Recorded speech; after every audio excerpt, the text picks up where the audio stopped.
Right, we are here obviously today with a regular meeting, but also, well, regular meeting as in dealing with the business following our opening, but also our hearing today and just wait for the public to come in at any moment to start their submission. So, doing the meeting open, we have Bruce potentially online, so not necessarily an apology, but we'll wait and see. Any urgent business?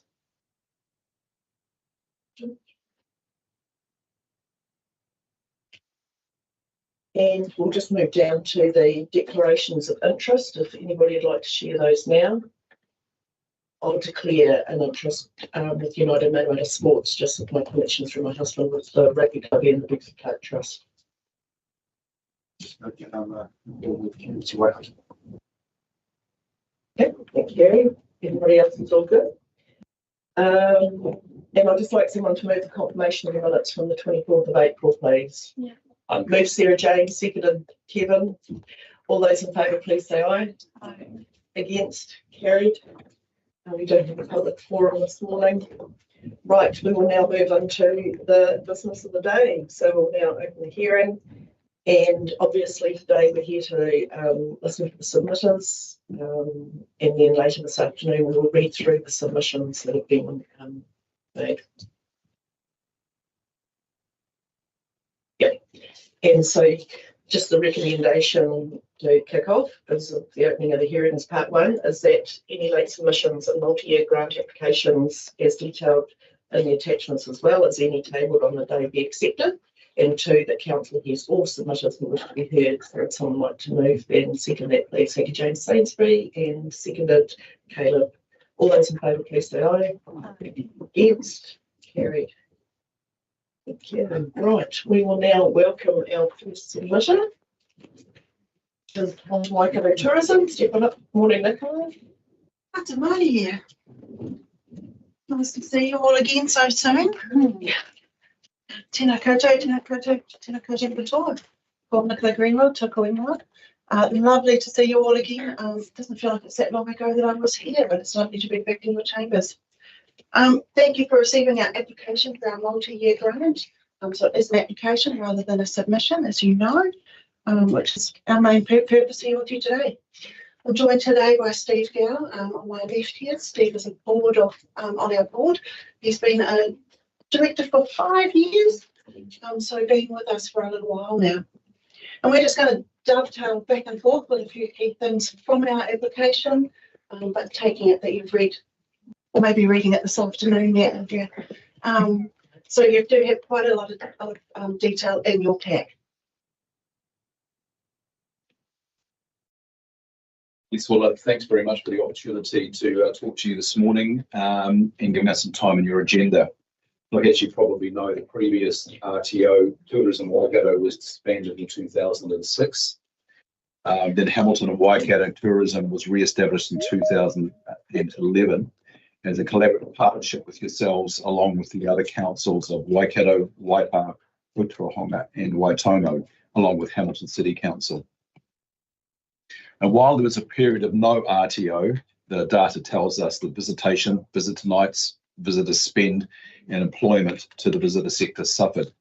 The sector improved with the establishment of the RTO.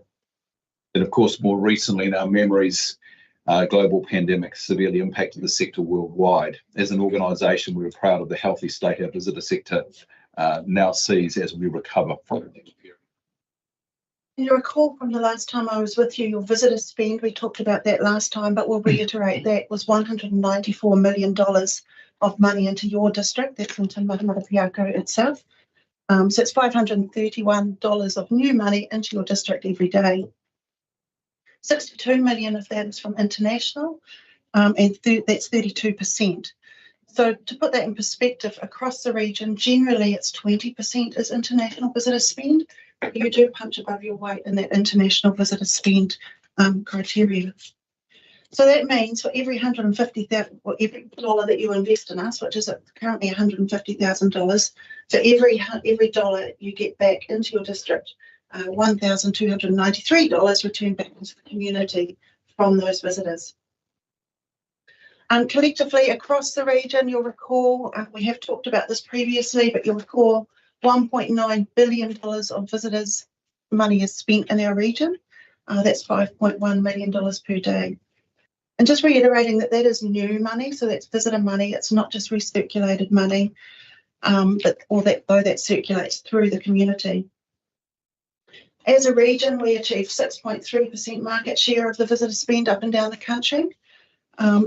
If we should happen to drop just even 0.5% of that market share, that would be $149 million less spent in the region.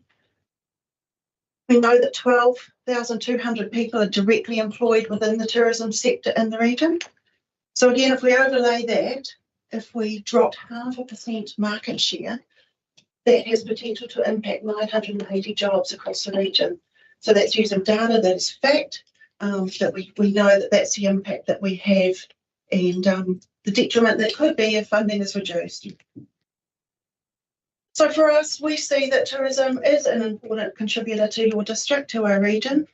The experience someone has in a place where they go to visit strongly influences their perception on whether they'd like to return to live, work, or invest. It starts with a visit.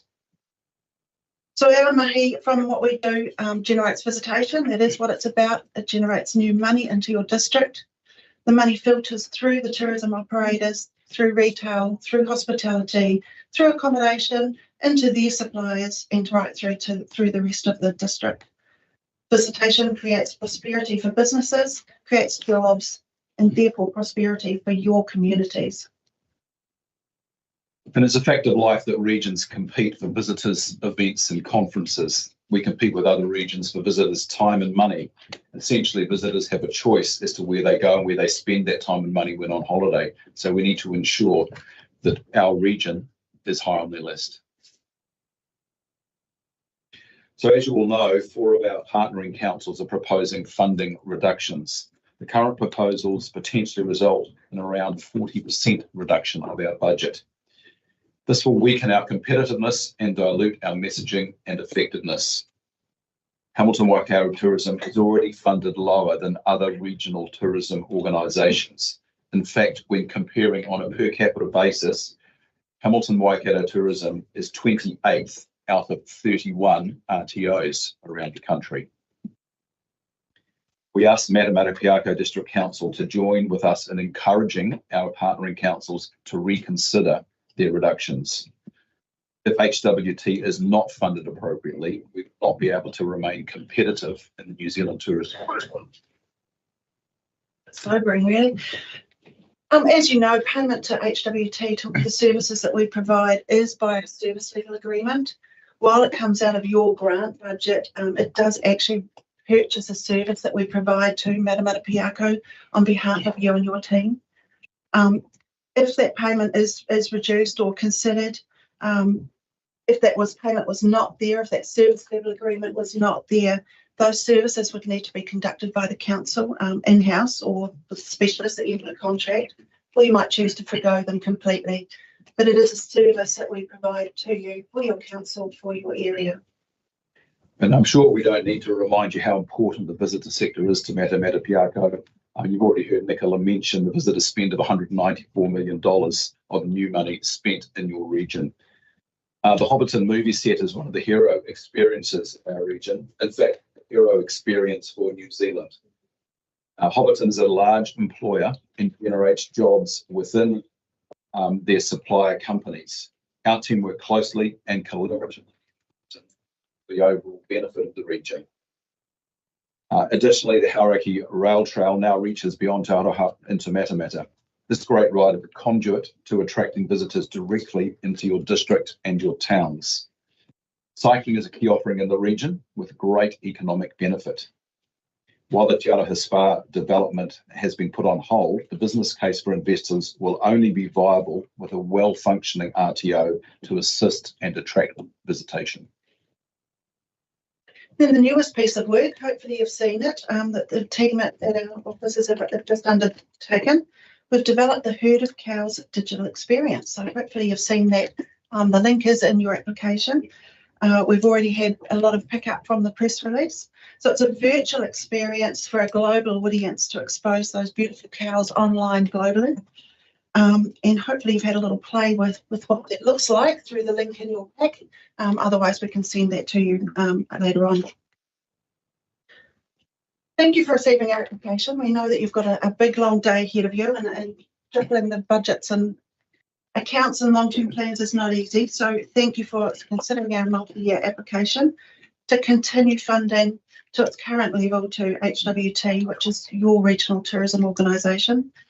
And we really appreciate the positive relationship we've had with Matamata-Piako district, the operators and your community. So long may that continue. Yes, thank you very much, everybody. And thank you, Mayor Adrian, and we're happy to answer any questions that you may have. Taylor, thank you. Just to clarify, you're looking for an adjustment to CPI? Correct. That's it? That's all we're asking for. Ideally, as you heard Steve mention, we're per capita 28 out of 31 RTOs in the funding level. So we're already on the back foot. We would have loved to have been asking for more money, and we had anticipated that last year until the long-term plan budgets across the region started to eventuate. Therefore, we're asking for hold rather than asking for more. And CPI adjustment, thank you. Any further questions? Just a clarification, just with the herd of cows going online, you were directly involved with that project? Oh, absolutely. So we've funded that through our central government funding, COVID recovery funding. So we've paid for that and coordinated that. We had some input from the chamber and from the eyesight, but yeah, it's our piece of work. Okay. Yeah. Thank you for coming in. Lovely to see you. And good luck for the rest of your day. I know you've got a journey ahead of you, so thank you. thank you. Cheers.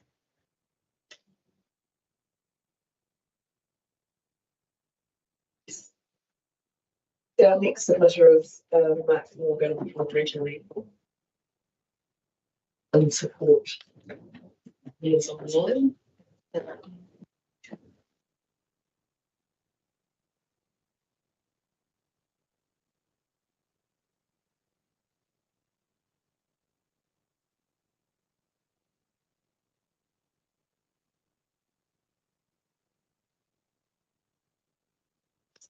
Yep. Good morning, Mark. Can you hear us? Good morning, Mayor Adrian. Yes, I can. Thank you. Great. Well, you have the floor. Thank you very much, Maureen, everyone, and thank you for the opportunity to reinforce Rao's submission. I do want to acknowledge that our chair, Barry Harris, sends his apologies, is unable to attend due to a conflict. He's out of town. And I do want to really acknowledge the fact that that you've received and that you are considering the Rail Waikato Regional Airport Limited's submission. And I think you've had our submission in detail. I just want to re-emphasise some key points, noting that Nicola and Steve have already covered a number of those. Firstly, I would like to endorse Matamata-Piako's indication of holding funding, as you've just discussed at the end of HWT's presentation. I think the importance of tourism dollars to the region, and in particular to Matamata-Piako, cannot be understated. And again, reinforcing the $194 million of direct benefit the region receives. And obviously, the RTO plays a key role in supporting the industry to ensure there is product and support for that tourism spend. I think that we acknowledge the tough economic climate that councils are in, and also acknowledge the need to make savings in operating expenses. However, I think it needs to be reinforced that this is not this should not be seen in our view as a saving in expenses, but a continuation of your investment in the economic development of your region. And we are really pleased that your council appears to have understood the key difference in supporting the retention of funding. I'd also say the airport, as the shareholder of Hamilton-Waikato Tourism, strongly believes in the strategy and the outputs from the organisation, and that is backed up by our financial and non-financial support, which is without question. And I'd restate that RAL provides a value of at least $90,000 conservatively as in support of the RTO around the rent and support services. And in addition to, of course, we buy industry services for the airport and for the hotel that we also own. And again, the hotel is very reliant on the promotion and activity of the RTO.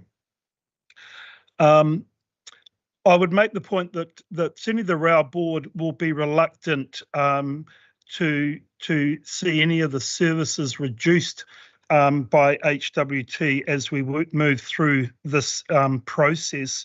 But I would say that a reduced funding, as indicated by Nicola and Steve, of anything up to 40%, will have a significant impact on the services that can be delivered, and ultimately the board will have to consider what that means for the future operation of the organisation and what services it can maintain. I would say not all councils at the moment would appear to be as forward-thinking as Matamata-Piako. I would really finally say that it takes years to build a successful team, and this process, of course, is very difficult for our employees at Hamilton-Waikato Tourism. But building that experience and competency doesn't happen overnight, and we've lost the RTO once, and to rebuild it took probably half a decade of intense focus. So I think to lose that competence to the region and to the industry would be devastating and should be strongly considered by all of the funding councils.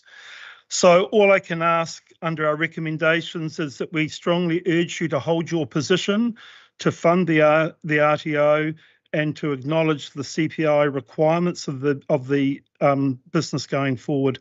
Thank you very much. Thanks, Mike. Thanks for taking time to put your message across. Any questions? I think it's, yep. Thanks, Mike. We'll move on to the next submitter, so thank you. Thank you. Alrighty, we'll now move on to the Morrinsville Chamber of Commerce. We've got Nigel, William and Kathy Albert to present today.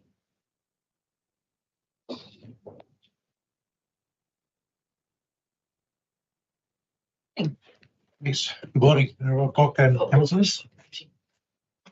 On the microphone. Yep, that's the one. Thank you. Yes, good morning, Rob Cock and councillors. Thank you for seeing us today. We are here just to submit a request, a rollover of our existing 3-year grant. And I've got a PowerPoint presentation up there to just to run through, just to give us some context of where we are right now and where we want to head to, and what we're doing and who we are. So I might just roll that over. So, oh, brilliant. Perfect. Excellent. Thank you.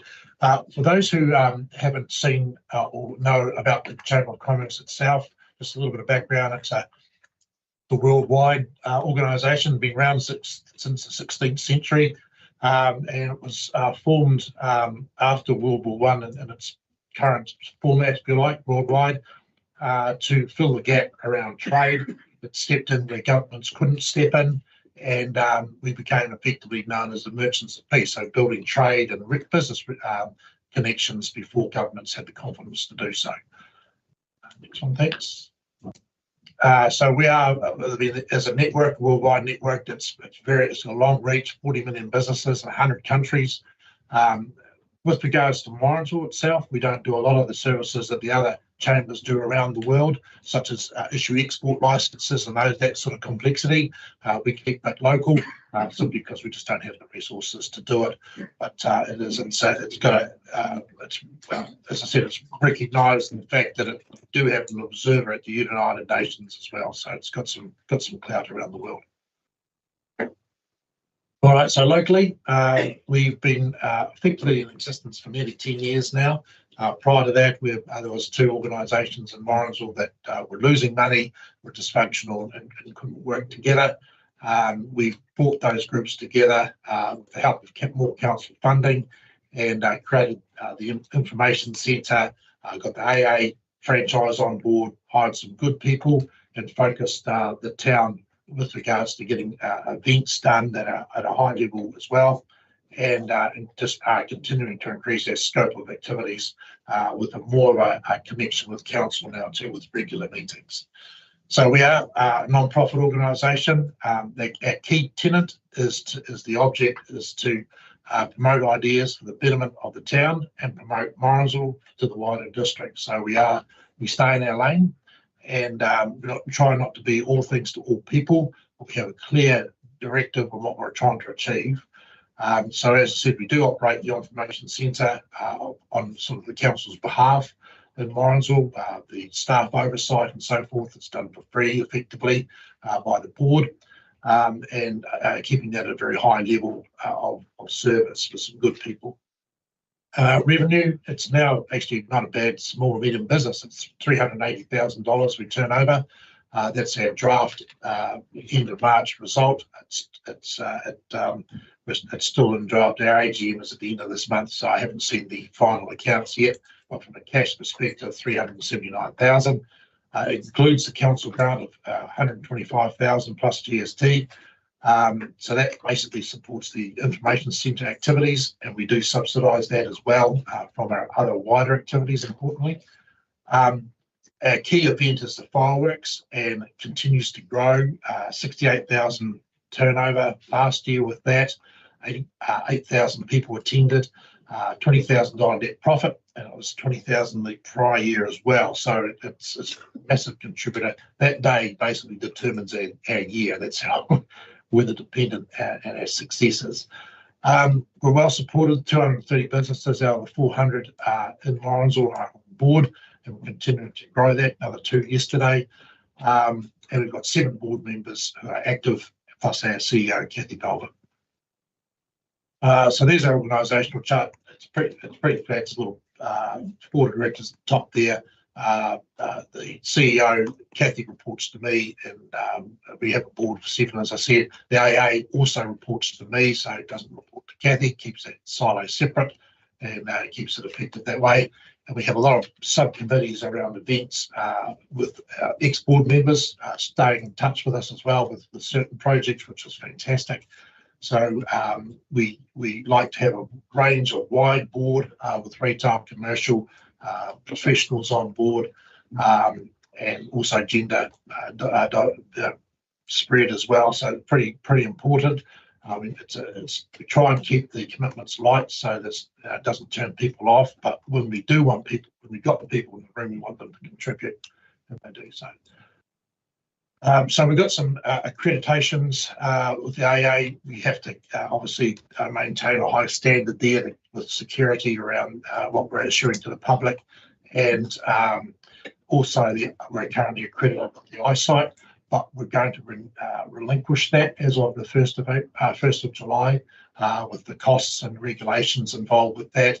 It's not worth it for us. We're not on the main tourist routes, and it's going to continue to compound losing money. So I'm going to go it alone, and we've done that before.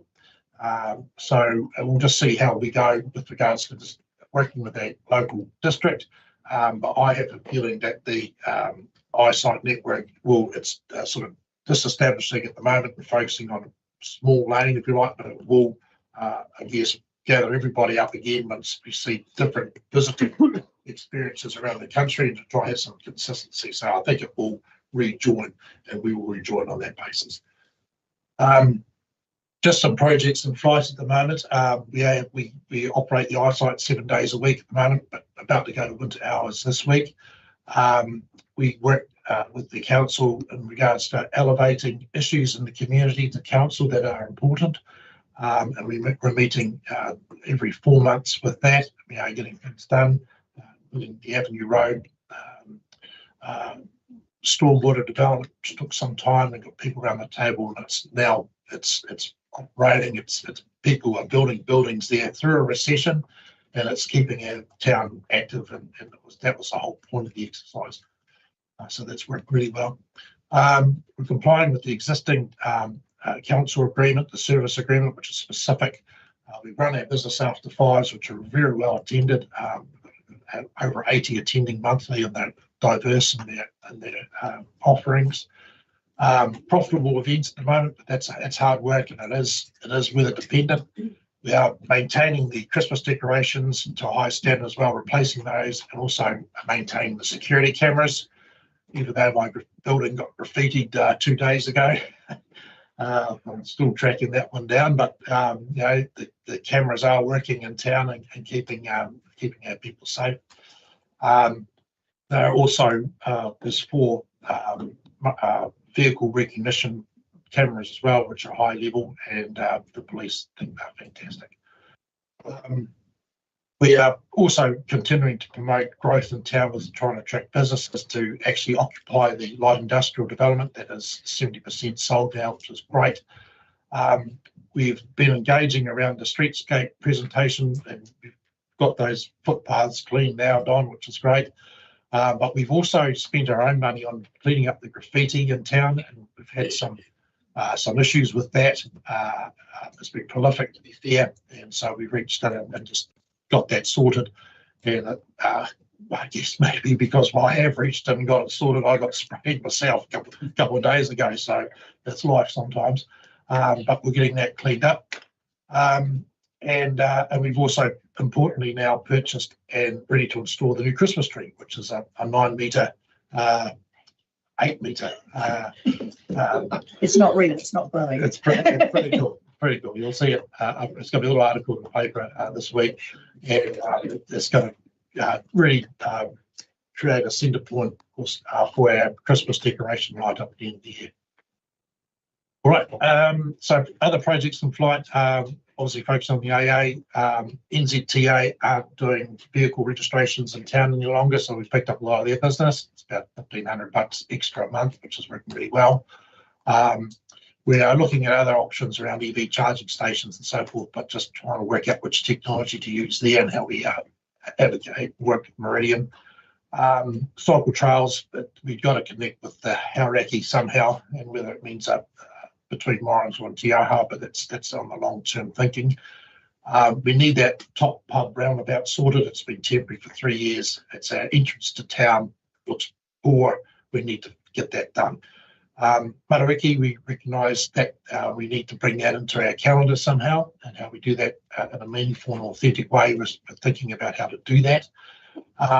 The herd of cows strategy, it's been reviewed and refreshed at the moment. As we talked about earlier. We need to make sure that those cows are at a high standard. They're 9 years old now, some of those. They're starting to wither, and so we've got a plan at the moment with those business owners to renew and refresh those cows. So that is in progress. And but we're here today to roll over our grant, which is my primary focus right now. Just some financial performance, so you know what horse you're backing. These are the annual accounts for the last sort of 4 years to end of March 23, and I'll talk to the 24 indicatives in a moment. But we've been profitable. You'll see there $49,000, $41,000, $47,000 surpluses. You're saying, why should we fund these guys if they're making that sort of money? Well, in the yellow is the extraordinary tactical grants we've achieved, which is COVID subsidies in 21. In 22, there was the camera grant of $35,000, and then we've had the successful fireworks, and which was just super important, which has got us over the line. So if we take those extraordinary items out, we're really only break even, 8,000 and a 3,000 surplus. We're budgeting on 7,000 this year. So we work hard to make money, and if we make money with our decisions, that's a bonus, but we focus on break even. So this one is a little bit harder to see, but it breaks down the silos with the chamber, our activities. So it looks at this is in the 24 results. We've got the MCC, which is our Chamber of Commerce activities. It's our fireworks, our events, our business after fives. So $142,000 there. Revenue, the AA up to 82,000 now. It was sort of bouncing around 50, 60s there for a couple of years, but a really good year last year for the NZTA, walking away from it. And then, of course, the eyesight itself, which is dependent on your grant. And we also sell merchandise through the AA as well, so there's a contribution there of about 20,000. And then our costs below. And you can see there that we bought some security, bought the Christmas tree as well. So it was effectively it's a $20,000 purchase. It's going to cost us $30,000 overall to get it up and running at the end of this year. We've got $10,000 sponsorship in directly from our involvement with Avenue Road. One of the developers has said, "You've done a good job, here's 10 grand. So that was fantastic. And we've contributed the balance. So we've actually made it happen. Rather than just talk about it. And so underneath we've got our profit. It's with regards to the silos itself, the chamber the activities is profitable. We make sure that happens. AA is profitable. The eyesight is not. And we are subsidising that to the tune of 13,000 when we look at the overhead allocation with regards to staff and fixed costs to run the actual building itself.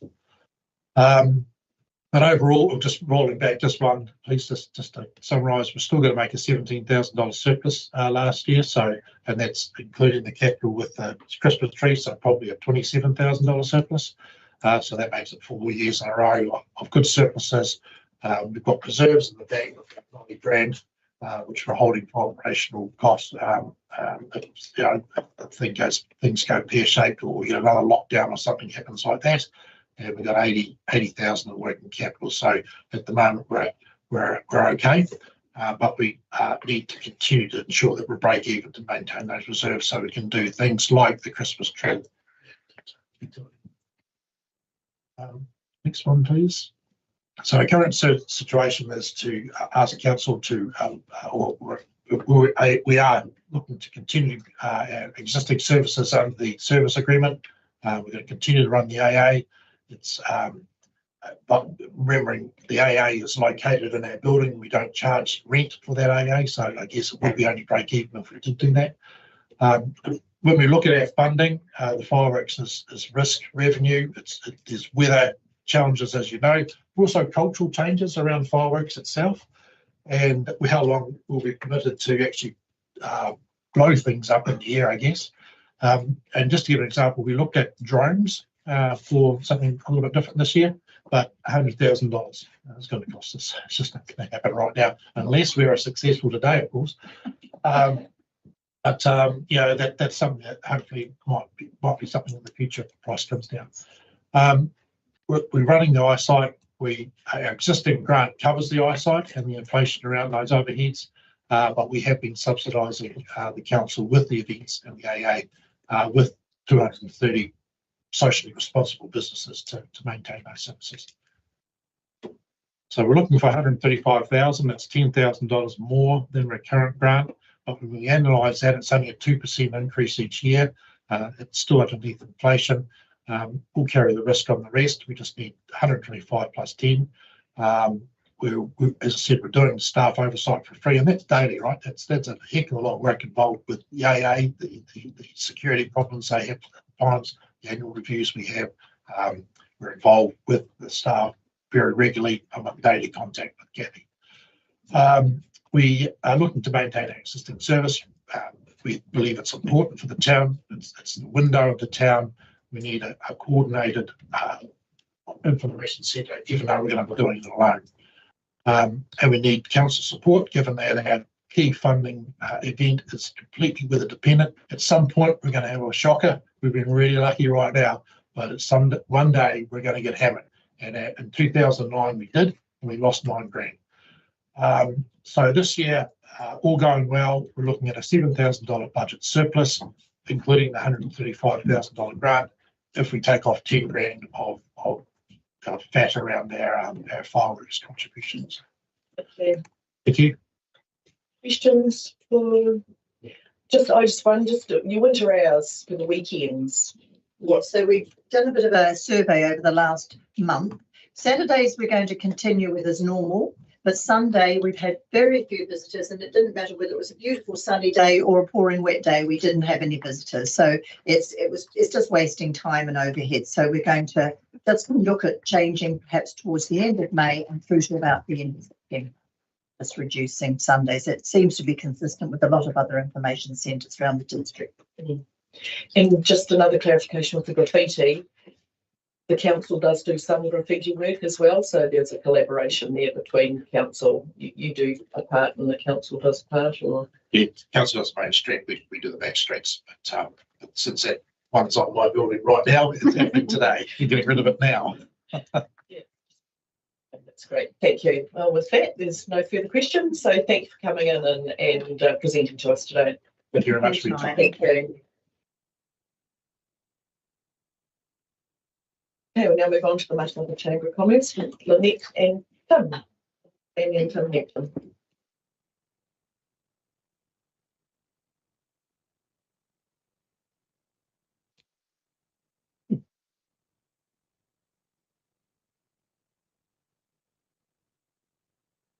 Thank you. Good morning, everyone, and thank you for this opportunity to present our request, which is a increase in funding. I'm sure you've all had the information and been able to read through it. What I would like to point out is this is the first time for a number of years that we've presented as just the Matamata eyesite, so the Chamber of Commerce is not included in this.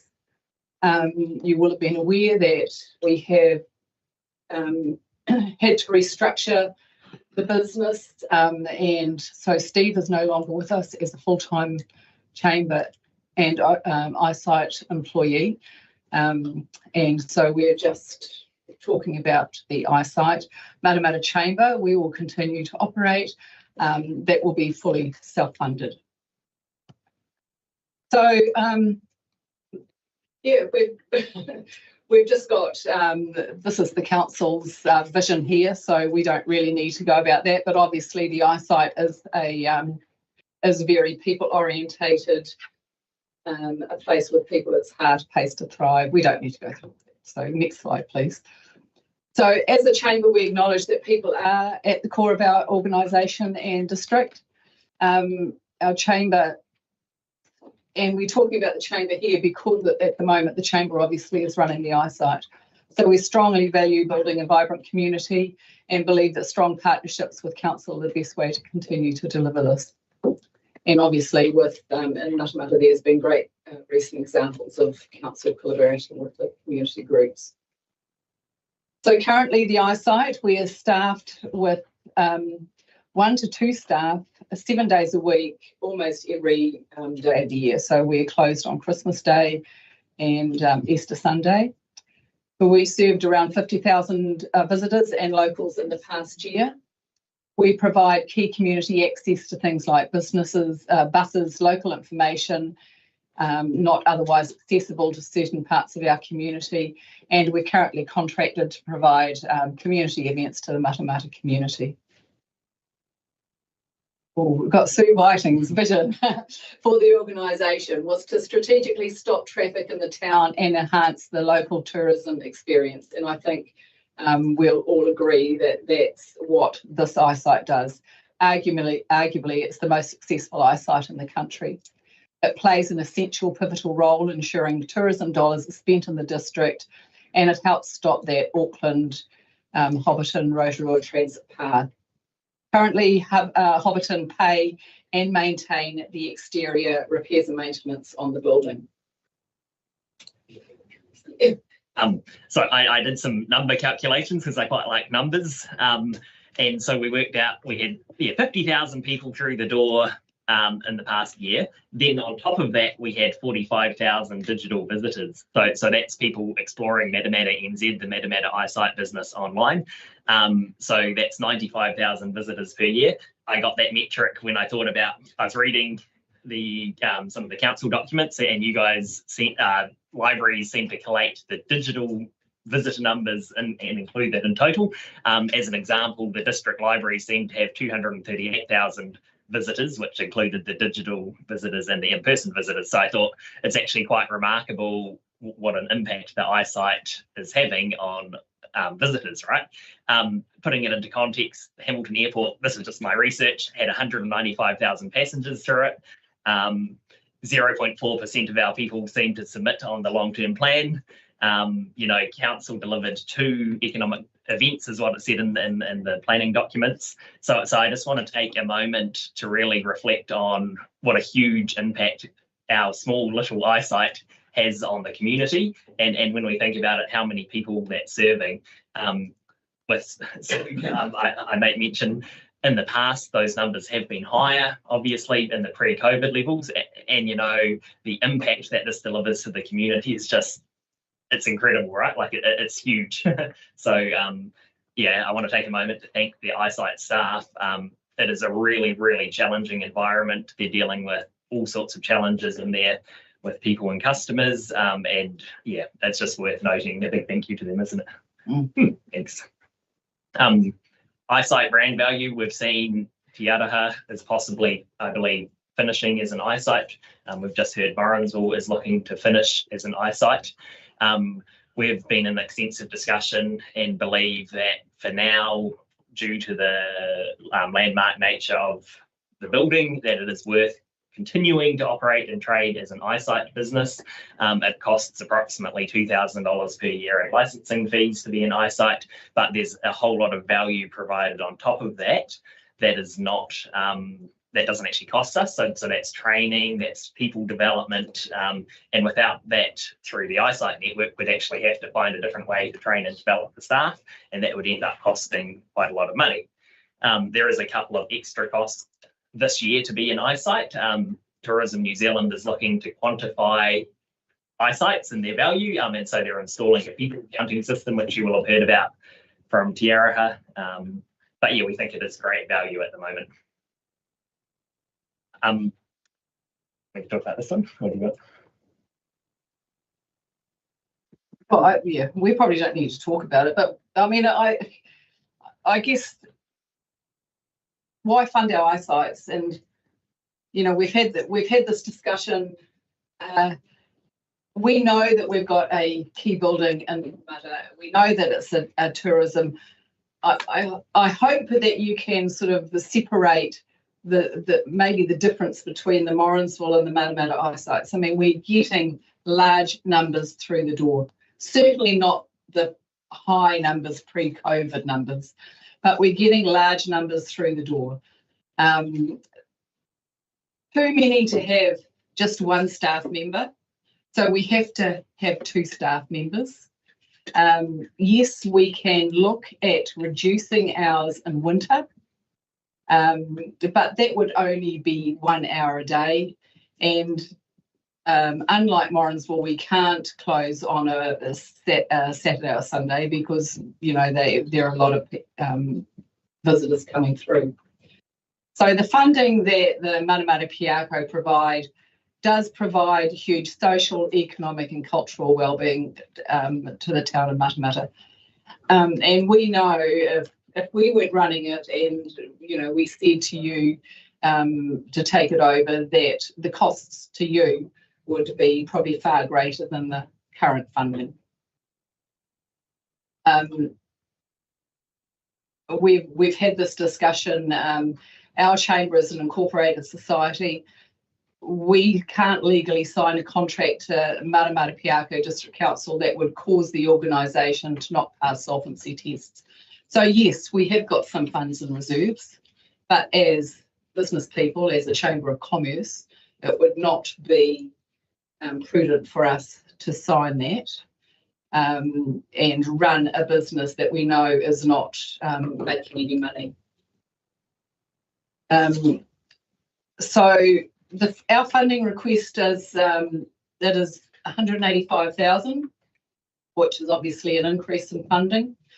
That's essential at the moment, and you are all well aware because I've presented here before, we are running at a deficit. We have sent you a budget. We've gone through this budget with a fine-tooth comb. We're still running at a deficit. Once again, you know, I guess I go back to you and say,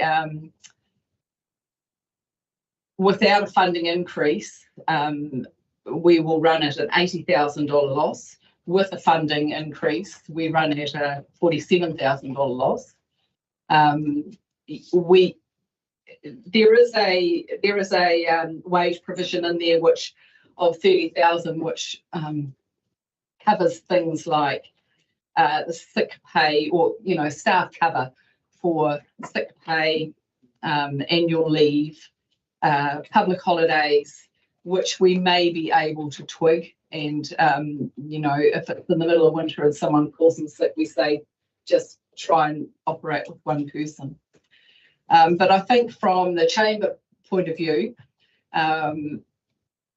we will commit to running the eyesight business for a small loss for one more year, but after that, there's no money left. we just it doesn't work. So. Yeah, so we're asking for an increase in funding of $1,057 per week, which is an increase of 55,000. The funding will always be spent on what is allocated in the district council funding contract, and it won't include any economic development work related to the region. So basically, this is for running the eyesight. Yeah. This is a bit cheeky, but I've been reading in the media. There's been a lot of media coverage about funding other organisations. We see other councils are looking at reducing some of the RTO funding.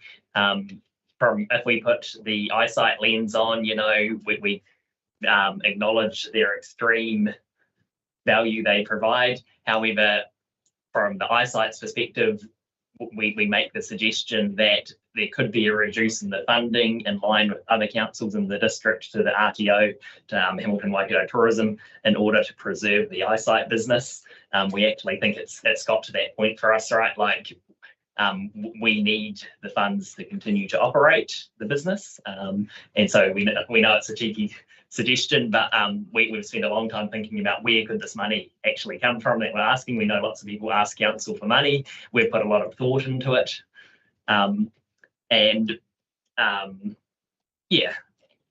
That's sort of that. And then this is also, next slide is where we're heading. We realise eyesight businesses around the country are changing at a very fast pace. RTOs are changing at a very fast pace. A great example, South Waikato, of what they've done in terms of tourism promotion in their region. South Waikato Council with their digital promotion, that's been quite good to see. As an eyesight organisation, we want to continue to provide excellent service to tourists coming in the door, and to locals coming in the door looking for advice, and we want to continue to promote the well-being and vibrancy of our community. I'd really encourage, it's if you ever have time, go into one of the eyesight, spend some time there. It's really great to see it. Just need you to wrap up a little bit. We'll get 10 minutes. That's it. We've got a queue behind you there now. That's great. No, thank you. And I think, you've made your points. I think it's you've said it, what you need to say. Kevin. So you have 2 full-time equivalent staff? That's it? At any one time. At any one time? Working, but there's part-time staff as well. 2 years. Yeah. So we're currently open 9 to 4. Any further questions? That's great. Thank you. Thanks for coming and taking the time. Appreciate it. Thank you. Right, so we can put Johan in Johan, we're just a queue jumper. Sorry. Good morning. Apologise to the people behind you. Yeah, no worries, Johan. I read Johan's from the Te Miro mountain bike park. He's submission number 32, and he was coming in at midday, and he thought it was at 9 o'clock. So I read the bold text that said 9, so my apologies. I'll read the fine print next time. Yeah, I'm Johan. I'm from Te Miro Mountain Bike Club. Multi-year grant application. Just a recap of our organisation, we have 400 paid members. It's free to use the park. I'll explain that in a minute. Since our formation in 2013, we've been successful with multi-year grants of $7,000 a year from the council. So we'd like to thank you for that, and I'll explain a little bit about what we do and how we provide that. So we look after the Waterworks Road Reserve. It's free and open public access for anyone riding bikes, walking dogs on leash, or a whole pile of stuff. It's sheltered picnic area that we've provided as a club, and we look after that. There's a toilet and wash station. I see we're allowed to freedom camp there now, and that's signposts up there. There's suitable for hosting local, regional, and national events. It's 6 kilometres all the way around and 165 hectares with 43 kilometres of trails and nearly three car parks. So quite a bit of stuff to look after up there. So how we do that, we use your $7,000 for base maintenance funding, and we complement that with volunteer hours. We have working bees. We get in close to good days. A lot of people like to contribute. We do trail adoption with interested parties. They look after that. We do manage the contractors through the SHE system with the council on what we want there, what we want them to do, source them, get the money, a few other bits and pieces. So we look after that side of things to make that happen. And a lot of our members just chip in. It's pretty hard to count all of those hours that people just chip in when they're on a ride. And I've just covered some of the text. But so upkeep, the main part of what we do is upkeep with this funding. So we've turned your $21,070 a year into $41,000 over 3 years for funding. So that's manual upkeep, that's spades, that's drainage, that's bog holes, a bit of contractors to reshape, signage, upkeeping some structures, barbecues, fixing barriers in the car park when people drive them and steal them, whatever that is. So we look after that, and surfacing some areas so they're nice to use year round. We also do organise the weed control. Sorry about the formatting. So it does require some spraying. At the first time when we set up the MOU, the council did do the weed spraying, and it evolved into supplying only the chemical when we would do the weed spraying. As you can see, there's a range of gorse in there, and there's a few trees trying to come through. But since submitting, we've since found out that supply has been turned off for us, so we need to pick up that $4,000 a year going forward. And perhaps if I was submitting today, I would have a different number, but submitted it already. And we also do park development. So with that base level of funding to look after the trails and keep everything working, that means that when we get flagship or new things that people are interested to fund or sponsor or put signs on, we can do that. In the previous cycle, we've generated around $100,000 with that, which is all spent in the park. And in this period, we've had a $20,000 top up from council to get a third car park underway, which I've been here to submit, to get all the cars off the road with all the kids trying to cross the road when it's busy. 24,000 from grassroots, and then just general bigging, arm twisting and free labour to finish that 43 car park gated facility off on your ground. So pretty good value for money. We do have $1,250 a year to maintain the gates and the cameras, not in the submission, which I found out about last week. So in summary, please continue to support our multi-year grant application, which was submitted for $7,000. It's not inflation adjusted since 2016. There's some other costs which have come in since submission, which are not included. So, yeah, like I said, we really are incurring just maintaining costs of $12 a year, and we generate the rest to keep that all working for you. There's 400 paid members. They all pay for the goodwill of the park. It's free for, I don't even know how to count how many people use it, but the car parks are overflowing every night of the week and weekend. Thank you. Thanks, Johan. Any questions? Following clarification? No, I think it's summed it all up. We can. Thank you very much. Thanks, Johan. Yes. Right, we'll go now to Sport Waikato. My apologies, we are running a little bit behind schedule.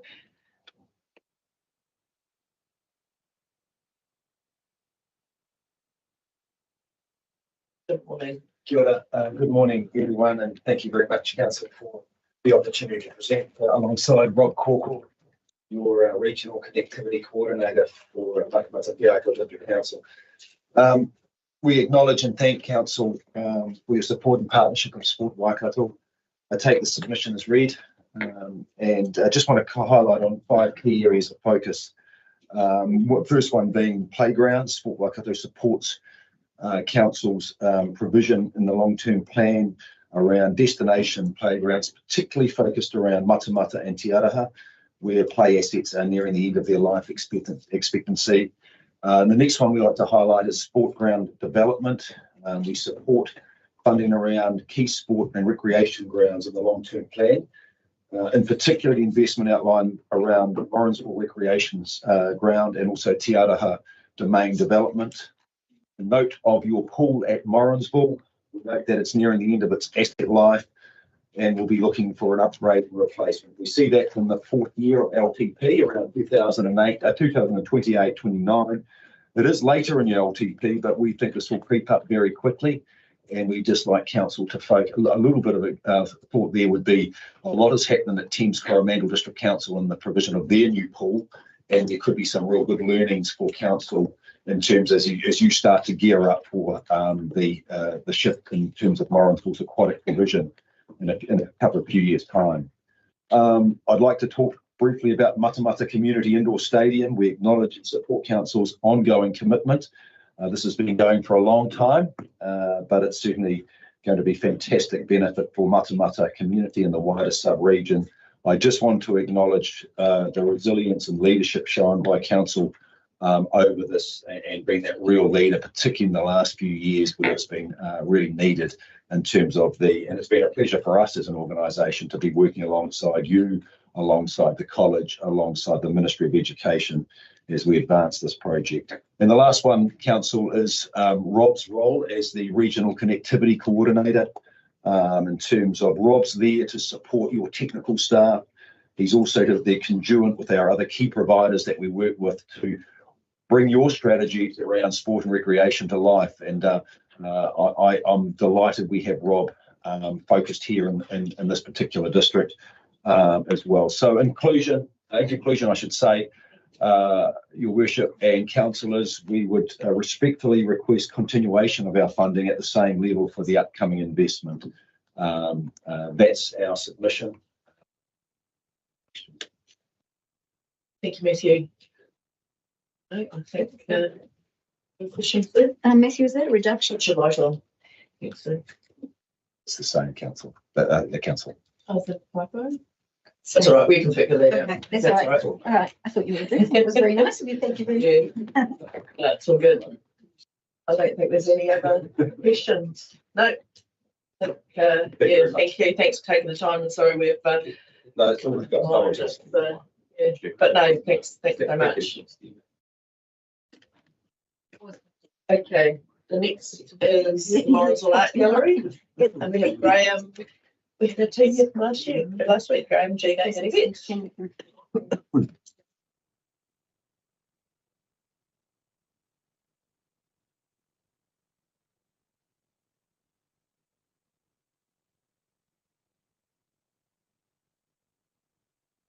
Good morning. Good morning. Thank you for your time today. Just a quick recap before I hand over to Gina, but just wanted to acknowledge and thank Council once again for their historical support for the Morrinsville Art Gallery Charitable Trust. That financial support really makes a difference to the operation of the gallery. It costs about $120,000 a year to operate the gallery. Most of that, like just about all of your prizes, is used in wages and salaries. Money really makes a difference in terms of the consistency and the breadth of our community programs. So hopefully we can rely on support in the future. But thank you very much. I want to acknowledge that. I'll hand over to Gina. She'll provide a little bit more detail. Morena, what a privilege being here today. We have so many wonderful and familiar faces. Thank you very much.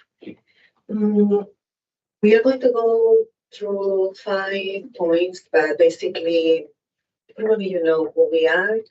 We are promoting art and cultural expression in Morrisville and the wider district. And we really want to contribute to the well-being and the development of our region. Next one, please. Everything that we do is about creating a vibrant and positive environment for locals and visitors.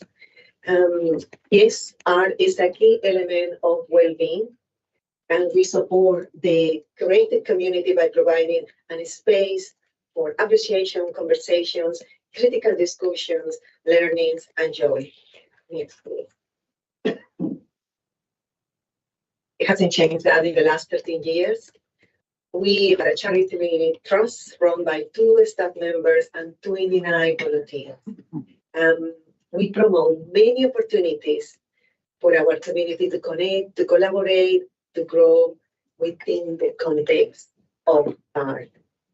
Big recognition to our volunteers, especially to our board of trustees, that they are also volunteers. In the picture, yes, thank you. Yes, we are located in Morrisville, but this is one of the important points that I want to mention. I had the privilege to be working here as a contractor, and I know that one of the goals for all of us is to be able to develop a district mentality and not a local mentality. Let me explain. By a wonderful accident, we are located in Morrisville, but we really irradiate to all the region. And this is something is really, really important. The benefits of investing on arts, we believe that we can really extend those benefits as well in terms of the business development across all our district. It's really interesting to see the dynamics of our visitors, international, national, to see the artists that they approach to us, to be with us, not just from Matamata, Morrisville, and Charoja, but for Weather Waikato. This is something really, really important to mention. If there is anything that I want really to highlight for you today, they are our key message. And we work with all our heart and everything that we have to support you in those 3 Matamata-Piako District Council community outcomes. A place with people at its heart, a place to thrive, and a place to belong and create. And everything that we do, I promise you, it's about supporting you in that regard. Second point, important point, as a tourism attraction, we proudly contribute to the Matamata-Piako District business development. And I know that business development is a massive topic for you as a council. And we are not asking to create or to invest $2 or $3 million to create another facility. The facility is there and ready for Morrisville and for all the community in our district and for all the community in Waikato. And we are very proud about that. And you will see how we highlight this important aspect of being a tourist attraction in our district. And yes, we are unique, very unique. If you talk to people in the industry, in arts and culture, they will highlight, we never have seen a facility like this, because we allow people to come and also to enjoy and to make the most from our facility. Very important when you are looking at the moment is a little bit of the context of the industry. This is not new. Many sectors in our economy are struggling right now. But what probably is not that visible is the contribution that galleries and museums, they offer to New Zealand, and the massive contribution into the well-being and into the development of our community. So this is really, really important to highlight. And probably you have seen that campaign across the last 2 months. So how we are coming here today to ask you to go from 30,000 to 70,000 per year.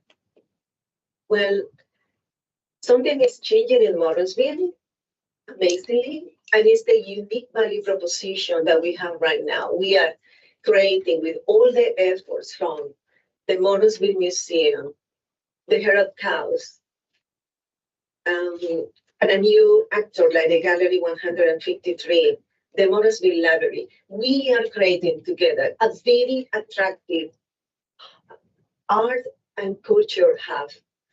And that is taking the attention of people around and visitors. This is really, really important. So that's the main point for our unique value proposition and the aspect that we believe if we work well for the next 3, 5, 10 years, is going to be the key for us to leave the drama of the situation about not having enough funding, but to see a brighter and positive future, particularly for us in this very difficult context, economical context.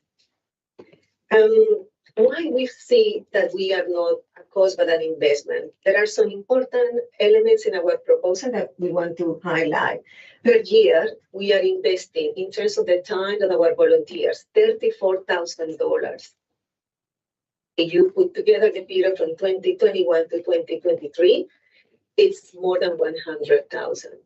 How can I measure that? By the minimum wage and all the hours invested from our volunteers working for us. So we are already returning to you very proudly with love and passion all this hard work for you. For what? To make better and vibrant district for you. Staying there, you could see also the contribution that we are making in terms of the free tickets. This is an important point. To get free entertainment for our communities is something really hard. We run the show every single day of the year, with the exception on Mondays, we use just to recover and to do some housekeeping for the shows. And if we put together what we don't charge in our gallery, it will be like this. For visitors that we received in 2022, we have 5,531, and the equivalent will be more than 38K. In 2023, we received 8,395, more than 58K. If we put together those 2 years, in the last 2 years, we are delivering for free to all the communities and the visitors to our place more than 97K. Yes, we need money. Yes, we are not the only one asking for you for increasing our financial support. We are positive. We believe that we basically need a little more of petrol, excuse the analogy, to go from point A to point B. In point B, we will have more stability, more economical stability. And we know that we are not the only one looking for different ways to be self-sustainable in terms of the finances. We don't know where we are going, but we are going to promise you, and we promise you that we are going working through every single aspect to make this to work for us. Excuse me, Gina, can you just roll it on? Absolutely. Thank you. Next one. Running time. The future.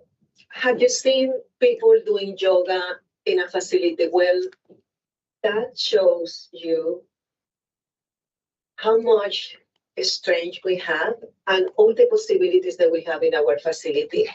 Again, the future is brightly support us. We have so many elements to offer, not just to Morrisville, but to the wider district. And we are in our way. Thank you so much for your time today. Thanks, Jane. Got any questions? Jane? Sarah Jane. I just wanted to ask a question about your supported club. So it said you've got over 40 members who pay $240 annually. Yes. But last year it was only 7.5K, which was just over 31 supporters. So do you have an exact number of supporters currently? The number, I believe that varies depending on, they are basically honestly gallery lovers. They just, just people who sign up and put money into the bank account each month. So not all of them pay that 240. Sometimes it's no, everybody who's part of the supporters club pays. I think it's $20 a month. Yes. And they run a raffle. Sometimes they get $500 one of them. And just recently, last week, they put in our bank account $3,000. You know, all depends on what they can do. Thanks for the question. So thank you for coming in again and Thank you. Thank you, right. for the Te Ara Croquet Club.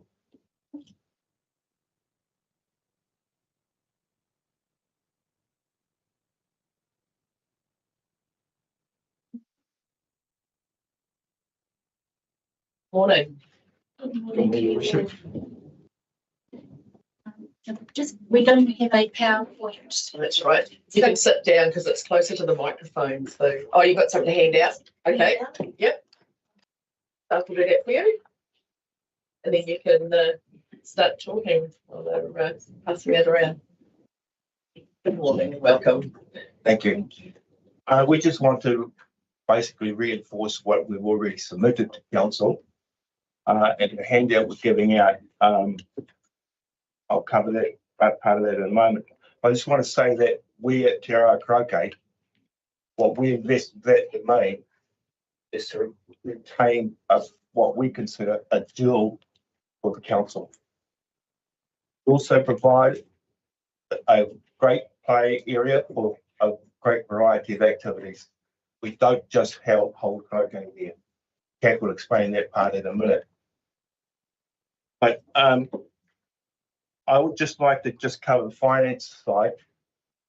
In the last year alone, Te Ara Croquet has invested $52,000 into those lawns up there.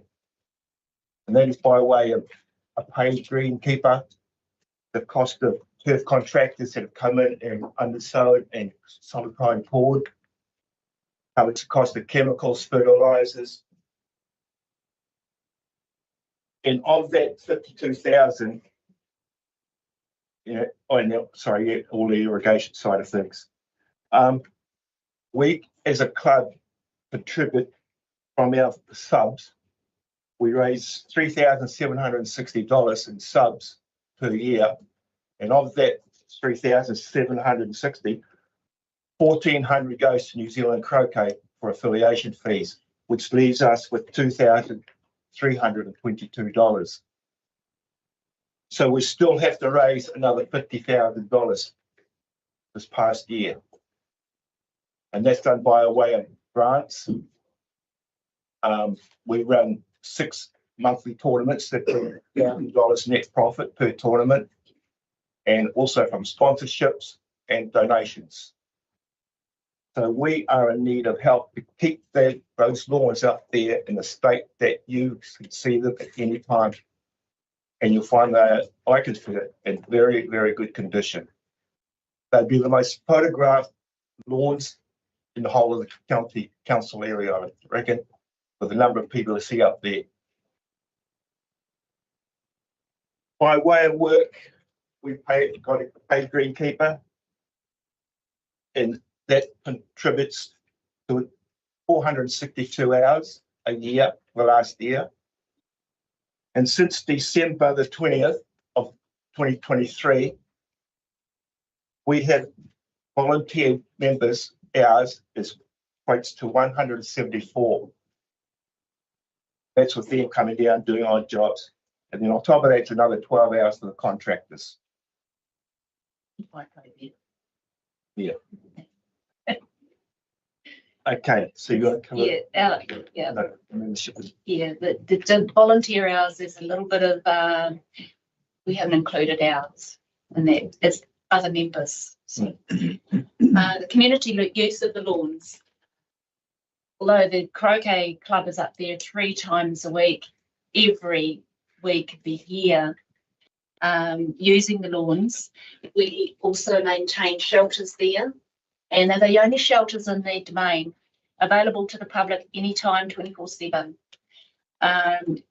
We also, with the work that's been done on the lawns, strengthening them, it means that we can also share those spaces for crowd dispersal and community events, the large community events such as Domain Day and the cruising, movie night, all those sorts of things.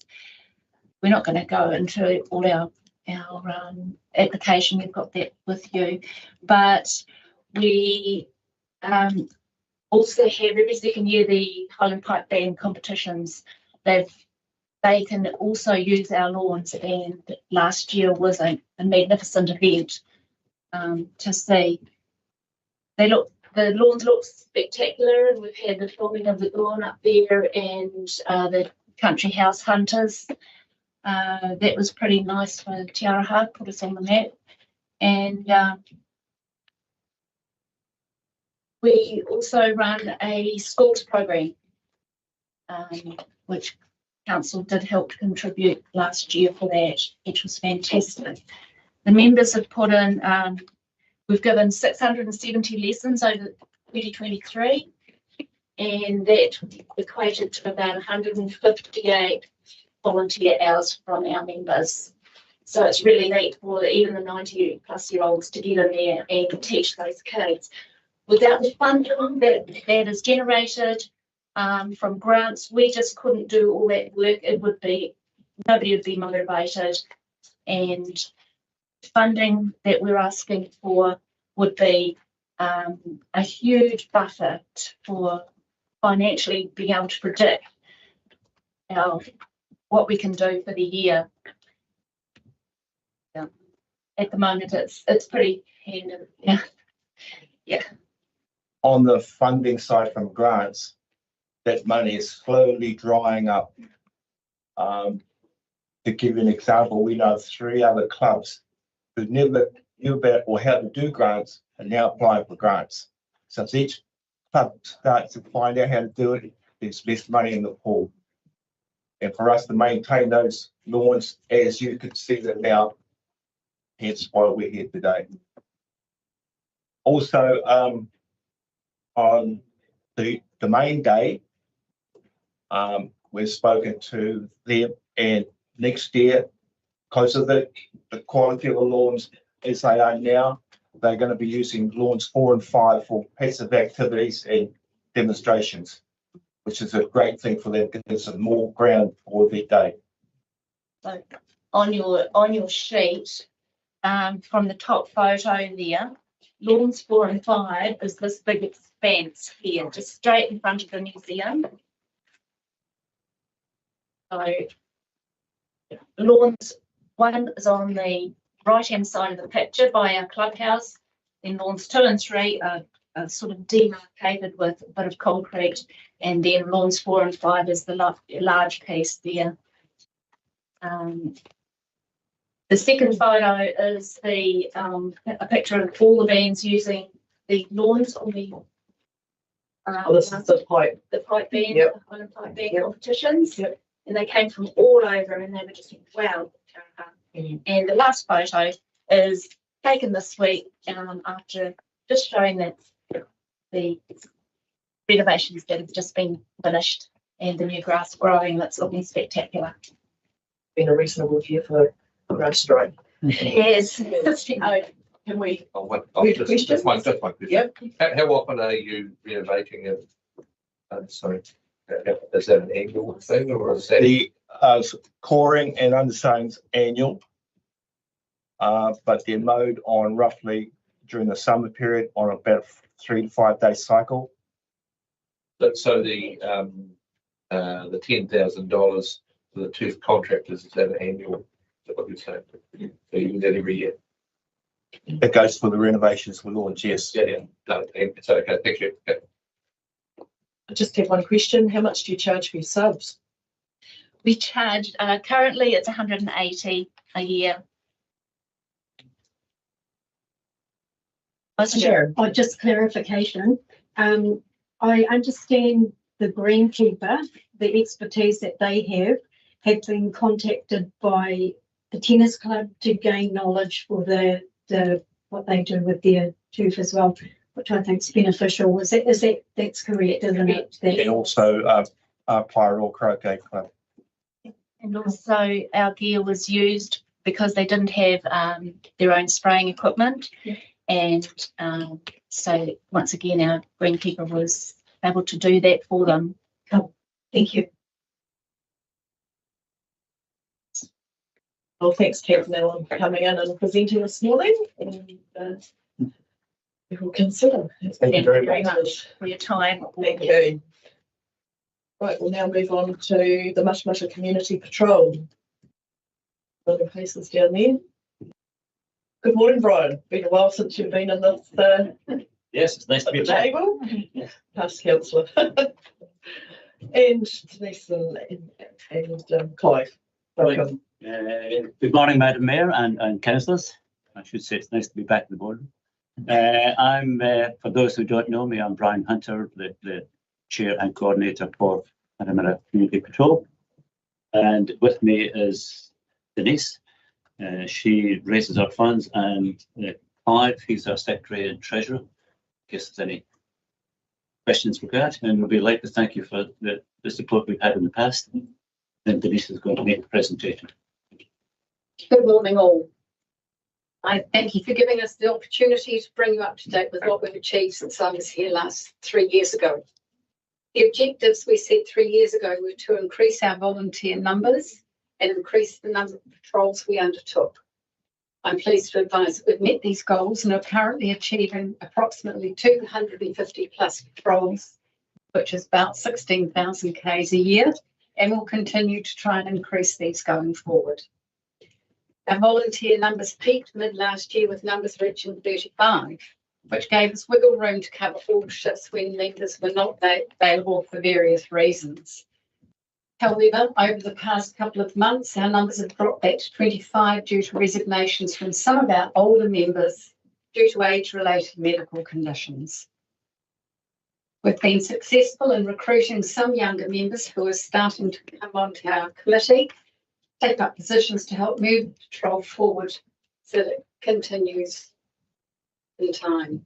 We'll continue to try and attract younger volunteers as we see them as the future of the existence of the group. However, with recently introduced new police vetting levels, now which are the same as a constable, to become a member, we're finding that 50% of those show interest only carry on to complete the necessary training. They look at speeding tickets and everything now. So, patrolling. During our regular patrols, we continue to monitor MPDC street lighting and report to Rochelle any issues found. We're constantly monitoring the increased numbers of rough sleepers that we know around Matamata, having been regulars for well over a year. Parents of teenagers tell us that it's common knowledge between the teenagers that the vehicles that these rough sleepers reside in are the go-tos to get their highs. The numbers of properties that we're asked to monitor has increased, at which we collect intel such as vehicle regos, comings and goings, etc. So this intel that we collect can build a case for the police. During our business hours patrols, we spend time in the high target shoplifting short stores such as New World, Warehouse, Mitre 10, Farmers and the $2 stores, where we have on occasions helped staff usher undesirables off their premises.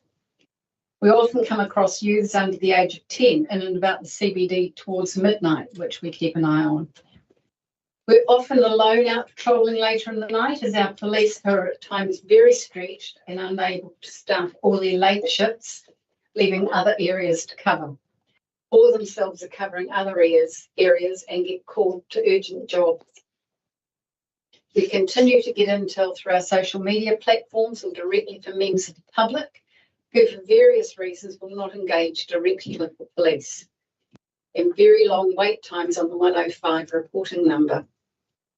We recently hosted our MP, Tim Vandermolen, on a night patrol where he showed great interest in the patrol's activities and the happenings around Matamata and Wahara. Funding. In the current economic climate, we're thankful to our wonderful local businesses that continue to support us. However, we're finding this harder as they too are struggling. We're working towards the replacement of our major asset being our car, which we hope to self-fund as we doubt if we will get local businesses in position as they have been in the past. everybody wants it. And that's it from me. Thank you. Any questions? Yes, no, so thank you. Thanks, Denise, for providing that recap of what you do in the community. Any questions for the team? So I didn't realise, just clarification, you're actually going into the supermarkets and doing that work. So community patrol, when did that start happening? Just We were on day patrols, and our PLO, Constable Megan Adler, said that there was a big increase in shoplifting. So she said, any times that you're out patrolling and those stores are all open, can you please go for a walkabout? And it's been very helpful. You know, when we're in the warehouse and New World in particular, you know, we're able to spot, you know, our noses are twitching the whole time, and you're looking and thinking, okay, I think we need to look at those. And in particular warehouse, they have a lady at the door, and we'll just say, okay, watch these guys. And she'll just say to the staff, put a message out there, and the staff follow them around, and they realise they're being followed and walk out. Some of them just walk straight next door into coin safe, so we go and walk around there and follow them around there too. I think that summed up, because it's always been a community patrol. And was there as a perception, I'm sure, just to clarify, that it's just working at night, but you are actually working in the daytime. That's the school point. Holidays, we do every day. Cool. All right. And then on a Monday, apparently there's quite a lot more shoplifting, and so we created a Monday patrol as we could. And Megan said from 3 o'clock onwards. So we particularly start off at New World and warehouse, and go back there 2 or 3 times, and then we'll go into the other one, Paper Plus. Yeah, the day patrols are just as important as the night ones. We're fine. It's interesting that it's extended to that. Right, conscious of time. Dane, yeah. As one of those businesses that you do that for, do they make any contributions to? Some of them do, yes. Some of them are our regular monthly contribution. We developed a system of sponsor a month, and so they get recognition for that. And yes, as I say, some of them are regular, are our monthly sponsors. Not all, but some. But in New World, do it in other ways. Right. No, that's great. All right. No, that's excellent. Thank you. Thank you for taking the time and coming in and sharing what you do with us. And thank you for your time, and thank you, Madam Mayor and Councillor. Your consideration. Right, we will now move on to Matamata Community Resource Trust. And again, I apologise for running behind schedule so early in the morning.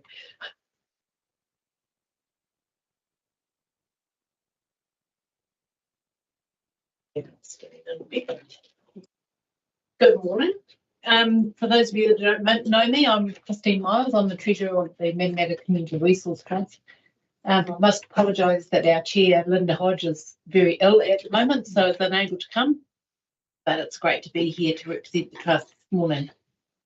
I'd like to introduce Bethan Sanders, who is our centre coordinator, who actually replaced me. She's doing a great job at the Brailside, so that's really good. The objective of the Trust is to promote, facilitate, encourage and develop the advancement and support of community services of a charitable nature in Matamata and in the district. We achieve this by providing meeting rooms and resources in Matamata at Brailside by the Green. In addition, the Trust employs 2 part-time administration staff who manage the day-to-day operation of the venue and a valued manned reception for visitors and tenants. And we have an office that's open from 8:30 till 3 Monday to Friday. We've got 6 permanent tenants at the moment. Citizens Advice Bureau, the Department of Corrections, which is probation. We've got a couple of counsellors. We've also got Care New Zealand, Tokoroa Women's Refuge, Cancer Society, House Shuttle Board meetings and community patrols also use our facilities as well. We have the Waikato District Health Board hold a weekly cardiac news clinic, And we have a number of local community groups who also come into the centre and use our meeting rooms, particularly our boardroom. We work closely with the Citizens Advice Bureau, who I am also the chair of, so I'll be seeing you again later on, to assist those seeking information or directions as we're seen by visitors as a place to come to for directions. We regularly review and update our social services directory developed by Railside by the Green, and this is a resource available on our website. The Trust is looking to grow the service offered to the community and in time would like to be known as a community hub. In the current environment, the Trust has recognised that there is more of a need for individuals and employers to achieve a work-life balance, and we're working from home is not an option. It is with this in mind that Railside is starting the process on a renovation project, which will provide more office and meeting space for our local community. The funding from this grant will contribute to the administration costs of the Trust. The funding is appreciated and very valued by the trustees. The trustees would like to thank the Matamata-Piako District Council for their ongoing support of Railside by the Green. Your yearly funding enables the Trust to continue to meet and exceed the needs where possible of our wider Matamata community. Thank you. Any questions? But what we do, so thank you for taking the time coming in and presenting, and I hope Linda is feeling better soon. Yeah, we do too. Yeah, thank you very much. Well, thank you. Next we have Future Together.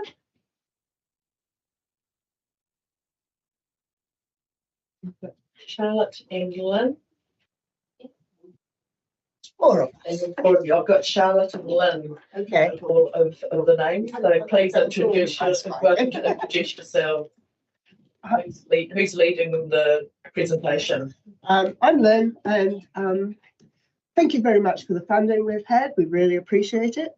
And the mic on, please. Oh, yeah, we need to put the microphone on. That's right. Thank you very much. Thank you for the funding previously. One of our parents just recently gave us a new phrase.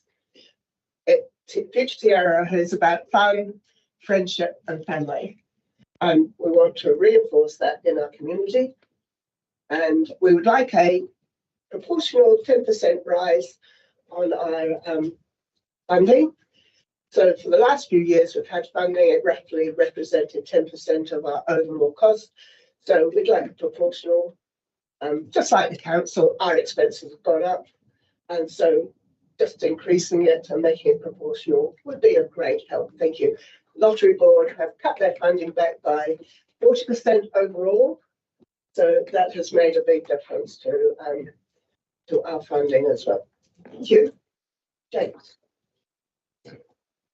Good morning, and thank you for the time this morning to come and speak. I'm not the smartest with figures or facts or anything like that, so I'm just going to tell you about the centre from my perspective. There was a boy about the year 2000 who was autistic, ADHD, not very smart in the world, but he enjoyed the performing arts. There was a centre that was in the development of opening, and his mum decided to enrol him to see what it was like. Over the intertwining 24 years, he's had a lot of ups and downs. There were times he didn't want to be in the world anymore. There were times where he made friends, he went through loss, and he still goes through ups and downs at the moment. But he's always had a heart for the centre and a heart for the community. Some of you will be familiar with me and my story, and I might be the one on the microphone, but there are a lot of young people who are trying to navigate the world. And at the centre, from my perspective, we're trying to be friends to the community. We're trying to help young people not feel so lost, not feel so alone, be able to invest into their gifts, whether it's through creativity, whether it's through having a chat, or whatever we're able to do. And coming from the boy who started, the person in front of you today wants to make sure that the centre is still here in 50 to 60 years' time, and that I can be a part of helping our young people, helping our community that we served over the last couple of decades, and be able to ensure that as the custodians of a building that's at the heart of a community, we can continue to serve that community. Thank you for your time.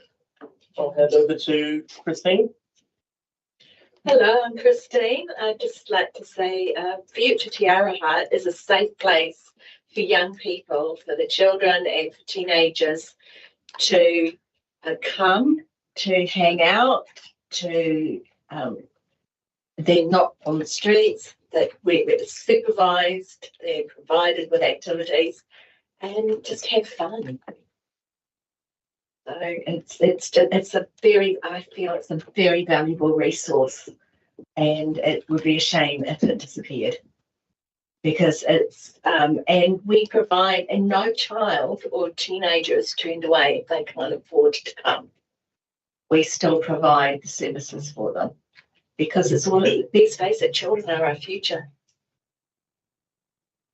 Thank you. Charlotte, you must say something. Yes. So, hello, my name's Charlotte.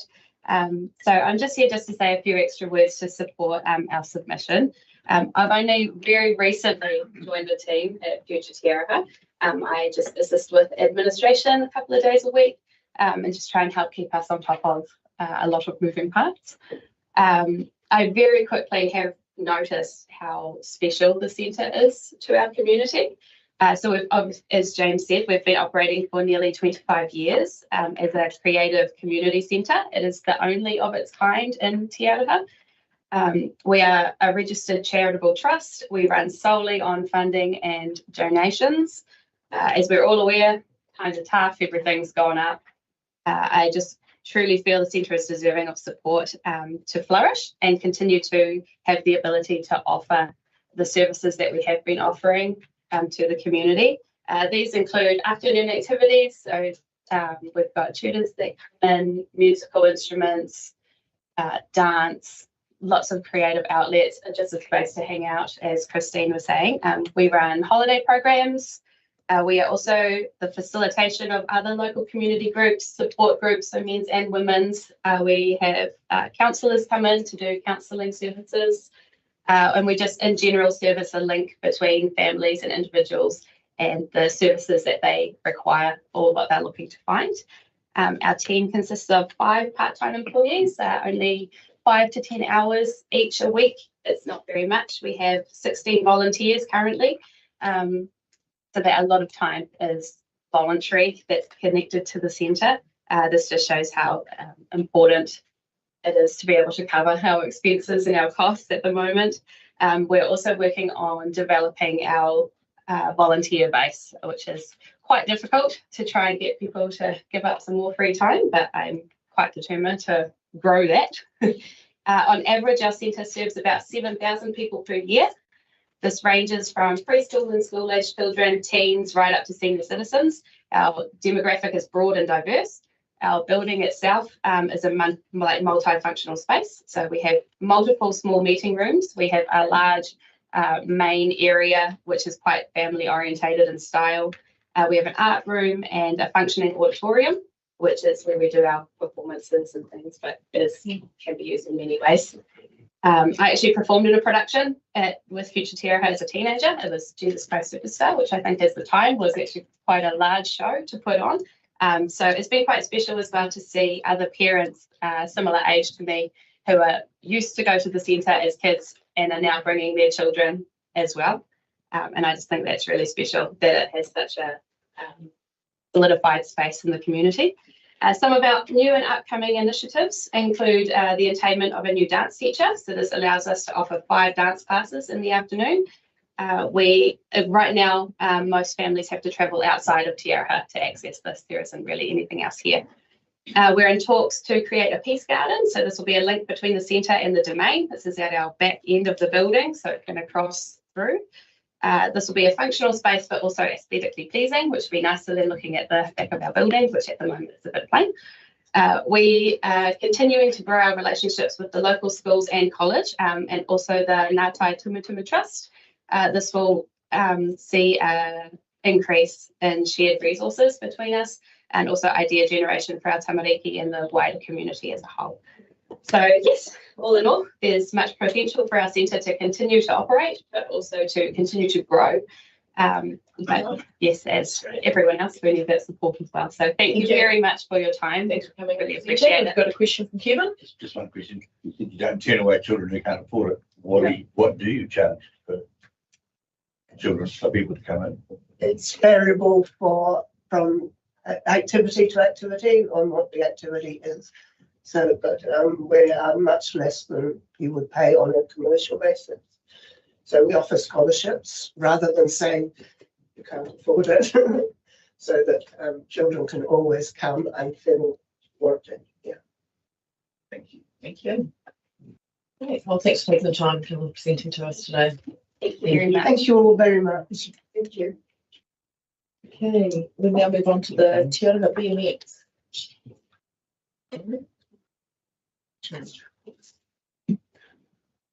Two.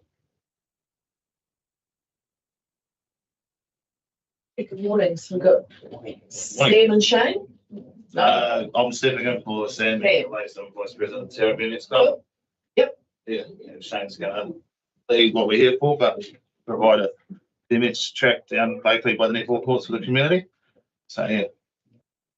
Okay. First, thanks for the opportunity to come in here and talk to you guys.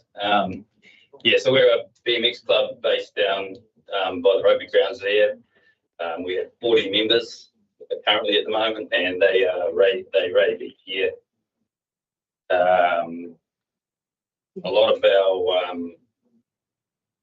maintenance for our track is like we support local businesses, whether that's machinery maintenance. What else have we got? We've got food and stuff for our canteen that we run every Monday night through our club night. All that stuff's bought in town here. We have a committee of 10 who put their time out there free of charge to help maintain this track and the facilities around it to have a very good track through people from Te Aroha, local districts, and from far away. Our recent meeting we had from people from Wellington come up to race, and we had 190 riders, and our race day coincides with Pyral's race day the next day. So a lot of these people stay in town, in the community, and through Matamata-Piako, and spend a lot of money in town over that weekend. I guess it's all in your application, isn't it? Yeah. We put a lot of time and effort in to maintain the track as our biggest sort of pain, I suppose, if you want to call it that. So we just always, as volunteers, and we're always trying to go for funding, as everyone is will be saying today, funding's getting shorter. So, and our biggest key is that, well, focus is that the track's always open publicly. We don't want to put gates up and lock it up so people can't get into it, because we want youth and kids and stuff to be able to come down and use the track, whenever they can. And we always on social media asking for kids to come down, through local schools and stuff. So, but it just, the upkeep is a bit hard at times, so that's what we're trying to make sure we can keep on top of that, to keep providing that, before we have to sort of start looking at other avenues to lock it up and that, which would be disappointing for the community. So community facilities. We've got members throughout, getting out with Matamata-Piako, or a lot of people travel over. We've got Nadia ones in that as well, that come to make up our 40 that we've got, and we are growing slowly. So So what do you charge? Because obviously there's children through to. We have our just our club. If you want to ride it at just our club, it's $60 for the year. If you want to ride competition throughout New Zealand, I think that's not $80, yeah, but yeah. we're affiliated with BMX New Zealand, so yeah, so that's some of that goes to them. You know what I mean? With affiliation, that's why it's always interesting to understand. So you charge more Yeah. for the ones that go out of the Yeah, district. That's where they, standard sports. Yeah. Yes, we only get a small portion of that, and then we also, in that one annual event, we only get one annual event with BMX NZ to hold Summer Get Out track, which they, end of April or start April, sort of depending on what dates we get from BMX NZ, but it's normally then. So, and it links, does it? And then when's Pyro? Yeah, they link the next day, so they do that to try. Yeah, that's great. People into the community, and we put stuff up and explain to people, where you can stay outside of town here, or go up for a spa or whatever, and it's quite popular even with the caravan.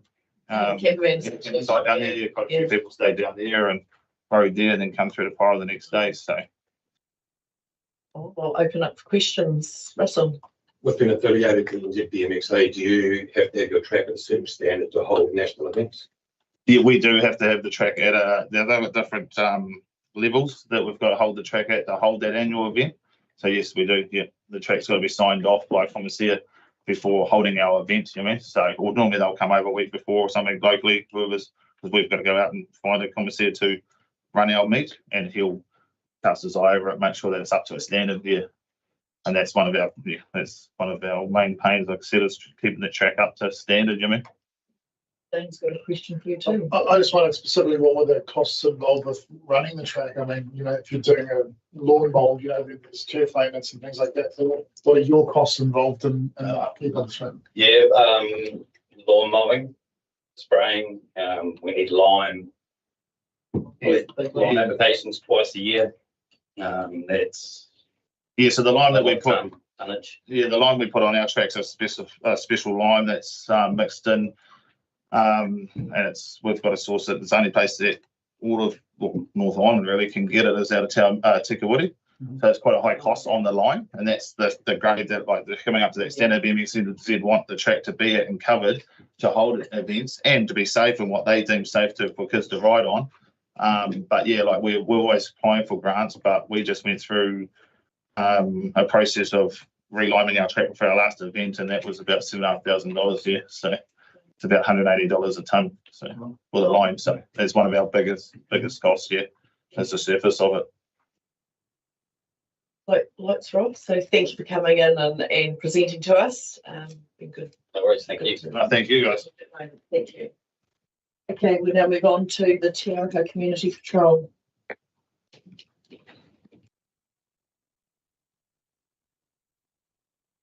Hello, everyone. I didn't realise we had to give a resume before we started. No, So I'm not. Yeah, sometimes just being here and just giving a brief, and this is more sometimes, but just get down. We've got a busy morning. You've got our application in front of you, so I assume you've had a look, and if you've got any questions, you will ask at the end. My first sentence is the easiest thing to tell you, that without your funding, we have no patrol. We have no petrol, we don't go anywhere. We get no funds from the New Zealand Police or Community Patrol of New Zealand. We have to raise our own funds to purchase any equipment, clothing, whatever we may need. From the council's point of view, I had a quick look at the last couple of terms where we've received funding from you guys. So in 2018, we got $2,000 a year, which equals $13 a week that you were funding the New Zealand Community Patrol. And then the next term, it had gone up to $20 a week because we got $3,000 a year. And this year, if we are successful in asking for our $4,000 amount that we applied for, it will cost $77 a week. It just gives you an example of how costs have shot up in the last few years. And that's basically petrol and running costs, nothing else. So that's it, folks. That's my short stuff.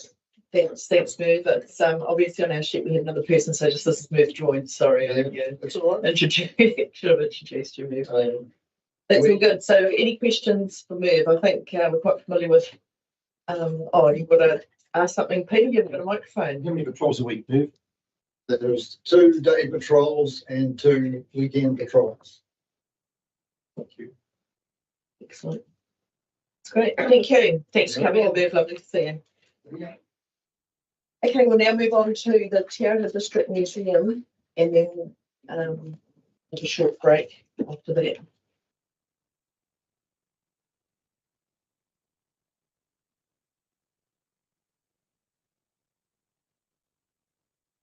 Morning. How are you? Good morning. Sorry, we're running a bit behind schedule. Right. I'm Andrea Osterbeck. I'm the Vice President of the Tiara Museum, and this is Janet, our President, Janice Marcel. Firstly, I'd like to say thank you for your support over the previous years. The funding provides money for us to pay towards our administrator, who is our community-facing regular person, meeting and greeting people and groups that come and visit the museum. She also takes inquiries, phone and email inquiries from people, and promotes the museum to the community. She works with our volunteers to accession donations into our collection. We have 22 volunteers and they work 4,804 hours per year. That was last year. So that's 92 hours a week our volunteers work, or 2.3 full-time equivalent staff if we had them. Our collection is 16,000 objects. That's an increase of 1,400 on the previous year. That was to the end of 2023, and we've already accessioned 500 this year. We have 40 displays, and they are 8 are redone each year on a 5-year cycle. So each display is changed in that 5-year time. We have 146 paid up members of our society, and last year we had 3,407 visitors to the museum. Our yearly visitor survey, which has been passed around to you, shows that our visitors were usually passing by and saw that the museum doors were open. That's 45% of our visitors. 21% of family have come in with family or friends, and 12% have heard about us through our website. 72% of our visitors are from the North Island, and 22% are from overseas. Quite an important chunk of our visitors now. They stay in the museum. 60% stay in the museum for up to an hour. 24% stay for longer than an hour. And I think most importantly, 94% would visit our museum again. So that's my presentation. Thank you very much. Thank you for coming in. Any questions for me? No? No, I think it's all set. Thank you, Janison and Andrea, for coming and presenting this morning. Thank you. Right, we will now break for a quick tea. Yeah, so we'll just break for a quick morning tea. We'll head upstairs and you've got 10 minutes, give us a 10-minute break. Just adjourn for morning tea. Thank you.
Journey now into our next presenter is Fonterra. We've got Philippa presenting Fonterra this morning. Thanks, Philippa. Good morning and welcome. Good morning. Thank you, Your Worship. Good morning, councillors. Hopefully mine was one of the briefest submissions that you might have received. Very succinct. Oh, sorry. I apologise. Yeah, hopefully it was a nice brief submission and very succinct and to the point, so I don't propose going back over that, but I did want to make myself available if there were any questions. And I guess just to reconfirm, we understand that, it's taken us a little bit of time to kind of get our heads around this particular situation. And we are still receiving quite a lot of inquiry from the community. So from our perspective as a cooperative, we do need to move as quickly as possible to exit the Waitoa water supply. So we want to thank Council for the proactive approach that you've taken, for your attendance at all our community meetings and the support we've had from a number of you around the table. But we just implore you to please put some dates around this particular process. I think it's important for us as a cooperative to kind of understand when the end point might be. We do understand things take time, and we have a capital works program of about 14 wastewater treatment plants ourselves to build between now and 2030. So we understand capital works and time, and also budget and capital availability constraints. But as I say, I think for us, we would really appreciate understanding what those timeframes are, and so that is the guts of the submission. Thank you very much. Great, thanks, Philippa. Any questions? No, thank you. I think it's pretty clear, and thank you for taking the time to put that down. Thank you. Okay, we'll now move on to the Life Education Trust. Okay, come on up.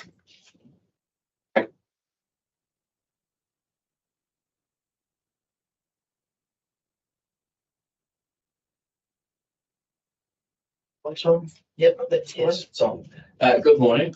I'm Keith Bath, and I chair Waikato East Life Education Trust, and Francis Nicol, who does all the funding applications. Very much here to thank you for the funds that you send to us, and also for your history with us, which is about 30 years. So that, and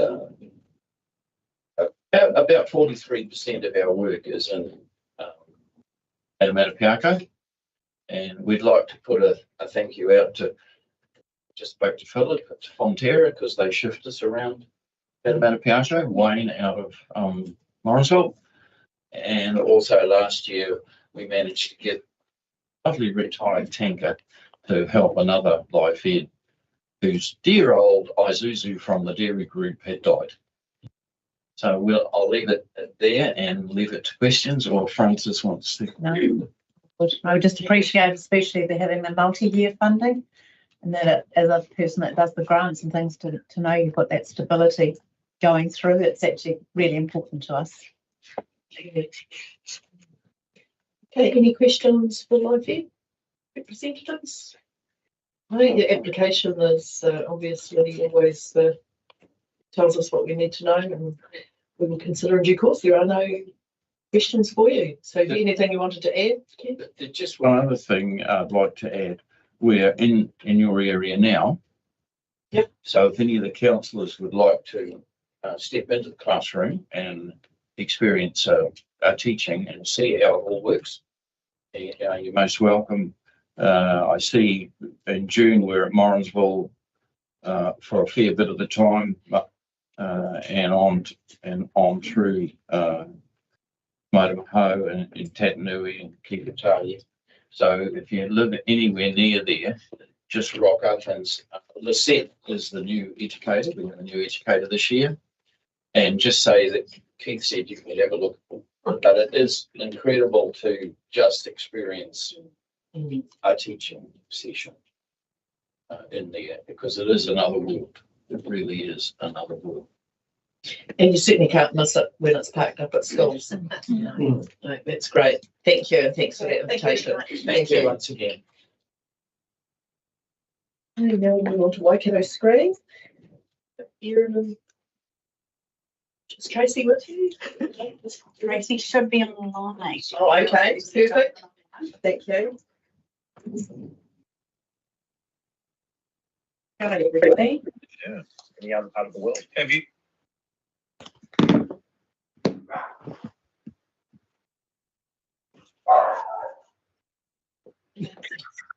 Is it those? Tracy. Hello, Tracy, can you hear us? Take it back and get going. Good morning, Tracy, can you hear us? Pick up. Here she is. Hi, Tracy, how are you? Can you hear us, Tracy? Can't hear us. No. Can you see or hear us, Tracy? I can both see and hear you. Oh, very good. We were just a bit worried there that you couldn't hear us for a while. We thought, technology.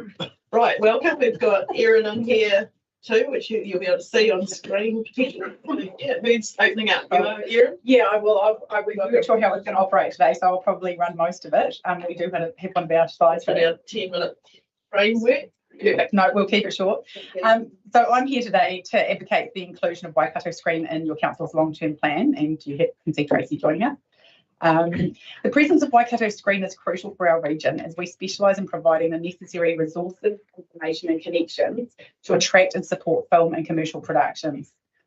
The screen sector serves as a catalyst for economic growth, cultural enrichment and community engagement. The global market is ripe with opportunities and we cannot afford to miss out on being part of this thriving industry. We neighbour Auckland studios which are at capacity, and your district is strategically placed with the locations to complement these international productions.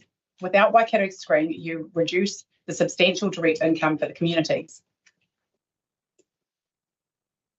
Waikato Screen has laid the groundwork for success. We've established a robust industry crew directory of over 100 professionals, and this week our show reel is being released. I don't know if some people have seen it on the Herald. And it will be coming to you direct. But this is for this also attracts the attention of international producers. This isn't about potential, it's about proven results. We've conducted successful film workshops, forged meaningful collaborations with national and international organisations. And we're soon about to launch our website, a vital tool for attracting future productions and showcasing our region. We've demonstrated our ability to deliver tangible economic return. Large productions filming in our region, including your district. We've experienced increased economic benefit directly due to our efforts. We're not discussing hypotheticals, we're presenting real measurable impact. So we've got a slideshow you can see on the right. And so I'll give you a quick recap. The economic value of the screen sector is worth 3.5 billion, or 3.3, 3.5 over the last 5 years. 1.5 billion last year went to Auckland alone. And the industry grows steadily. Having Waikato Screen as our regional film office has and will continue to grow our piece of this lucrative pie. Waikato Screen is not for profit. We are one of 14 regional film offices, and if we don't host the films that are coming here, other regions will, and they will reap the benefits. For our working collaborations, the Waikato is now becoming a hot commodity for locations. This is new money injected into our regional economy as many productions come from outside our region and outside the country. Last year we had 39 inquiries, and I'll briefly touch on our top productions. There goes. We supported a Coromandel production last year which had an estimated 150,000 per day spent for 14 days. This equated to over $2 million. Community involvement was high and many positive reports from staff in the New Zealand Herald commented. After reeling from numerous weather events, the local hospitality industry welcomed the 400 people involved in the production. Kiwis offered $300 a day to be warriors in Jason Momoa's new show, and it was described as an awesome opportunity by extras. Local people were employed, locations were paid for, and there was much needed economic relief that came to the Thames Coromandel district. And the next slide is about Beyond Goodbye. It put 425,000 into the Raglan and Hamilton community over 4 days. This medium-sized production spent on a range of businesses, including cafes, restaurants, security, traffic. It engaged with community, paying for locations and services from the rugby club, surf lifesaving, iwi and hapu land, and they employed over 100 locals. This was a welcome relief to Raglan after COVID and subsequent bad weather. The Raglan Business Chamber has collectively submitted to the regional and Waikato councils for supporting more filming in the area. The next slide is other activity that's happened in our area, including the international Huntley production that was initially going to import everything and everyone from Auckland. With our services, we encourage them to spend locally and change their mind to accommodate the 200 crew in Hamilton, injecting at least 150,000 into our region over their 3 days of filming. Waitomo will convince the producer that the international documentary should not be in Auckland, should be in Waitomo if that was the best location, and approximately 100,000 was spent, giving the Waitomo $47 return for each dollar invested by the council. And last but not least, oh, the graphics have come up a little bit funny. Sorry, I didn't even realise that. Last but not least, the Gone is back. Previously boasting $1 million spent last season, with a return of $79 for every dollar invested by both Haraki and Matamata-Piako combined. A success in Ireland has given exposure to beautiful Te Araha, and now it is back for season 2. It creates excitement, interest, and certainly puts money into your local businesses. Last slide. So yeah, we deliver. All that we said we would deliver, we have done, fulfilling our first year's agreements with councils. To date, we have assisted with delivering millions to our region. We need all the councils to participate so we can have a collaborative and uniform approach as a region. Auckland invests $1 million annually into its film office, while Tauranga only they allocate 100,000 to the regional screen sector. We have considered the current economic climate and acknowledge that it is hard times, which is why we've asked for 12,000 plus inflation. And this is so that it's achievable for your budget and so that we can continue to service your region. We've proven our worth and we're asking you to continue to support Waikato Screen. Thank you for your time and consideration. Just a clarification, on our request, we have 12,000. Yes. And you said 15,000. Oh, sorry. Oh, yeah, that was the, no, it was 12,000. Yeah, so that was the original one. I just sent through an updated one and I said the wrong one, sorry. Okay, no, that's good clarification. It was 12. Thank you. 12. Thank you. Any questions for the screen team? Tracy, you got something to add? No, that's fantastic. It's good. I'm responsible for the funding and financials and management of the office. If you've got any questions, we're both here to answer these. Yeah, no lights are on. So I think what you presented to us, given us a picture of what you've achieved in the last 12 months and where you want to head. That's great. Thank you. Thank you. Thank you. Right. We will now move on to Creative Waikato. Jeremy. Good morning, Jeremy. Morning.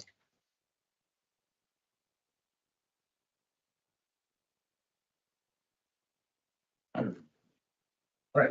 Yeah. Kia ora koutou. Ko Jeremy Melville Greenwa. Ko kaipaka haere hau te toa Waikato. Ko hau te katitua kōro I whānau mai hau ki roa. Tēnā koutou. My name is Dr. Jeremy Mail. I'm the CEO at Creative Waikato. I'm joined today by Dr. Amy Anderson O'Connor and Des Latimer, who have also worked on our submission documents. I'd like to start by acknowledging the council and staff for your work in going through this lengthy long-term plan process. We acknowledge that there is a lot of work to be done in addressing the immediate situation and need, but there also needs to be space to hold the long-term view. This is an exciting and complex opportunity for you all to hold that long-term vision, a vision that creates opportunities for change, and to use this opportunity to be creative and innovative and to reimagine our collective future through an acknowledgement of the nature of thriving communities. As mentioned, this presentation is on behalf of Creative Waikato. We're a strategic regional arts organisation focused on creativity, wellbeing and people, and we work towards a Waikato region that thrives with diverse and transformative creative activity. We work with communities to build capability, and we work with other enablers locally, regionally and nationally to benefit access and engagement to arts, culture and creativity for all people.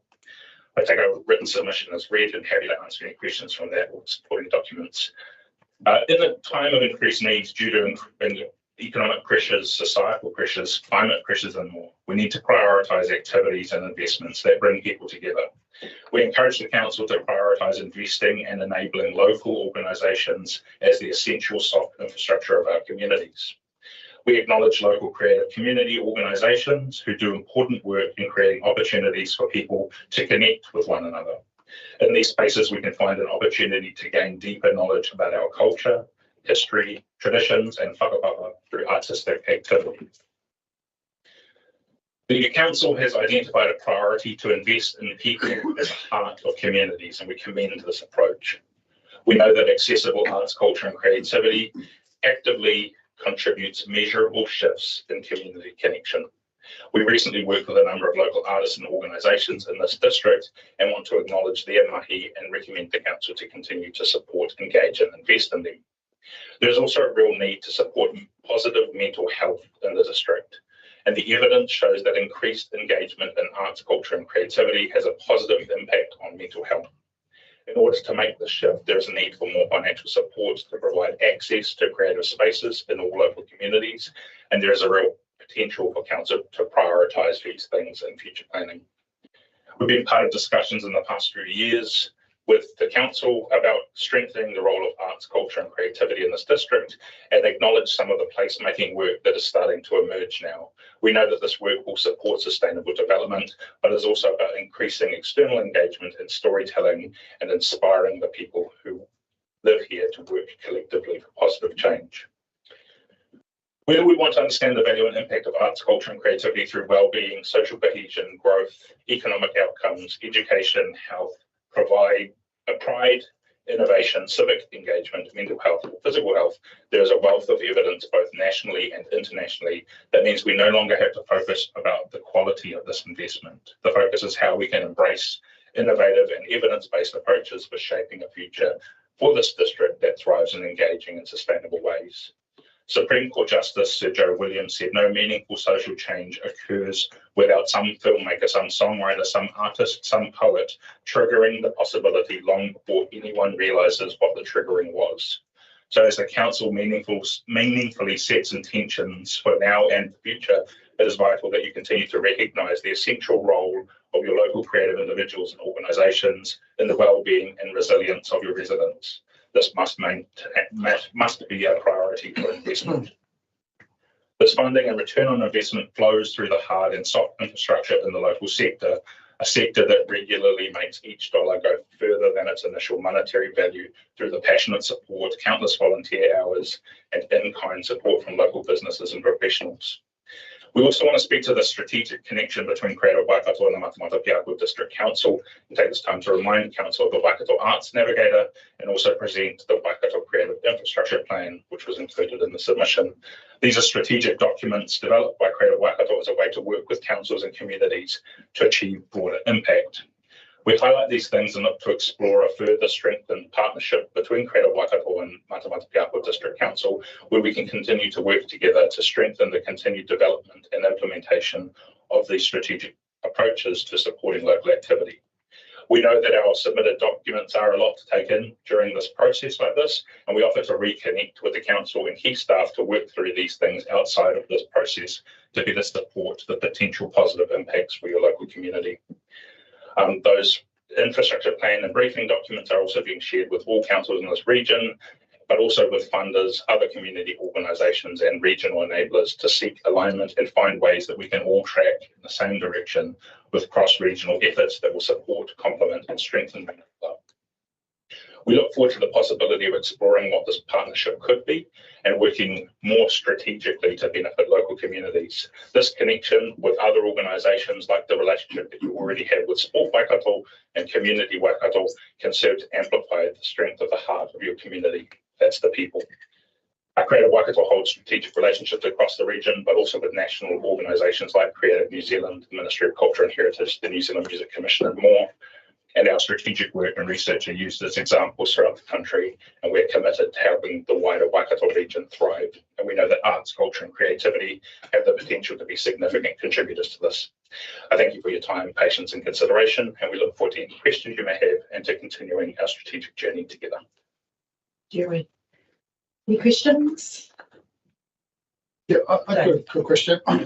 In the extra funding that you're asking for the next 3 years, obviously quite a step up from what we've done in the past. Yes. Is that amount that is even across the people that are contributing to you, or is that something that like at the jump that you're asking for from us is bigger than everybody else? No, it's equivalent to all the councils that we're doing, and so we're looking at that as an equivalency to Sport Waikato. Right. And knowing that the way that they're funded across the region enables meaningfully direct connection with councils, as I was looking at a kind of equity approach with them across the region. Okay, thank you.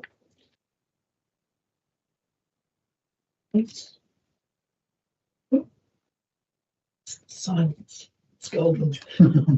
Okay, well, thank you very much for coming in, Jeremy, and your team. And we've bought a copy of the updated versions of the regional strategy and the park performing arts strategy that we can leave with. Great. Awesome. Thank you very much. Thanks. Thanks for your time. Right, we now move on to the tangata marae. Matariki.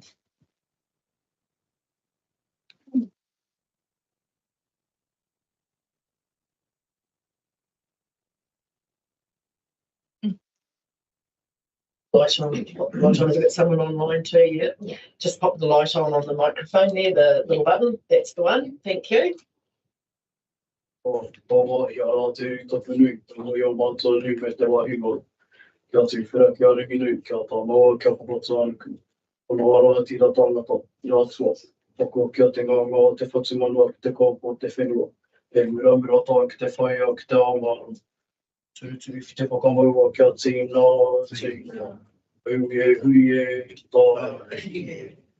So it's a unique kia o matape, nāna I hangai tamatao, ko he ki tānei matapu. So rea, ki ngā mate ko he rā, mai takato mai rā. So tūru kia kingi te itia, me te ahu rea tapu o na mātua tīpuna, mai ki a rātou. I noa kia mātou, o karapeni peni mai I raro I te maunga tēnei rā. Tēnā. Miri ti te maunga, ko mga ki ko te awa, ko tangata te marae. Ko tainu I te waka, ngā te inirangi te hapu, whakakawa te ane mātou, ngā uri o William Tangata Douglas, me Wai Māta, Tonu Pō, Marsh. I miri te huri ki te kaupapa I tēnei rā, e mihi te kia koutou, whakai kia haraman mātou mai tēnei mahi. Nō reira, ka whio au te rākau ki tōku tui, nō reira te te mata. Kia ora tātou katoa. We're here on behalf of Tangata Marae, representing the future generations for our people. I'd like to discuss how our marae is growing as a community from all the past wānanga and events held there.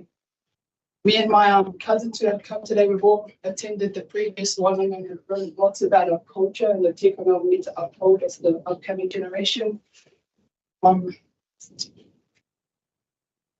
We understand there's still so much we can learn before it's our time to lead. So here we are presenting the growth in our knowledge and our confidence so we can continue these events. At the last wānanga that was held at the marae, we learnt about Waikōrero, Karanga and Waiata. At the end of this, all our whānau knew how to properly structure a kōwhiri, which is a crucial part in marae procedures. And I just know people can learn so much more about the major principles that guide our culture. We run this upcoming Matariki wānanga. Matariki is more than just the celebration of the Māori New Year's. And there are a lot of different aspects as to why it's so important to our culture. When I was about 12, we went up to Weleti for the first time, Navaunga.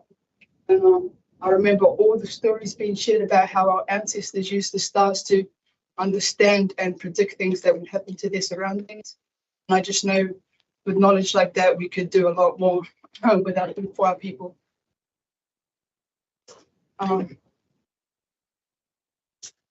To understand our history more, to see where our future is headed is why we'd like for these wānanga to continue.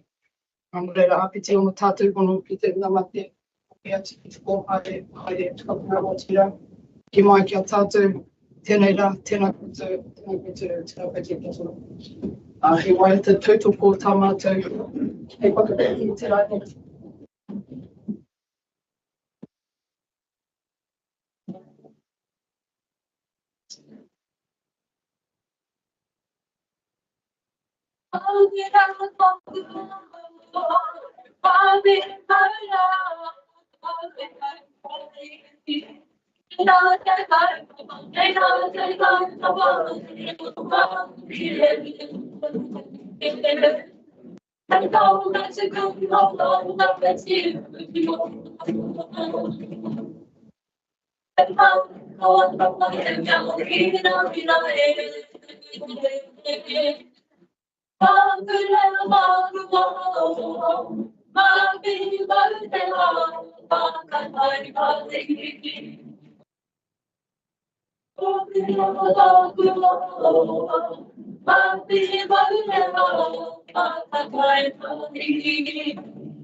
Thank you all for having us here and letting us speak today. Thank you. We've got any questions for them, Gary? Yeah, that's lovely, thank you. And Gary's got obviously. Ia kami ia tini kia koutou. Kaue nei te reo ki roto I te whakawhare. Kaue nei ngā hia ngā mono e. O te marae, tino te aro. Tino te aro ne tēnei whakawhare. E whātai iti tēnei. Just your wānanga o Matariki, is it open to, I guess, the whole, the wider community of Matamata-Piako participating? Yeah, it's open to anybody, anybody wants to go really about it. Thank you. So before you go, so does that add on to what was done last? Yeah, so we pretty much just showed everything that we've learned from the previous one that we held. Thank you all for coming in this year. Thank you. Lawrence of Historical Society.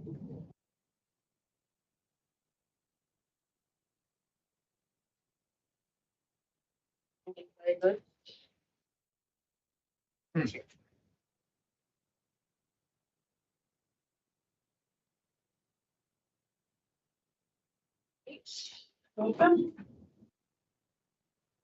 Morena, everyone.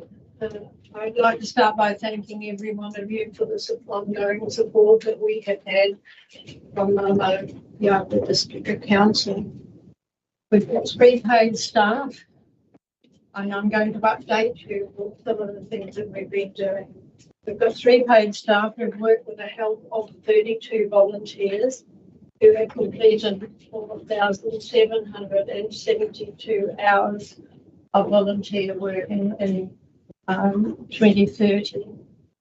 Our big thing is community involvement. We play a significant role in our town, and we offer it to other towns as well with the Aotearoa New Zealand Histories, which now sits in the social sciences curriculum. And we have people coming on Thursday. We have young classes from St. Joseph's, and we are going to be working with them to look at where we share the Māori history alongside the settlers' history. So we engage them in that way. The walkway panels that you had supported when we were erecting those panels play a big part with our school as well, because they use those both, and that's very important to us. We've got a very strong connection with the 3 iwi in our area as well as the 2 Moipi, and we continue that. And one of the things that's happening on Saturday is a marae experience, and that shows the closeness of the relationship that we actually have with our 3 iwi. We also thank you for a letter of support that when we were looking for funding for our Waitangi Day commemoration. We had a wonderful day with 200 people from the community, both Māori and Pākehā, who came along to enjoy the day with their families and connecting as well. The The next event is, as I said, the Marae Experience, and we're teaming up with Ngāti Hawa, who will welcome us onto Kai Matamata. And then we will follow that up with a third event, which is a history sharing event. And that will be stories about the settler Morrinsville, both from the Māori perspective and from the settlers' perspective. And we thank Gary, who's going to work with us on that particular event. They will be happening in June. They will be letting people know. We work also with the Morrinsville Gallery. We had a very successful lunch that was organised by the Art Gallery for our volunteers. We combined the volunteers from both organisations and had a very successful day. And we've just opened our latest Our People exhibition, where we highlight 6 people. We had a wonderful opening that followed a blessing that we had in the morning, and that was really worthwhile. So our connection with the community continues to grow. I'm going to hand over to David, who'll just give you a brief rundown of where we're going. Morning, everybody. I also like to thank you for the support of the museum. I'm not sure if we mentioned it last year when we were here, but we are looking to revamp the exhibition hall. We moved in 12 years ago and we just did our best, but and the stories you wanted to tell are in there, but they're not told in a way that makes it easy for people to get the information.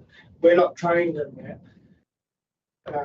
And as historians, we will put up 1,000 words when 10 is the need. And so we've engaged a professional person who curates exhibitions. That's a profession, and has been doing it for 20 years. And in actual fact, he was the guy that designed our building back in 2008. So over the last few years, we've been trying to sort out again what the content's going to be, and we want to focus on the dairy industry. And we're picking that because Morrinsville is uniquely placed to tell the dairy story. While we're not the first, when the dairy really gets rolling, Morrinsville is probably the only place in New Zealand that has true competition. And from the beginning, Morrinsville's always had 3 dairy companies, and even now that's still true because Tātua has remained independent in that time. We've been building up the exhibition and the dairy side, and we've just been engaging with Brendan Graney from Tātua, who grew up in Waitoa and knows the history of the dairy industry really well. And he's quite keen to see us how to do it, and he's willing to help with the curator to do the job. Now, there wouldn't be anywhere else in New Zealand that you could get the CEO of a dairy company to help you do the job. So that's the uniqueness of Morrinsville. This exhibition is fairly expensive. It's now costed out at $450,000, and we've been raising funds for it over the last 12 months. And Ben and I have been doing quite a lot of consultation about it with the community. And we're just about to apply to the lotteries and Trust by Canada for the funding. It's an exciting project, and really it will finish what the museum will be in total. We started in 2000 with the idea of building a new museum, built the new museum 10 years later. We've done some exhibitions, one at Whenua, which we did back in 2018, But these are the last two stories that are particular to us that will make the museum more accessible for people when they come in. Just one other thing that we've done starting this year is we've never charged for entry, and relied on people's donations. But because of change in society moving into cashless, people just didn't have the cash to put in the donation box. So we have put down a nominal charge, and it'll raise us about 3,000 a year, which in our total budget is 6%. It's not huge, but it's led to a whole lot of other professional development and handling cash flow, EFTPOS, so that we can do other things in the future. I wanted to let you know about the exhibition and how we were proceeding with that. Thank you. Any questions, Caleb? Just looking at your statement of financial performance in the 30th April last year, in $85,000 of other expenses.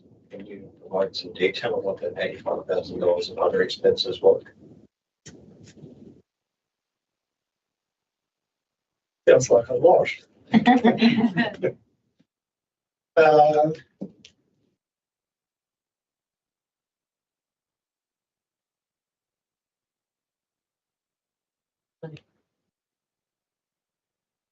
Oh, we can. It's look at it, I'm sorry. Yeah. consistent over the years. Even if you can come back to us. Yep. That would be great. Just give an email to the governance team as to answer Caleb's question as to what the, it's quite a bundle, isn't it? But yeah, if you just get some clarity, that'd be great. Yeah. Awesome. Thank you. Any other questions for the museum? No, thank you so much for coming in and taking time, and wish you well with the new display. It's exhibition. Okay, next up we have is the Matamata Citizens Advice Bureau. Sorry, we are just running a little behind. Not too bad. Not too bad. Hello again. Hello again. So we have Christine and Julie Cloisters. President, don't you, Jill? You're president? No, she's a treasurer now. Oh, she's a treasurer now. You're the chair. I am. Yes. We flipped and redid. Welcome. Thank you. I'd like to thank you for the invitation to talk to you this morning about the impact of the grant on the Matamata Citizens Advice Bureau. So my name is Christine Miles and I'm the chair of Matamata Citizens Advice Bureau, and I'd like to introduce Jill Brooks, who is our treasurer and board member.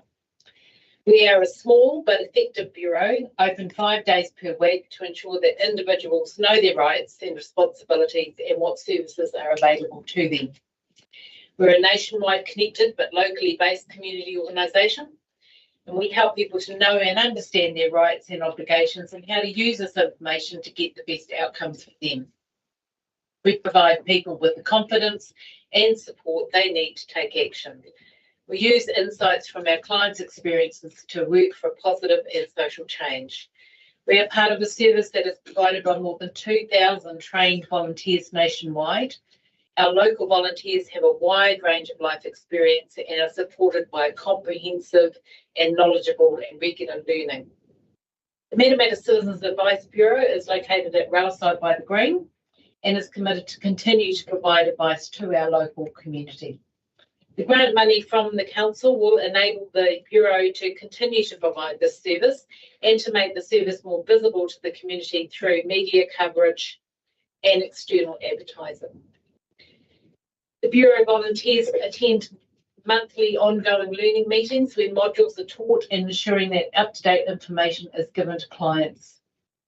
The Bureau continues to make local connections with them to provide valuable contact for our clients.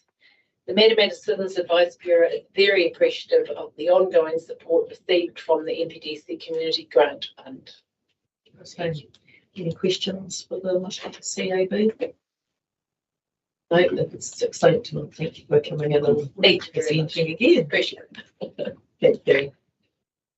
Okay, next we move on to the Matamata Historical Society.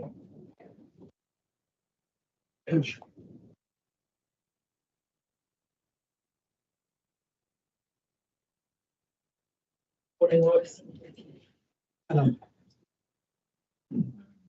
Good morning, everyone. My name's Jackie Mulqueen, and I'm the president of the Historical Society, and this is Roy Wiles, who is our minutes secretary and dog body. I should say. We're here this morning to speak in support of our application for a multi-year grant. As you know, we function as the community component of First Tower Museum and Reserve in partnership with Matamata-Piako District Council, with whom we hold regular 6-weekly meetings as well as casual talks every day. Everyone's around. A brief look at our back history. In the mid-1800s, Josiah first negotiated to lease a 56,000-acre block with Wiremu Tamihana. First never lived here, but he built a concrete tower in 1881-82 at his estate headquarters, and this has become a Matamata landmark. The 56,000-acre estate was divided into 117 farms in 1904, and the Borough Council at that time, in the 1970s, acquired part of the Tower Farm, which held the tower and the homestead, for the purpose of establishing a farming-oriented museum and a public reserve. And the Matamata Historical Society came into being around this time as well, with the purpose of preserving the history of the district with a focus on farming. Only the tower and the farmhouse and the old red stables of the original 1900s farm buildings remain. So since then, service clubs have built for the purpose of displaying our farming collection 3 large replica farm sheds, and the society has added a wool shed and a milking shed. So we're looking at a 5-acre or 6.5 hectare estate with all these buildings on it. As well, to support the farming, naturally a wee township work. So we also have some heritage buildings. We have a church, a post office, school, jail, 2 goods wagons and a cottage. Local concerns and personalities, as well as the donations of business, farming and family artefacts and memorabilia, are chronicled in these sheds and heritage buildings, and the buildings all look much as they did when first built and are furnished likewise. The 1966 memorial cairn dedicated to Wiremu Tamihana was also moved onto the museum grounds back in, I don't know, 1978. 1978, yeah.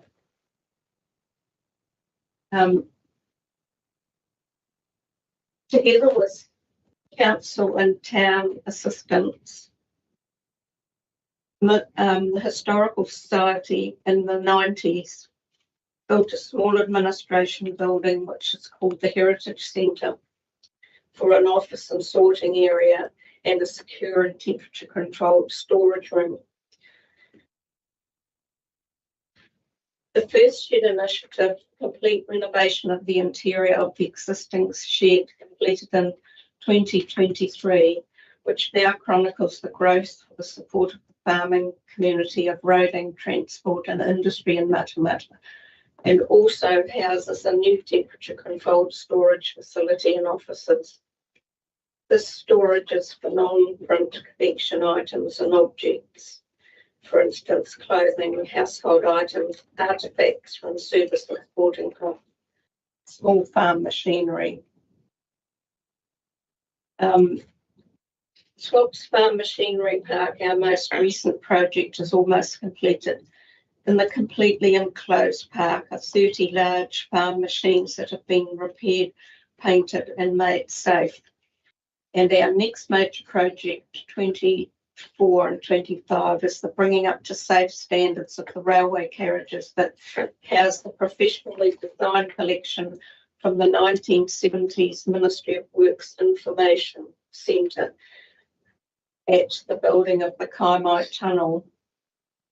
This work involves a complete electrical refit, painting and repairing outside and inside, building a ramp to make the display accessible, and revamping the collection within, and adding the stories and names of those involved. The Heritage Centre is the administrative hub of our community. It provides spaces for received donations, storage for print, photographs, records, and so on from clubs and associations. A small space for the computer team, a smaller space for the research team, and even a little bit of office space for the treasurer and secretary. As you can imagine from the works detailed here and all the black background planning involved, our treasurer secretary has an enormous administrative job, 10 hours a week of which will be paid work and for which we are requesting the multi-year council grant. Thank you for the opportunity to speak about our museum and present our request. Please, if any one of you would like to visit the museum and look at our 13 buildings and all those things, also come to our King's Birthday Bake-Off on the 19th. You'll be most welcome. Thanks, James. Yeah. Okay, lovely. Thanks, Jackie. Hello. Good morning. I see an increase here from 12,000 to 17,250. What's on your application? The requested amount for the next financial year, the next 3 years is $17,250. What's the increase for? That was the same amount we asked for last time, and you gave us 12. So we thought to ask for the same amount and see what happens. I would stress that all the council funding goes to pay for the administration of the organisation. All the displays, research, documentation, conservation is funded by us and by the local community. And the gate takings of the museum going. The gate takings is shared. The council takes the camping. I should say there may be a conflict of interest here. I also work for the council on weekends at the Perth Town Museum. The entrance fees are in our budget sheet and they come to the society. A previous mayor gave those to us to spend on the museum, and we do that. And the council takes the camping and other costs. We share it all. Thanks for that clarity. That's great. Any other questions before checking? Thank you for coming across today and presenting to us. Okay, next up we have the Citizens Advice Bureau. Te Araha. Shirley.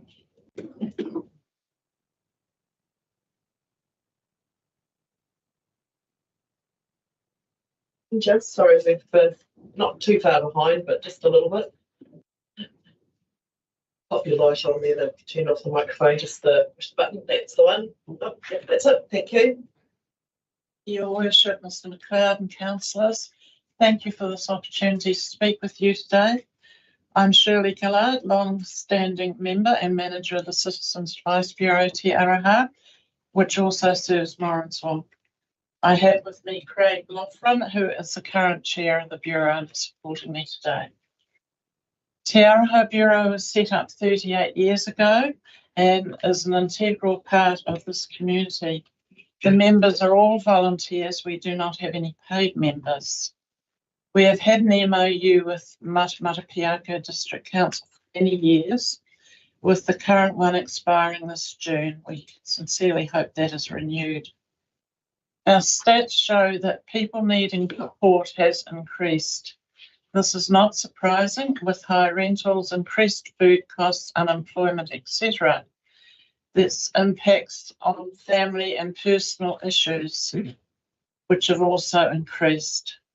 This involves queries that can take a lot of patience, research, and empathy. We have seen an increase in the past 12 months to 2 years in clients with mental health issues. We have systems in place to deal with these volatile clients, and we're going to step up the training in this area. This can also impact on interviewers, and as the confidentiality principle is so important, we have systems in place and in-house support when necessary. Of course, the work is not always demanding. Some people just need somewhere safe to talk over their problems, knowing that they are in a safe place and it won't go any further. With 20% of the population being digitally excluded, we have clients needing assistance with government forms and many things that can now only be done online. There's an increase in that service. Each of the 82 bureaus throughout New Zealand must do core business. We must also complete an annual compliance document, being accountable to our national organisation, the community and our funders. The Bureau hosts a weekly JP Quickness desk and also is the agent for the Te Araha Community Food Bank. The Bureau also hosted, until the end of last year, the Justice Department Family Court Navigators. Fortunately, we have been able to build a good relationship and we have direct links to the navigators, and this is a benefit to the community and is being used more. We thank Council for the funding and support they have given in the past, and we look forward to this continuing. And we thank you very much for listening to us and happy to answer any questions. Thank you, Sherry. Great. Any questions? No? Yeah. Brilliant. Thank you. Thanks for coming and taking the time to come in today. Thank you, Matt. Thank you. Okay, now we'll go to Jill Taylor from Matamata-Piako.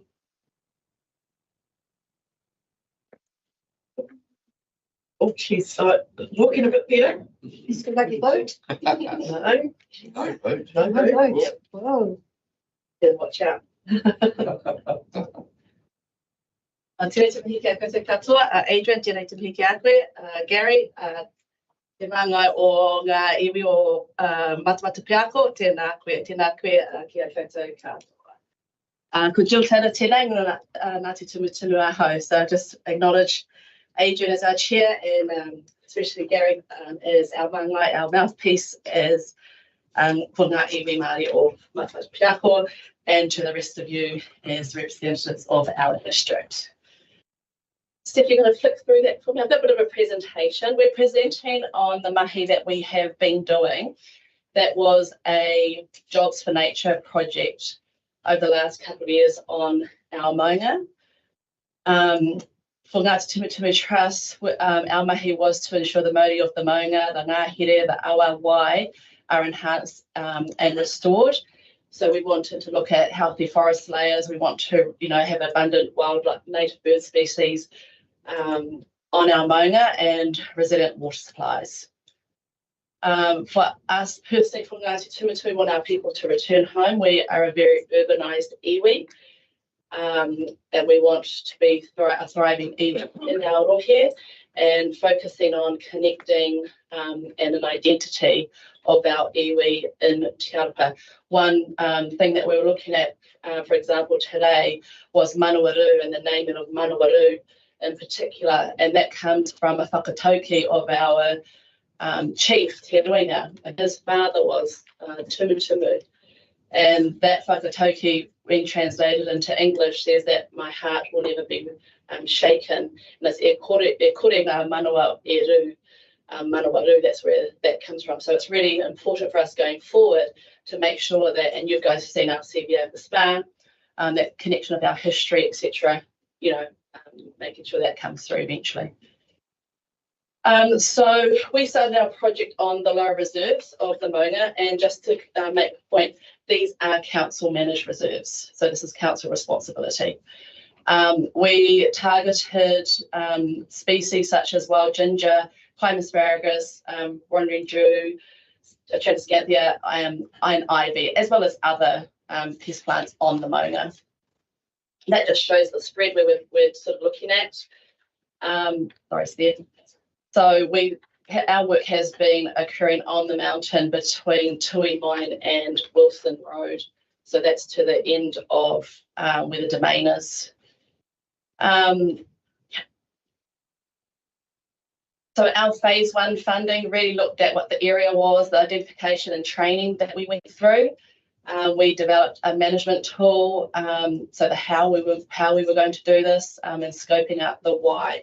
The why was really actually brought to us by the community, by people like Michelle Laurie, Warren Garrity of DOC, and Reen from Keep Childhood Beautiful, that there was a really invasive weed plant issue on our Maunga, and that nothing was being done. And by the time, we were getting to a point in time that if nothing was done, then it was going to be out of control.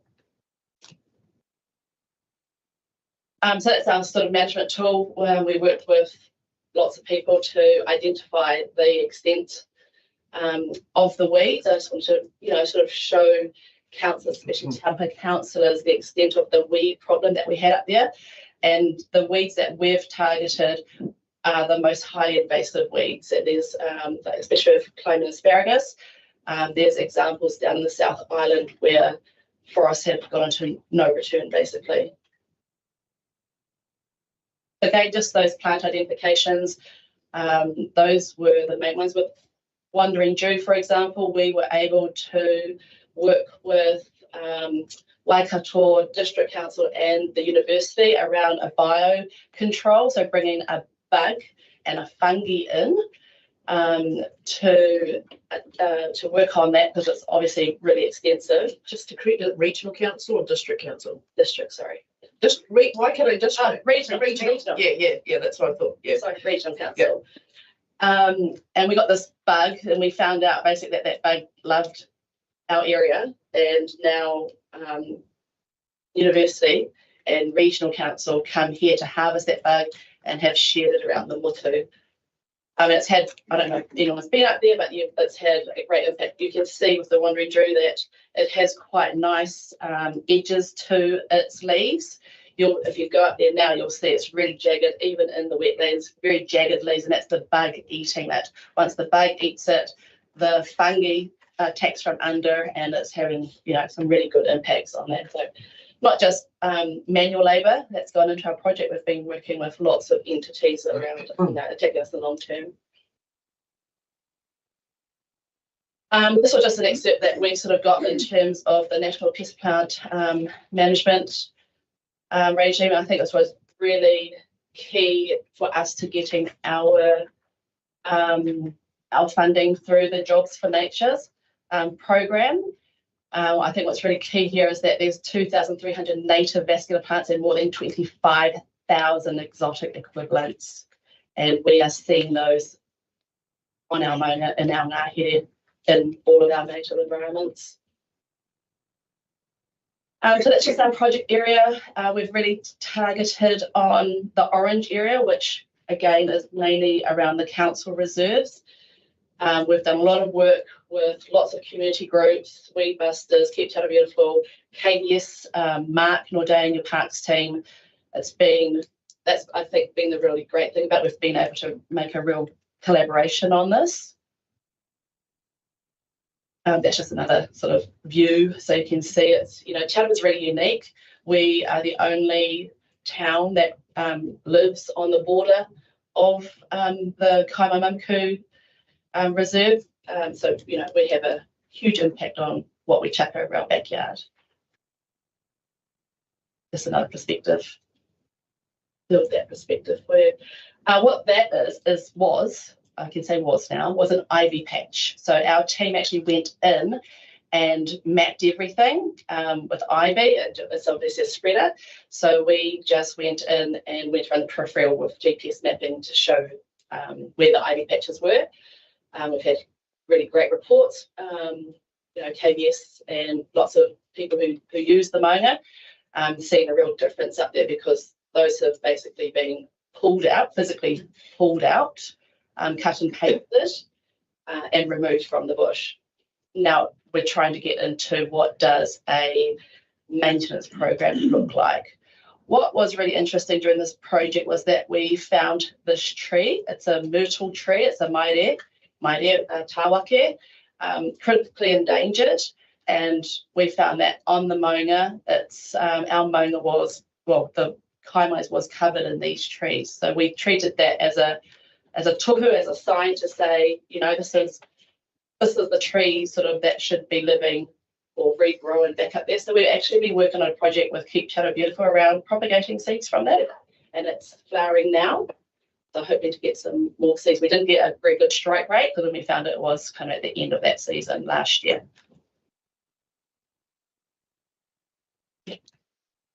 Oh, you just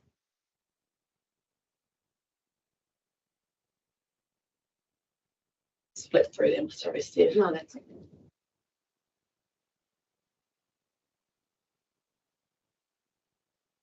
It's just a bit of information about that tree. That shows the sort of location of, how close that council farm reserve is close to these really highly significant trees in our bush. And our dream is basically just to, keep this project going and have a real impact on our maunga and our ngahere. You cut that through, that sort of tells you what we've done today and some pictures of, so that yellowing is the fungus in action. That's Corey there doing some cutting and pasting of some ivy going up the trees. And then you can see the difference of the bug is making.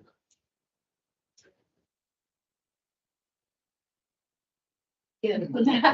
Just go up the bush, there's heaps of it. No, not the wandering Joe. I've got plenty of wandering Joe, Joe. And it just sort of shows some of the connections and things that we've been doing in the community. Domain Day. We did a bat sort of looking at bats, where they're coming from. That's June. Looking at some more pest plants, other people of interest coming into our environment. Kaimai Mamapu. There's one down there that shows that we found a Cody grove and the pest plants all sort of twined around those Cody. So we went in there and made the decision with the Tiaki and Cody things to make a decision to actually go in and clear those Codys to allow them to grow.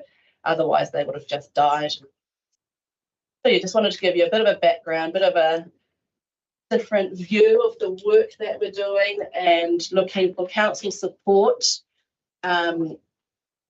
towards the mahi that we've already done. And I'm sure, we all understand that we've done extensive work up there. It's huge, the work that they've done up there and the impact that it's had. And for it to end would be really catastrophic for, our natural environment. So yeah, thanks, Jill.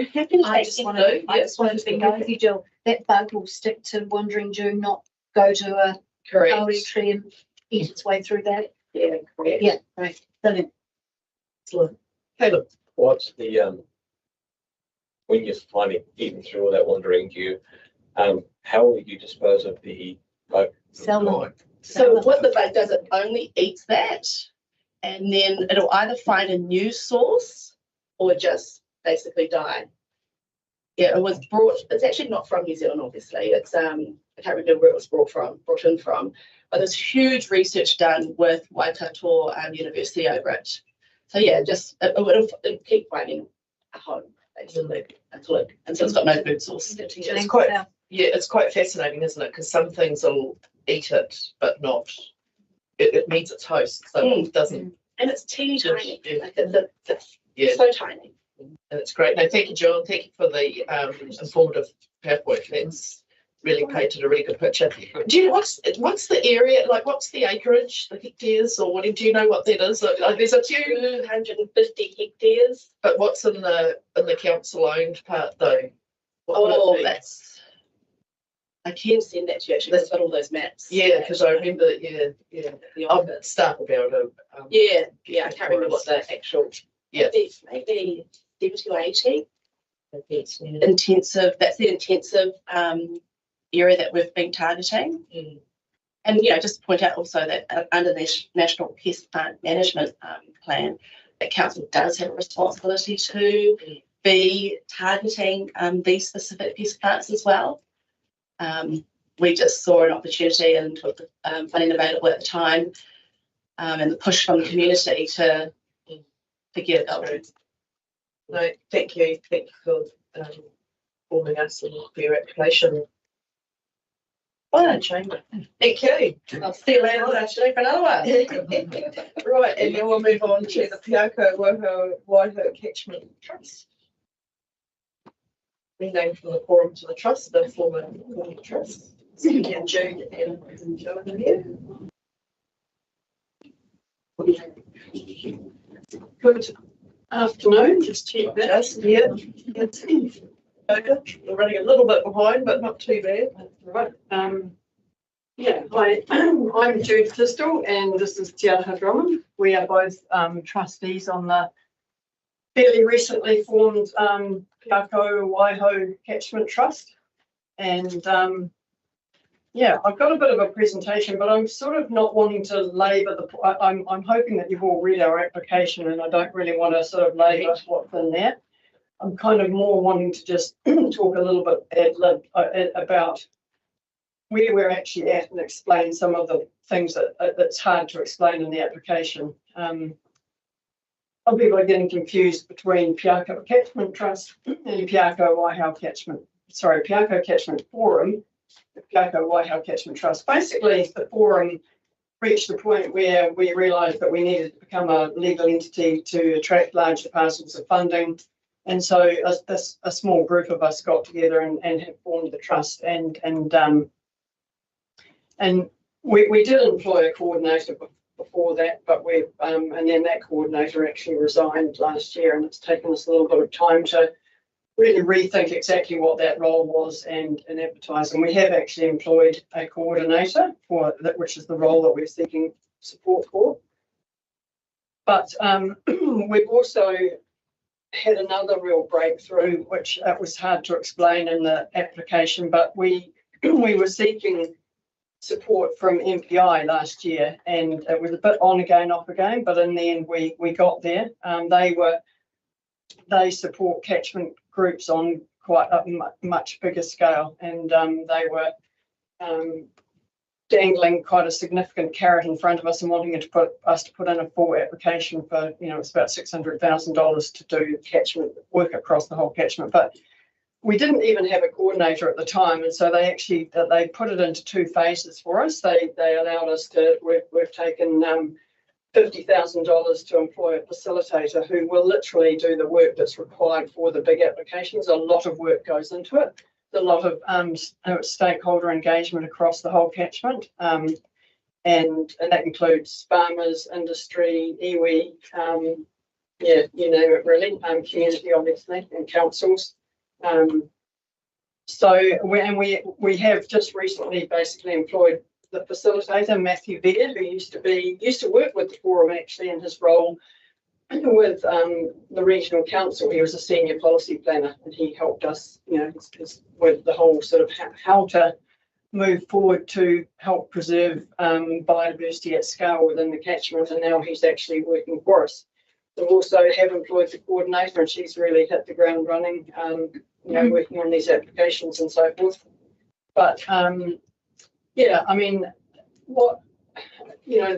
main, without the MPI side of it, we're wanting to do a lot more community engagement and education and have regular weeding groups in actually MPDC reserves such as the Morrinsville Riverwalk and Boys Wicker at Wahara, so that we actually get more people. It's not so much about getting free labour for the purposes of getting weeding done. It's about getting people to understand what's required and what the vision is to actually create more robust, forest and wetland modelled on what would have been here originally.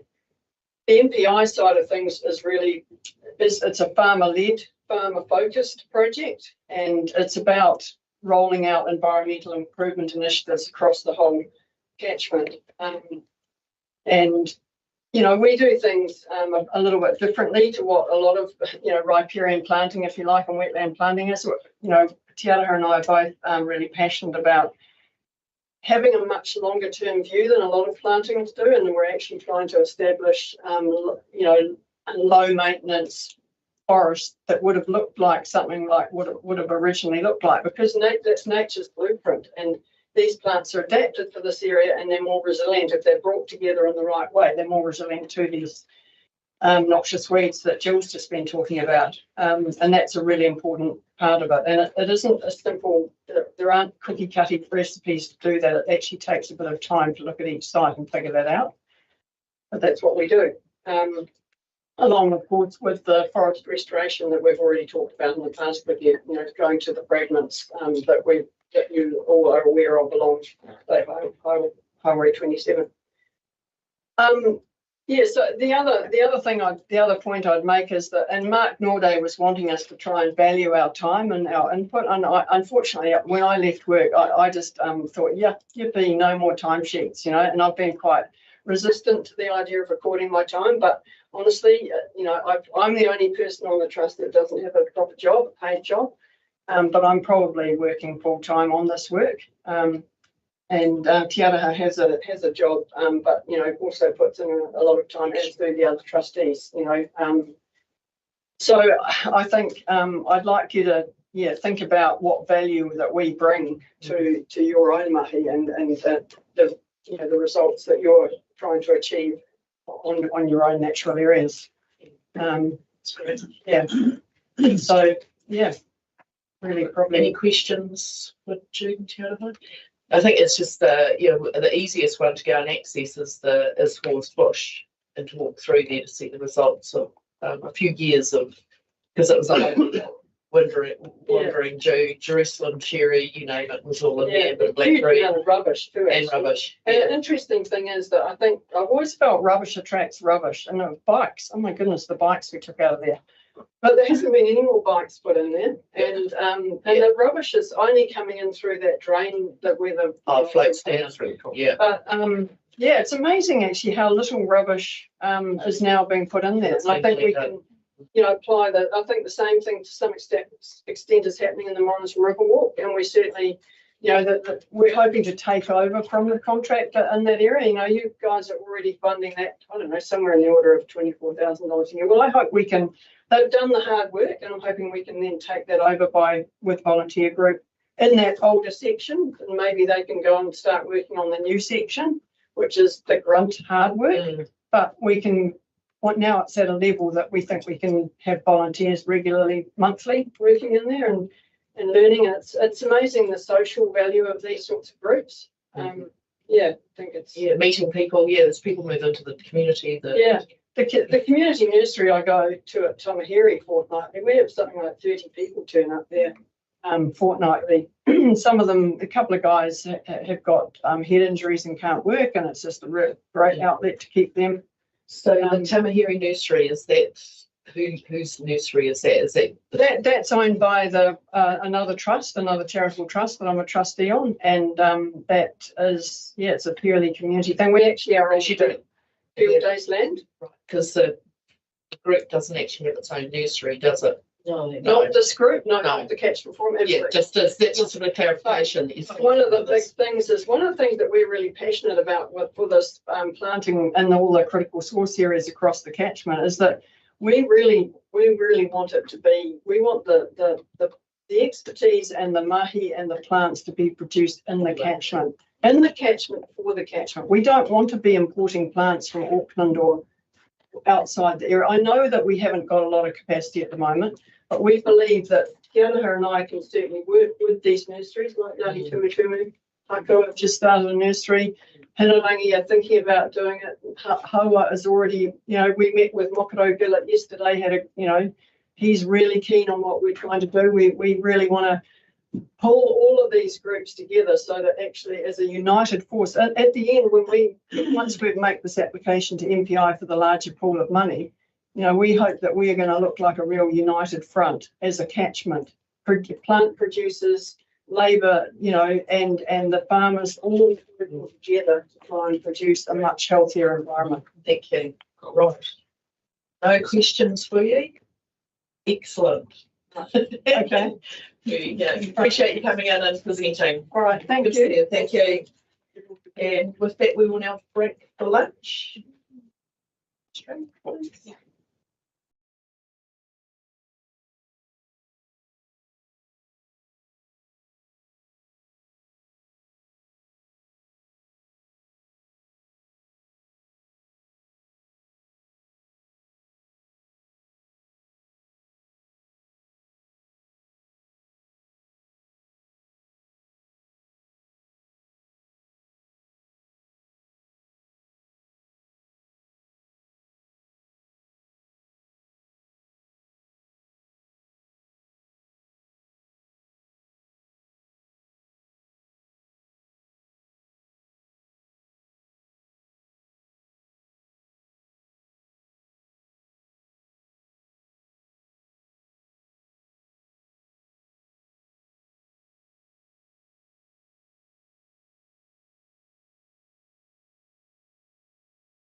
that's more we have to do there. We also have a ongoing project to donate one kowhai tree to every house in Te Aroha. We already have 250 kowhai seedlings going. We're just going to continue growing that, and hopefully, if everyone takes up the offer, once we get the trees up to a nice stage, we'll donate one tree to every household in Te Aroha kowhais, and hopefully we can attract a few more tuis into town. So we also have a planting for celebration that's coming up 100 years since the first trees were planted in Stanley Avenue. Of course, before that it was Stanley Road, comes Stanley Avenue, and 100 years ago they planted the trees. So we have ordered 5 copper beeches to fill in a few gaps to have an official planting to celebrate the 100 years. Silver ferns have come on board. They're going to help with the morning tea and the supply of all for us to have that in. The cost of that too, keep out beautiful, just for the trees itself is $2,500. So that's pretty expensive, 5 trees, but it's a special event and we wanted something to make an impact and not too small, so that they're quite large trees. So that's fantastic there. There's a picture there of our potting shed. It's in desperate need of a new roof. We don't even know how to tackle it. You can't get onto the roof, it's that brittle. When it rains, we've got buckets everywhere to collect the water. Also frightened that once we start removing the top of the roof, what condition the timbers are going to be underneath. But we've even put aside an estimate of 5K to do our roof for future needs on that. Who's operating the slideshow? So this just to show you where some of the money has gone in the last sort of 3 years. Yeah, at the bottom, that's extension where we extended the nursery to create a large area for us to put our plants in under shelter.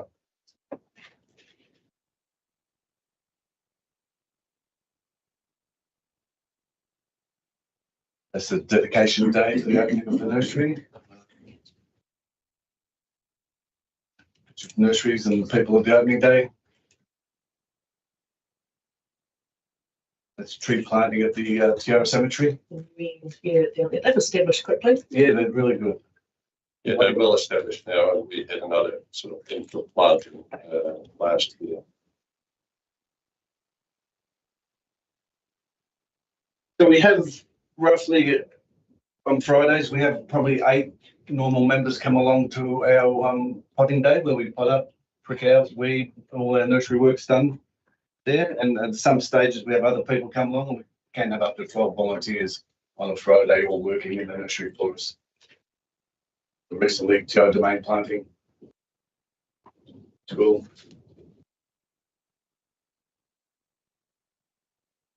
Partnership with Tatu Anui, where we grow some plants for them and they on-sell them to farmers.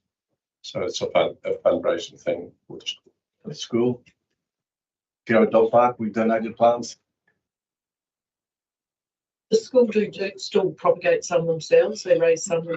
Yes, so the idea was that we actually propagate the plants from seed and they grow them on. So right. What you just saw before was in their nursery. They were plants that were raised by us, and then they have 2 planting days, I think, a year on 2 Tatu Anui suppliers, and they charge for that and get sort of funding in that way.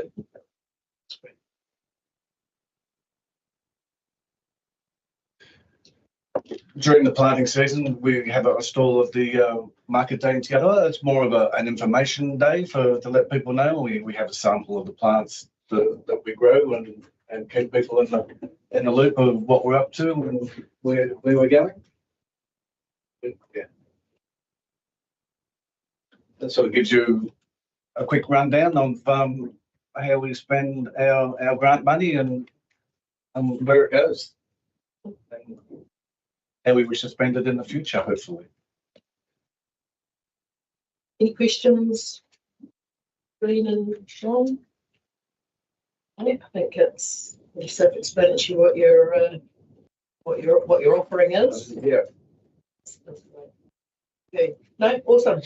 So you wanted to speak to Brian, you want to talk about the walking and cycling? Yes. That's in this space. Yeah, if you want to mention that now. Yeah. It's just the walkway from the railway line through to Kendrick Street.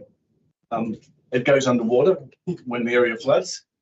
If it was lifted up a metre, it would be above the flood plain. So when we close the bridge down, it still gives us turn for the school kids and everybody has to walk into town. Because once the bridge is closed, everybody has to walk around.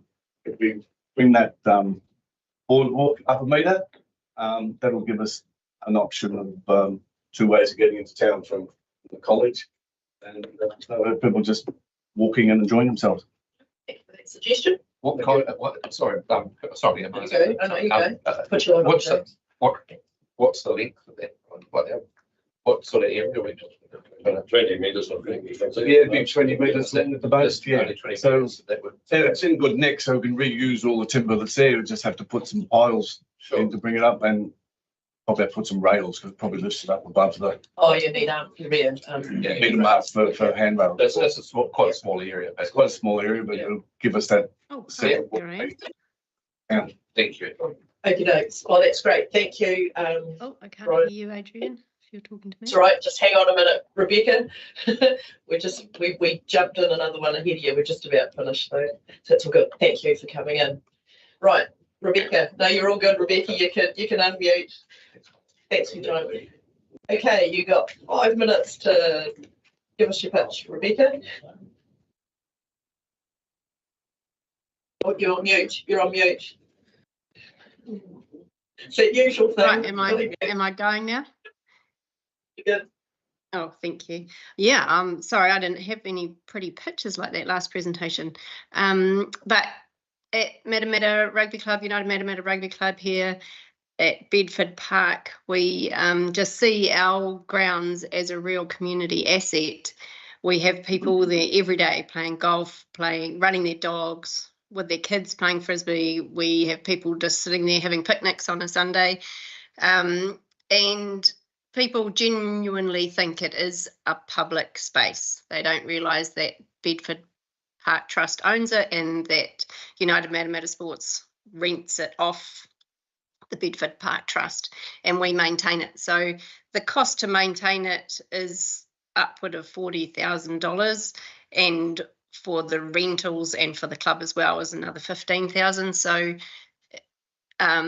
just some help towards maintaining the beautiful green grass that we do have would be appreciated, considering how much community use it gets outside of our playing and training times. Thanks, Rebecca. Anybody got any questions for Bex? No, I think it's all in your application, Rebecca. Thank you. Yep. No, sorry to move you around a bit this afternoon. We were getting a bit behind schedule and obviously had a tech glitch, so we bumped you off one. So no, that's all right. Thank you for allowing me to speak. It's No, that's great. Thanks, Rebecca. Nothing else to add? Just that we don't want to have to close it off, obviously, or place our stake on the place and say no one else can come. It's ours. We spend thousands and thousands, and we want to keep it open for everyone, and we want it to be the best grounds in the Waikato, which we get lots of comments about on a Saturday when the rugby teams come over. They can't believe this, how well it is maintained. So we do pride ourselves in that, and we'd like to keep the standard up. But as the costs are going up, and we're now getting consultants in to make sure that the grass is maintained, then all the costs are going up. So thank you very much. Cool. Thanks, Rebecca. All right. Oh, no questions. So thanks a lot. We'll let you carry on. Okay, thanks. Have a good day. Again. Right. Next group is the Federated Farmers. Welcome back, Donna. We welcome Brian Hunter this morning as well. So got Donna and Brian and Sherwood. Right, hey, it's lovely to be back in the room. So, yeah, we're representing the Waikato Federated Farmers, and on my left is Phil Sherwood, farmer out at Matamata, and Brian Steele, farmer at Waitoa.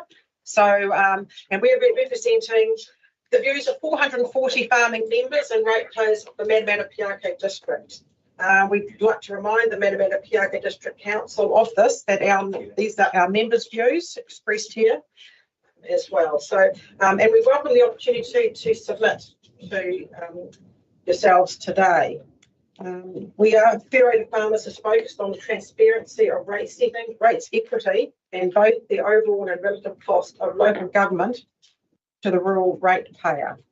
So we'll take the summary of recommendations as read, because I'm sure you've all read them, and we'll go on and carry on through. So, so Waikato Feds would like to congratulate the Matamata-Piako District Council on the preparation and presentation of the LTP consultation document. I personally was actually quite impressed with this one. It was very good, easy to read, so well done. Waikato Feds agreed with the council focus of being prudent and affordable this time around. We are also aware of the demands from central government, and with the tough economic environment, we are supportive of the Matamata-Piako District Council's approach to looking after what you've got, delivery of the same services to the same standard, and smoothing costs where you can. Just do the must-dos and not the should-dos or could-dos. Waikato Feds advise that some areas of the primary sector are also facing difficult economic times at present, and supports the Matamata-Piako District Council in being prudent and transparent. Waikato Feds is aware of the growing communities and must be able to maintain existing assets and infrastructure. We want Matamata-Piako District to be the place of choice. We'd just like to highlight the uniform annual general charge. We commend the Matamata-Piako District on aiming to maintain the UAGC at above 22.5%. This is a way to mitigate the impact of the higher value properties, yet believes that the council should fully utilise the UAGC mechanism at 30% of the total rates income. I will move on to Brian now. In our LTP submission, Feds what we're proposing to reduce. Firstly, at 4.1, we've got the Tierra Spa project. Now, the Spa project we deem as a nice to have, but also wish to acknowledge the work that's already been done. So a hell of a lot of the background work's been done. If an opportunity arises in the future, i.e. the third party coming in to fund, it would be worth re-looking at again, but at the moment, straight out, we recommend that you shelve the Spa project. Roading renewals. Federated Farmers supports what has been proposed in the LTP as the alternative option.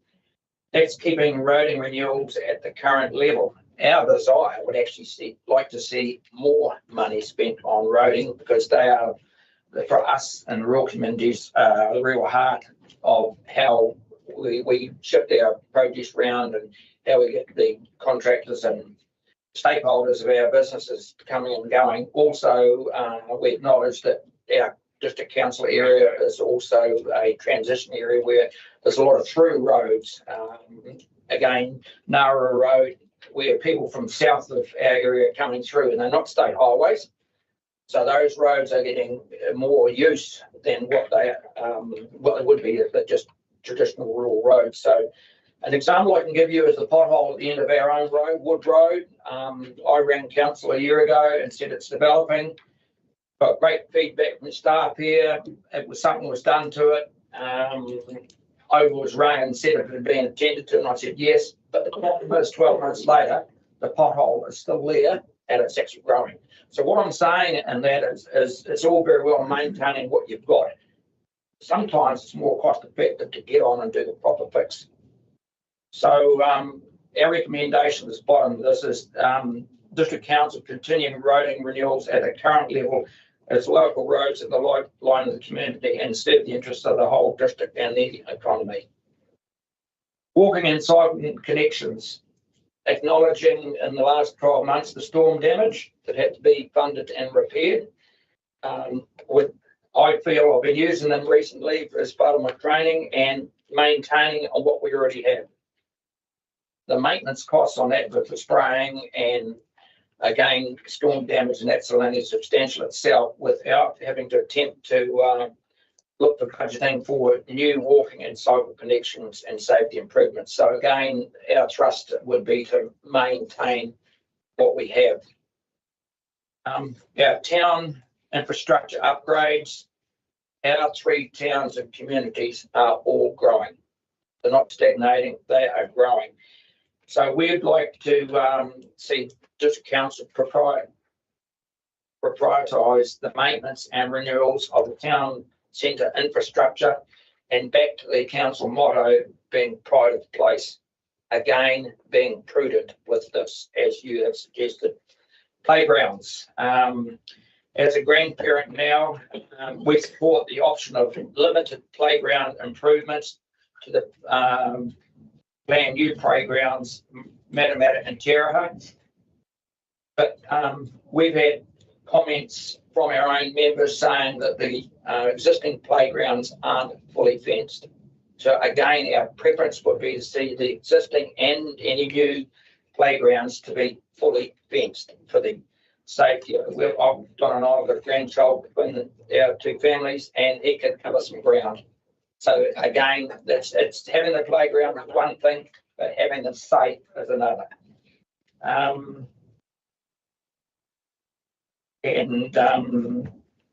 Yep, so with the safety fencing, that was with me.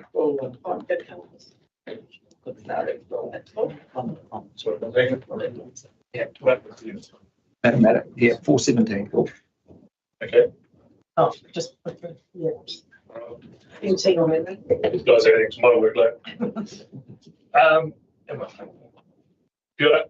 A civic, Matamata Civic, I guess that falls with me for Matamata. Look, Waikato Feds recommends that MPTC removes the civic stage from the work program and carry on using the civic as per it currently stands. Right. Again, Tierra Library, acknowledge, as I said before, the communities are growing. Libraries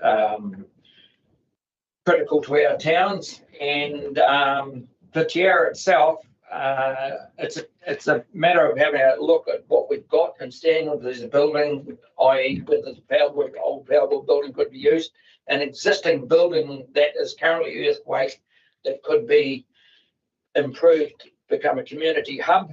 It's been discussed before, banking services, etc., which are now lacking in Tierra.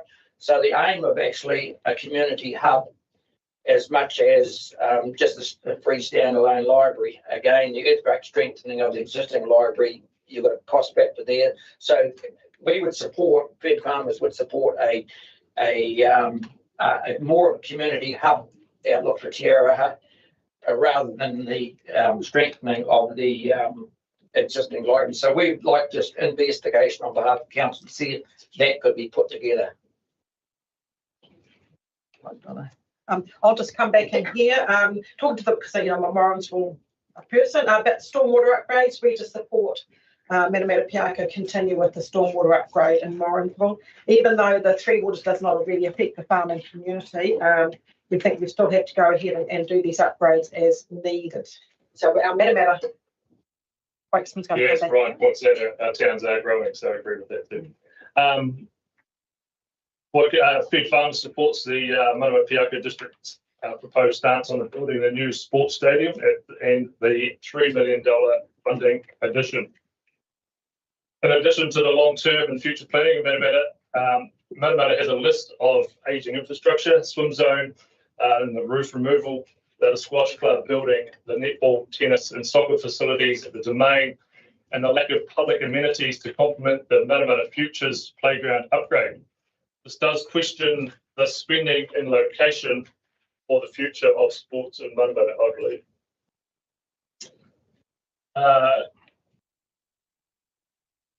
Water meters in Matamata, 5.1.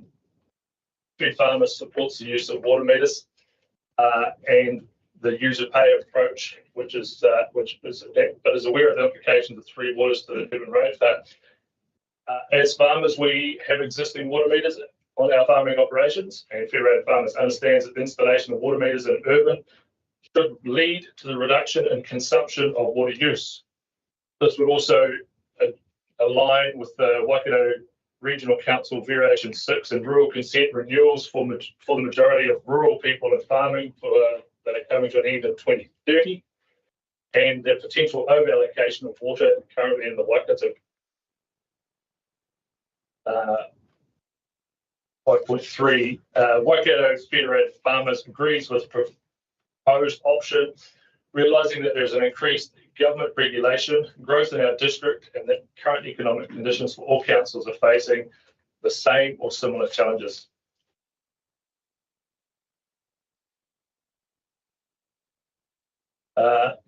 Excuse me. Federated Farmers is pleased to see that there's a $30 rebate on the working dogs, but this would still have a registration fees at $127 per working dog. This is expensive once you consider that many farmers need multiple dogs on the property. Waikato Fed Farmers suggest that Matamata-Piako District Council introduce a new reduced fee category for working dogs that reflect the rural working dogs' low demand of council dog control services, creating significantly lower relative costs for council. This would be in line with 58 other councils that provide this fee structure.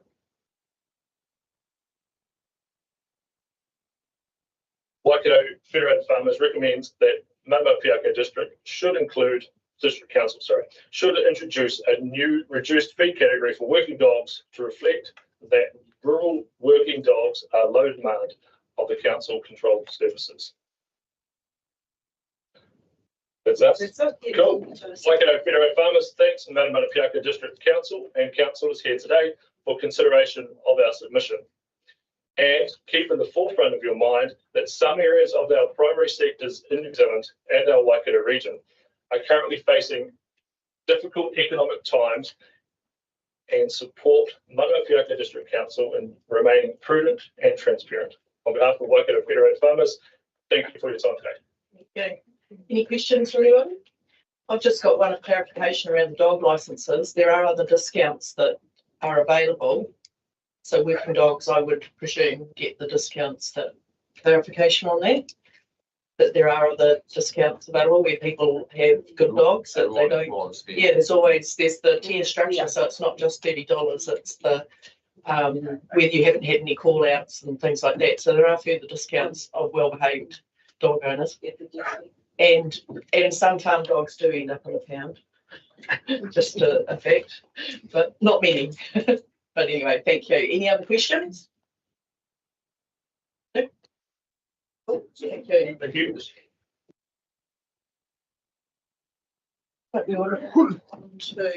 Online, we've got Andrew Galloway from the Alcohol Health Watch. Sorry to keep you waiting, Andrew.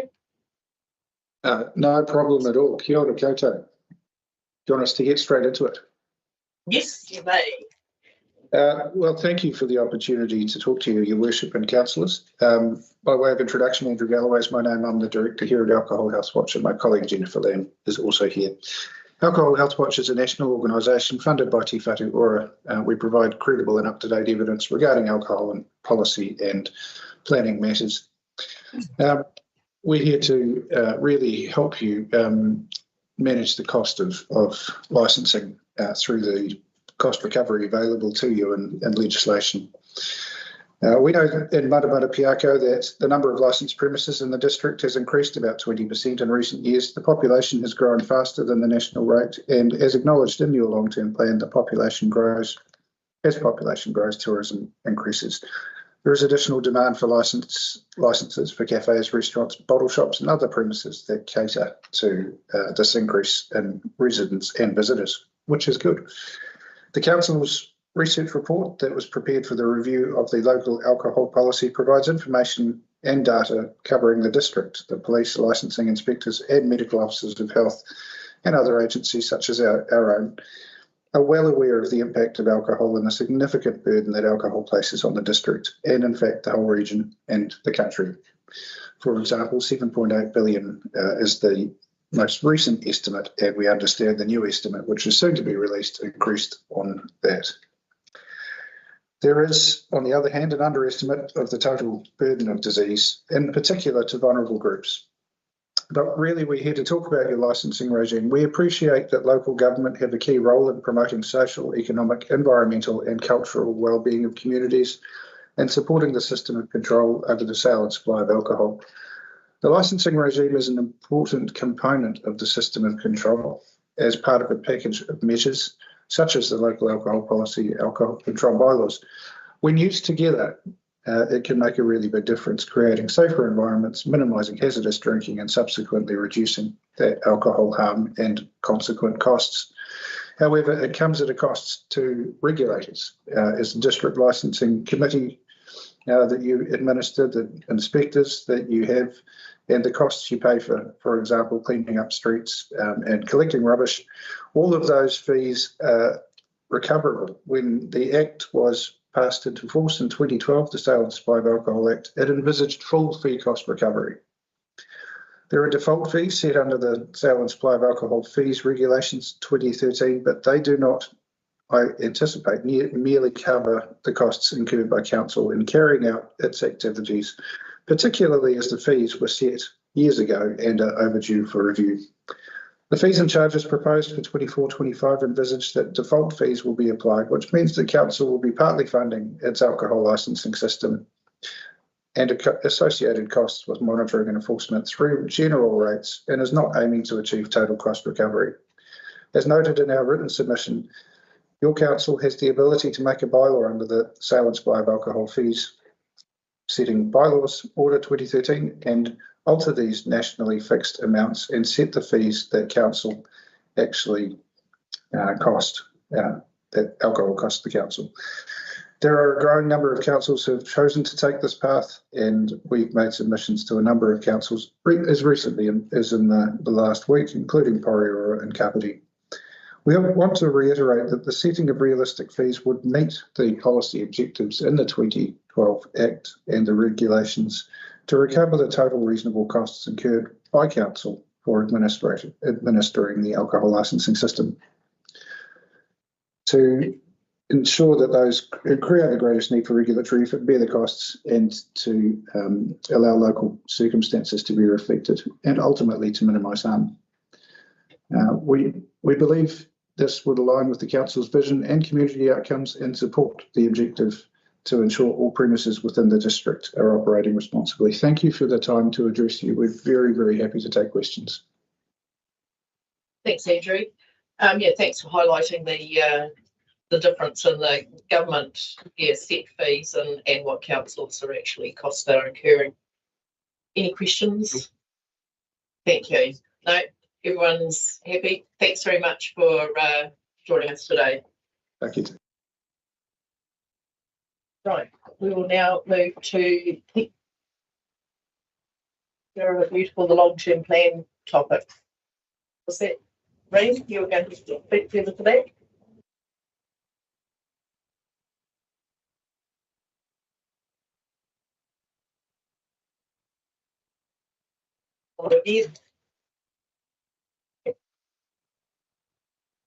Thank you very much for the opportunity again to present this. This submission is not quite dissimilar to submission we sent in 3 years ago with the LTP and also with the parks and open spaces strategy. It was around that time as well, and it is related to the upper domain.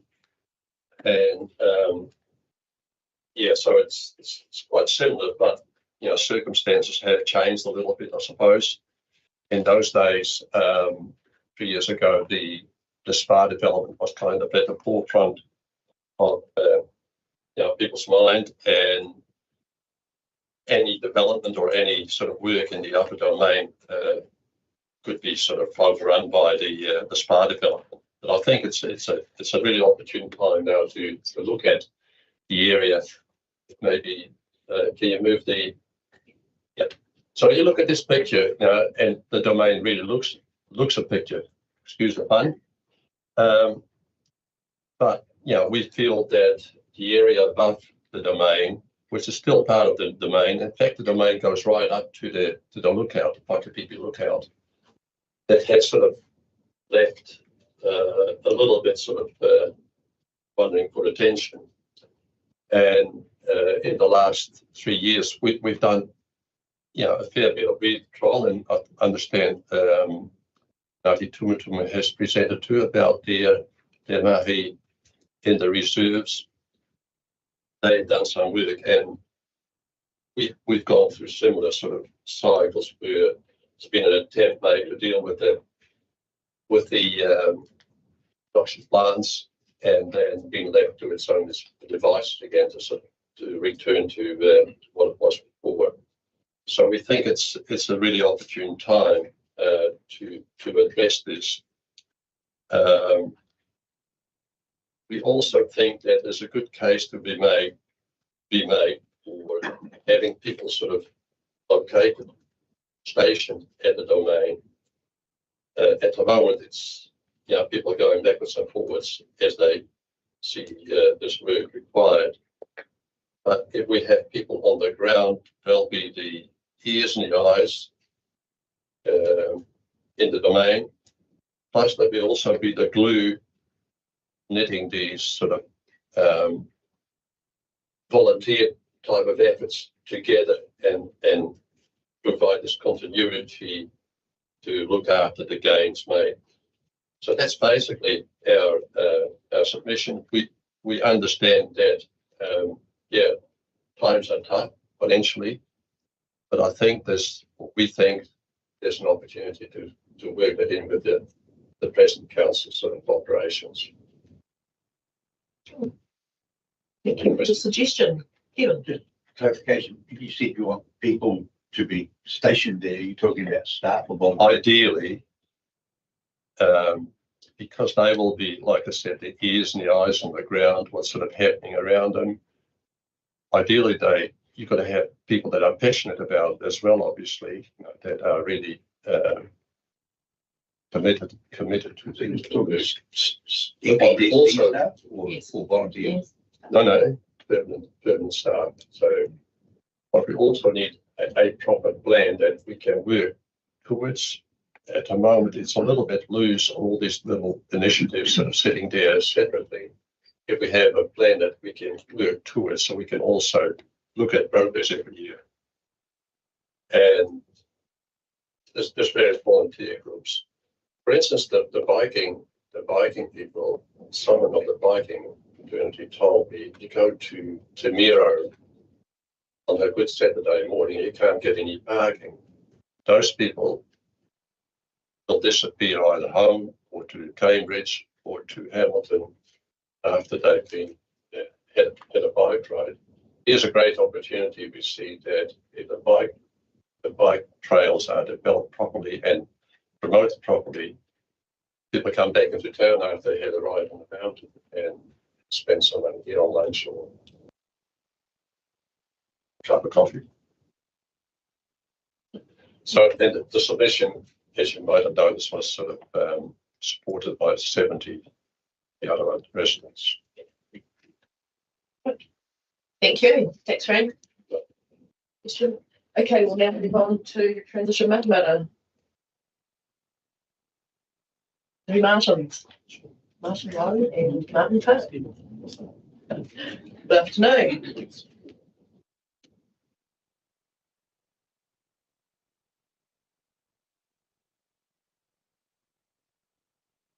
Kia ora. My name's Martin Parks, and I'm here representing Matamata. And look, whilst I'm not a formal member of Transition Matamata, I support the group with advice about water consumption and transport safety infrastructure. The Transition Matamata have asked me to speak on their behalf today.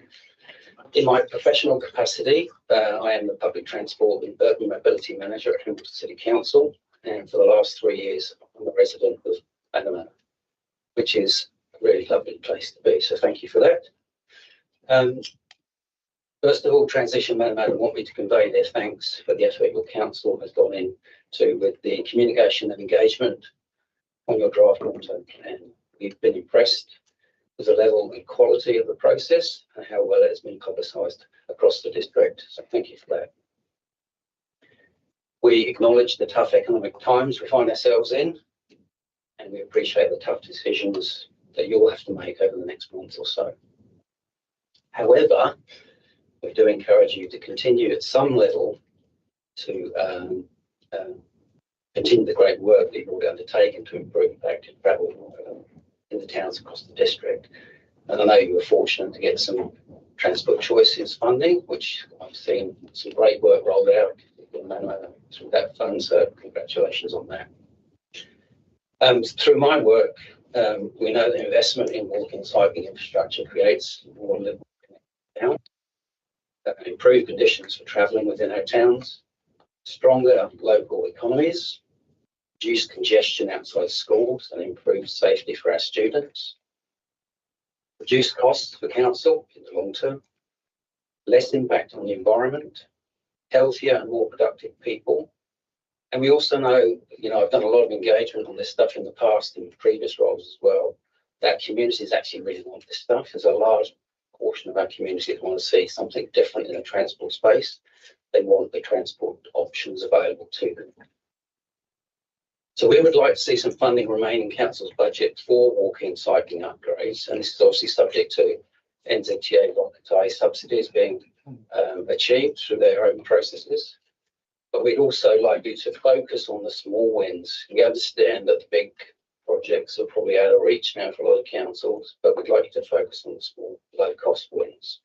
The low-hanging fruit, for example, review the use of courtesy crossings in the towns. There's a number of them around. Convert them to formal pedestrian zebra crossings in the town centres to create more people-friendly areas at locations where there are high levels of pedestrian activity. In my own town, Matamata, I know there's a number in central Matamata that could easily be converted at a low cost. More bike parking infrastructure across the towns in the district. Some great work's already been undertaken in this area, but I think more is needed to raise the profile of cycling in our towns, especially with our strong connections to the Hauraki Rail Trail, and bike parking can be pretty low cost as well. Turning to your renewals programs, there's an opportunity to put back better to support more walking and cycling. And examples of that are simply reallocating road space when you do your reseal programs. So narrowing up the traffic lanes, creating more shoulder space for people cycling. There's no additional costs when you do that at all. Widening footpaths when renewals are undertaken, relatively low cost. Installing low-cost cycle separators, particular locations where cyclists are the highest risk. Upgrade curb cut downs or pram crossings to assist people walking or using mobility devices. I noticed a lot of the cut downs are really not user friendly for people with mobility issues, and again, relatively low cost. And around the public transport, accessible bus stops to assist people with mobility issues getting on and off buses. Again, relatively low cost. So Transition Matamata and myself are happy to work with council staff on specific interventions and locations once all your budgets are known locally and for Whakatahi. And finally, look, I often hear the phrase that walking and cycling infrastructure is a nice to have. And it's generally where the cuts are made when difficult financial decisions have to be made. But in response to that, I would say that walking and cycling and public transport are an extremely important part of the transport system, which large numbers of our people in our community rely on for their everyday needs. These people in many cases can't drive or don't own a car for various reasons. We know how expensive running a car is these days. So it's out of the reach of a lot of people, to be honest with you. So not investing in walking and cycling puts these people in a position of disadvantage and restricts numerous opportunities for them in their lives. transition Matamata encouraged you to continue investing in active road infrastructure, albeit scale back. We understand you can't afford the big stuff, but focus on the small wins. There's plenty of them out there. So thank you for the opportunity to speak to you today, and the best of luck to you all in the coming months. Yeah. Any questions from Martin? Over Martin? No, that's all good. No, thank you for your suggestions, and thank you for taking time to come and present. Thanks very much. Thank you. Now we'll move on to Gary. Sorry, Gary, it's That's all right. giving the people the opportunity to speak. Fine. Good afternoon, councillors and Mayor. I'm Gary Boot. I run a dairy farm on McLaren Road, and I wish to say I fully endorse the submission made by Federated Farmers, but today I'm just speaking on my own submission. I've submitted on a variety of topics, but will confine my comments today on roading. As a rural ratepayer, roading is a large part of my rates and vital to the rural economy as well as the wider community. This is nothing new. Even the Romans knew that roads were needed to keep their empire going, and some of their roads are still in existence. The severe weather over the past year has had a detrimental effect on the roads in our district, and I'm not ungrateful for the repairs done on McLaren Road, which is probably the worst in the district for a while. However, reading the news article saying that with a reduced roading budget, it could take a couple of years to notice additional wear and tear, I find difficult to believe, as I can already see other roads failing, and you would have to be blind not to see the breakup of some of the roads. The amount spent last year was barely enough to maintain the roads, and I would ask that the roading budget not be reduced. Nobody likes paying high rates, and I'm not asking you to keep my rates down at the cost of road maintenance.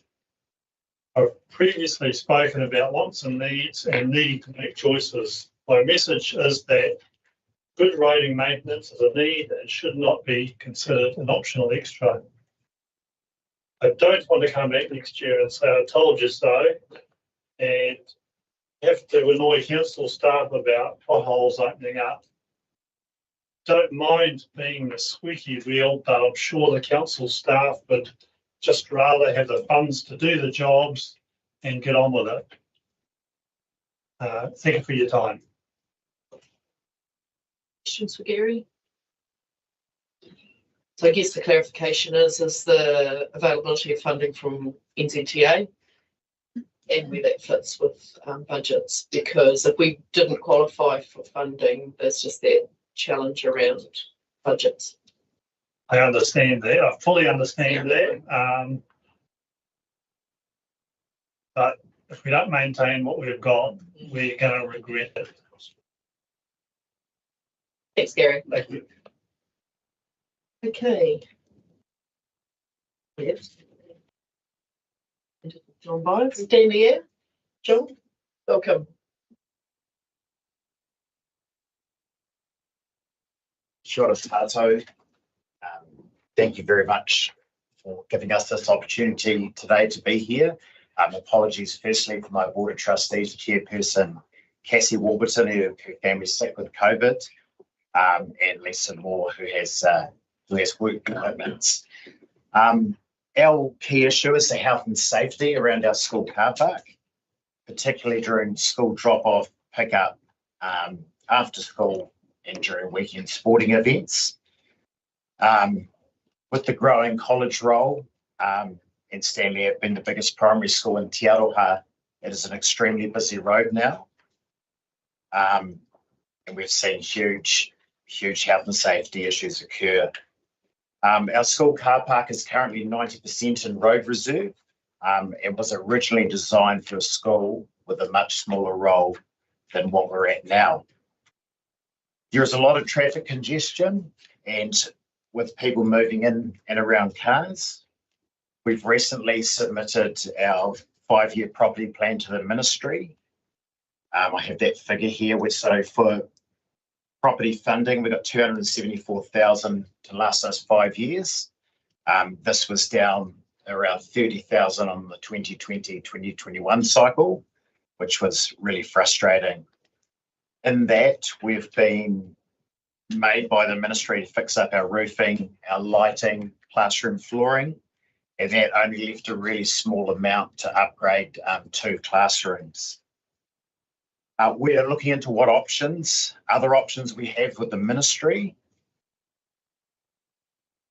Looking into other funding, however, that's not looking overly promising. We are here to ask for assistance with funding of the remodelling of our car park in order to improve health and safety for our school community, as well as the Te Aroha community. We'll continue to look at alternative options to fund the car park.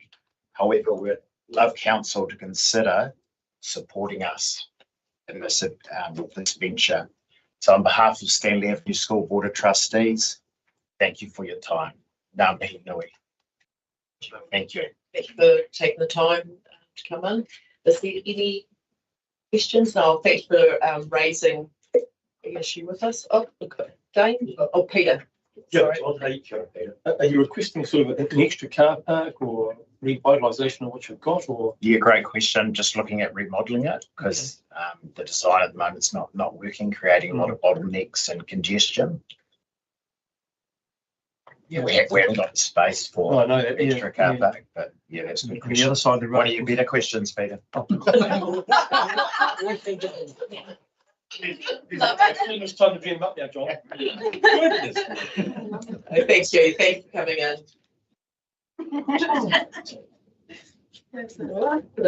Okay, next one is Ngāti Tumu with John.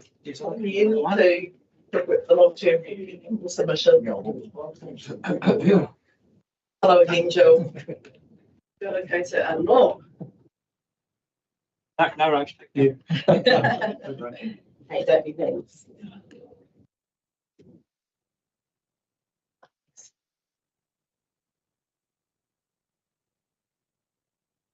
Yeah.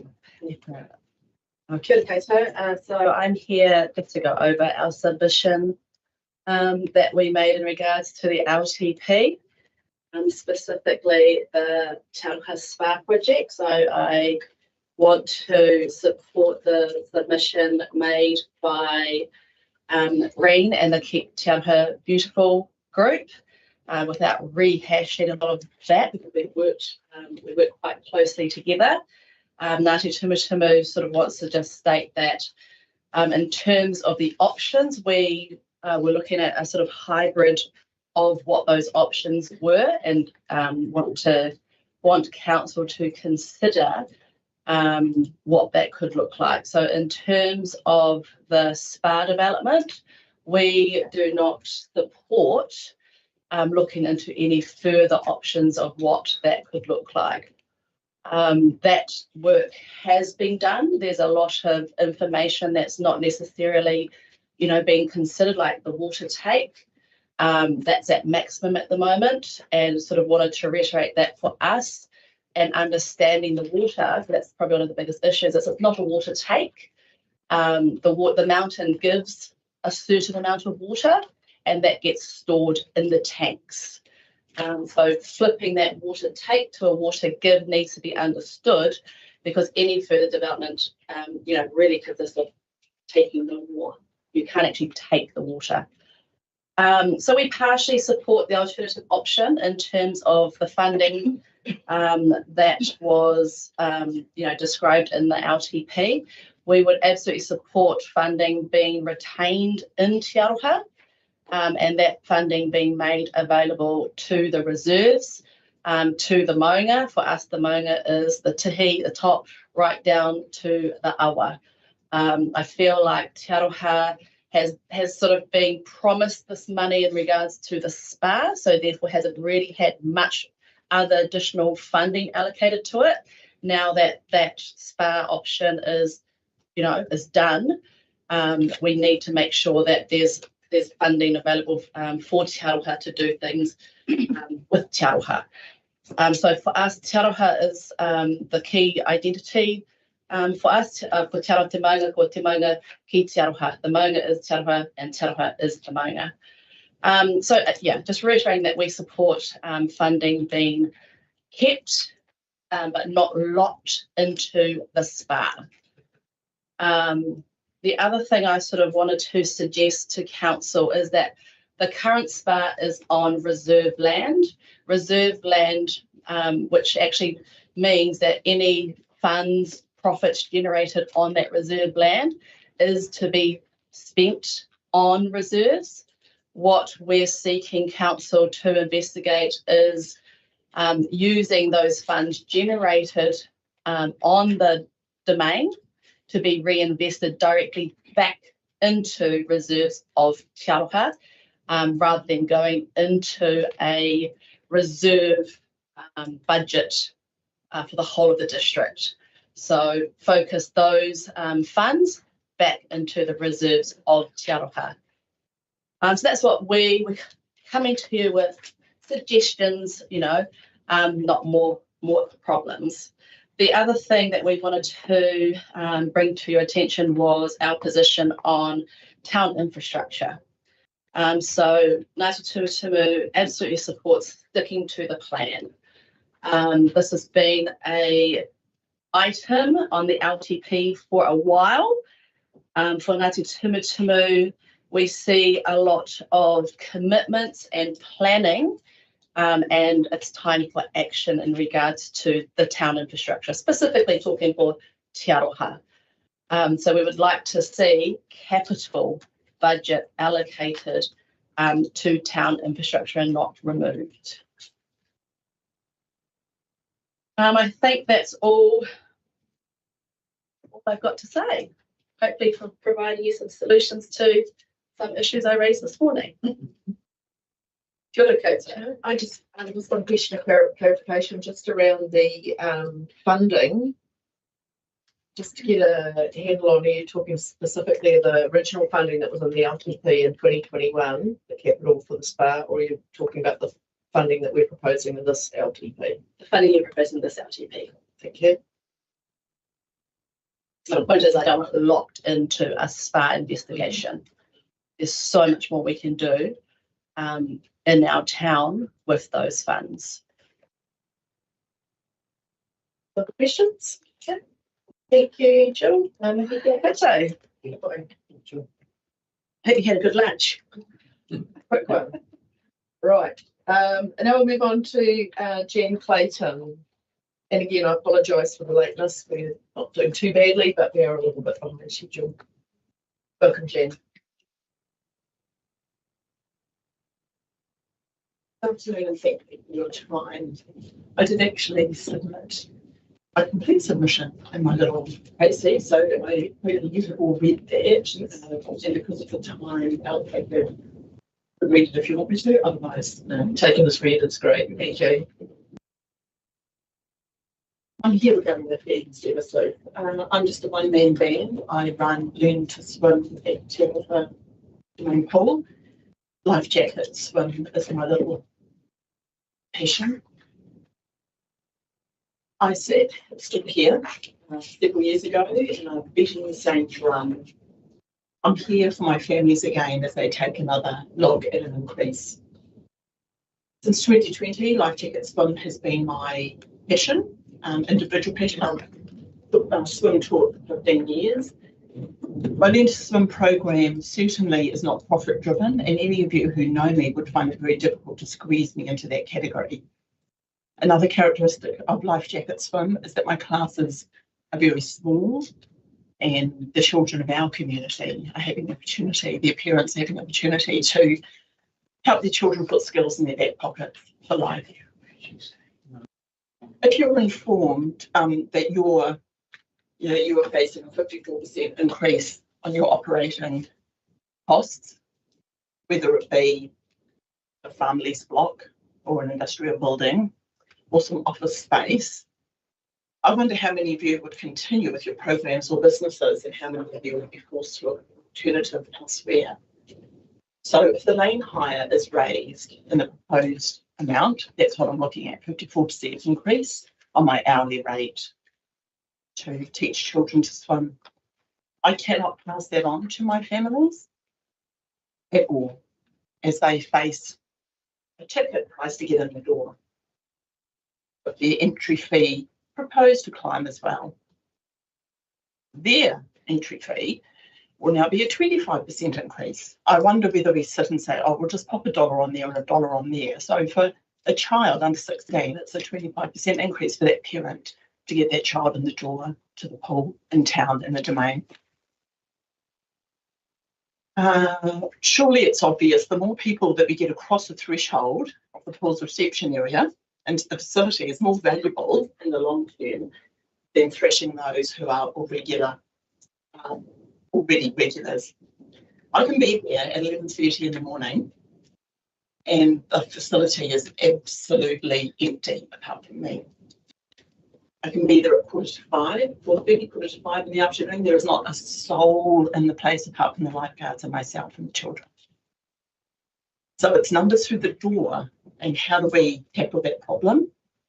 I have parents who would really happily sit and chat about options that they may see as easy with groups of families, friends, things like that after school times. If the council had time for that kind of a forum, it would probably be quite positive. We don't want to reduce the revenue stream, the number of people over that threshold, because they can't afford to come. We want to increase the number of people that use that pool. If we need to increase the costs, the value of, the revenue that we're collecting. Excuse me a moment.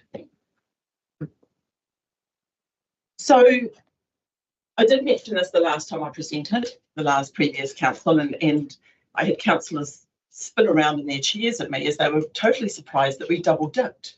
So my clients pay at the door, then I have a swim fee for them for the time, which I've said is not highly profitable, but it covers my costs of coming in rurally, driving to town, and a bit of equipment that I use. And when I hire a lane during the summer season, Labour weekend through to Easter, I hire a lane at the Paeroa Pool with Hauraki District Council, and I have a lane hire there as well. The children that swim with me in Paeroa do not pay a fee to come in the door. This is my proposal. If you need to raise something, raise my lane hire fee. Just, take it on the shoulder, do it. But if those children come and swim with me, they actually have their swim free. If they stay for a social swim, 20 minutes or more afterwards, yes, they go and they pay their fee. But if that parent is bringing that child, our rural community, there's a lot of driving to get the children to the pool. If they come and have a swim lesson, let them in for free, and then they leave. Consequently, though, mum and a preschooler often will be in the pool. Mum's appeasing that little person because they aren't in a swim lesson. So you've got a parent's fee, a preschool fee, plus my children that are swimming, they get charged at the door as well, and I get a lane hire fee. So I'd like to suggest that we give our families a break. I'm here on behalf of my families. And at Paeroa, as I say, they have a $2 coin fee to get into the pool. 5 years and older, under 5s are free. And if they swim with me, Hauraki District Council have made the situation where if they swim with me, they're free. I get my lane hire charge, fine. And then if they stay for a social swim, they pay for their entry fee. For example, term 4 last year, just to give you some numbers, I ran 9 weeks of lessons, starting the 17th of October through to the 15th of December. And it was only, let me put it into context, that was only 4 half days. I did a Tuesday and a Wednesday morning, 9:30 through to 11:30 to 12, and 2 afternoons. I start immediately after school, Thursday and Friday afternoons, and run to closing in the Domain. It's only 4 half days.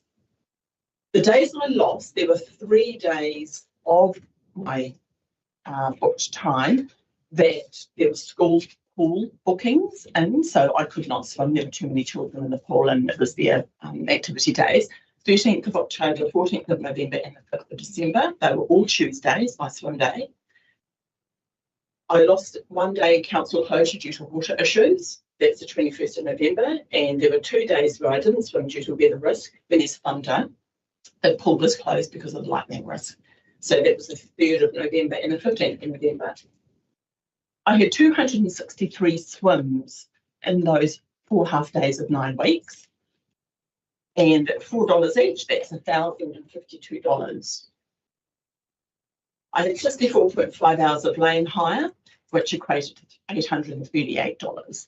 So I contributed $1,890 of my little one-man band, encouraging our families in the community to swim to the coffers for the pool. Currently, I've got 41 children a week that I see this term.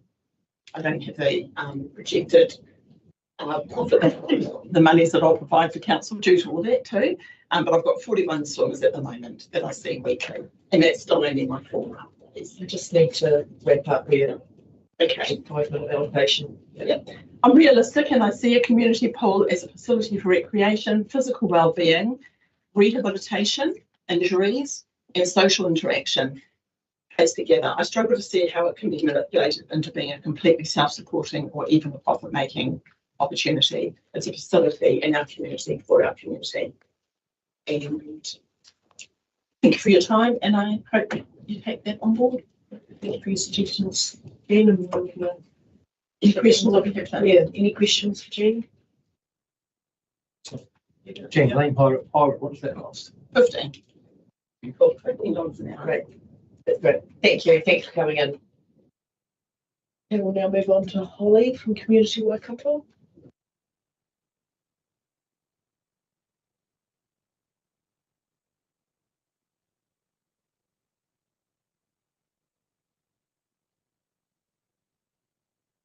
Kia ora. My name's Holly Snape. I'm from Community Waikato, and I have with me Takanu here today. Takanu is our kaiwhakarite, and we wanted to talk to you a little bit today about what we do and what we'd like to see you guys do a little more. So if you don't know, Community Waikato is a charitable trust. We work with community groups, social service organisations and Māori entities. And we work with them to help build their organisational capacity and capability so that they are able to be more effective in the work that they do, contributing essentially to community wellbeing outcomes. So that's the work we do. We work usually one-on-one, face-to-face with organisations. We also take a role in working at a more strategic level, looking at the systems that enable communities to thrive. So we work a bit in that space as well. Firstly, we wanted to take a little bit of time today to acknowledge the work that this council has been doing to progress the Plan Change 54, which we believe will have a significant impact on housing developments for this community in the future. We also want to encourage you to continue to engage in further activities that could protect, that could progress untapped economic opportunities, in particular partnering with mana whenua. But I'll pass to Kanu to pick that up and talk to it. Tēnā koutou katoa, tēnā tātou katoa e muri au. Yes, as Holly was unpacking, we proposed the co-creation of...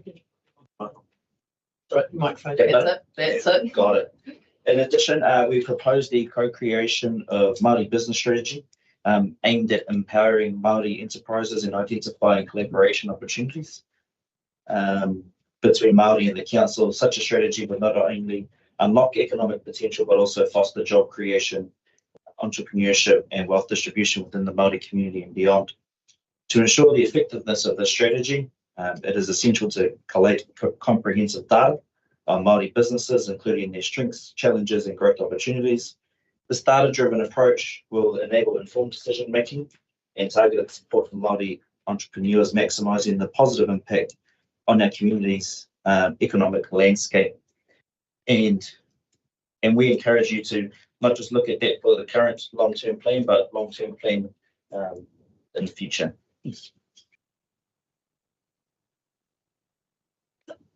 Thank you. Good report. Thank you for your presentation and coming to speak today. And Gary, you must have some comment.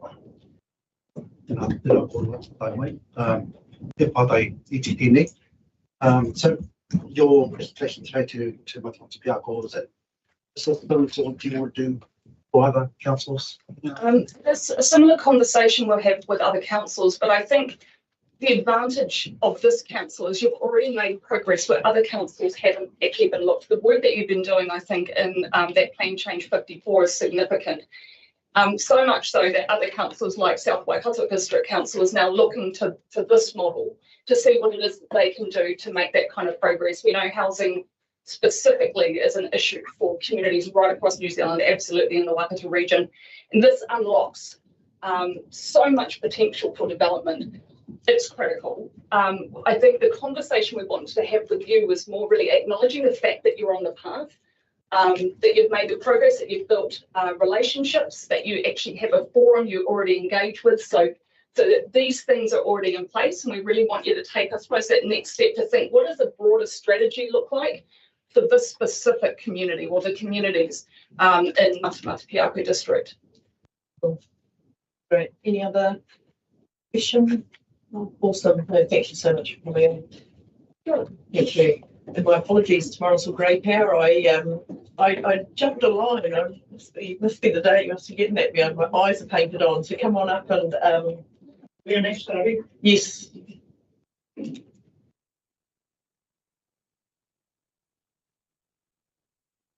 Afternoon, everyone. Thanks for having us along. I won't read through all the guff we've got here. I gather all the councils have read our submissions. So, okay.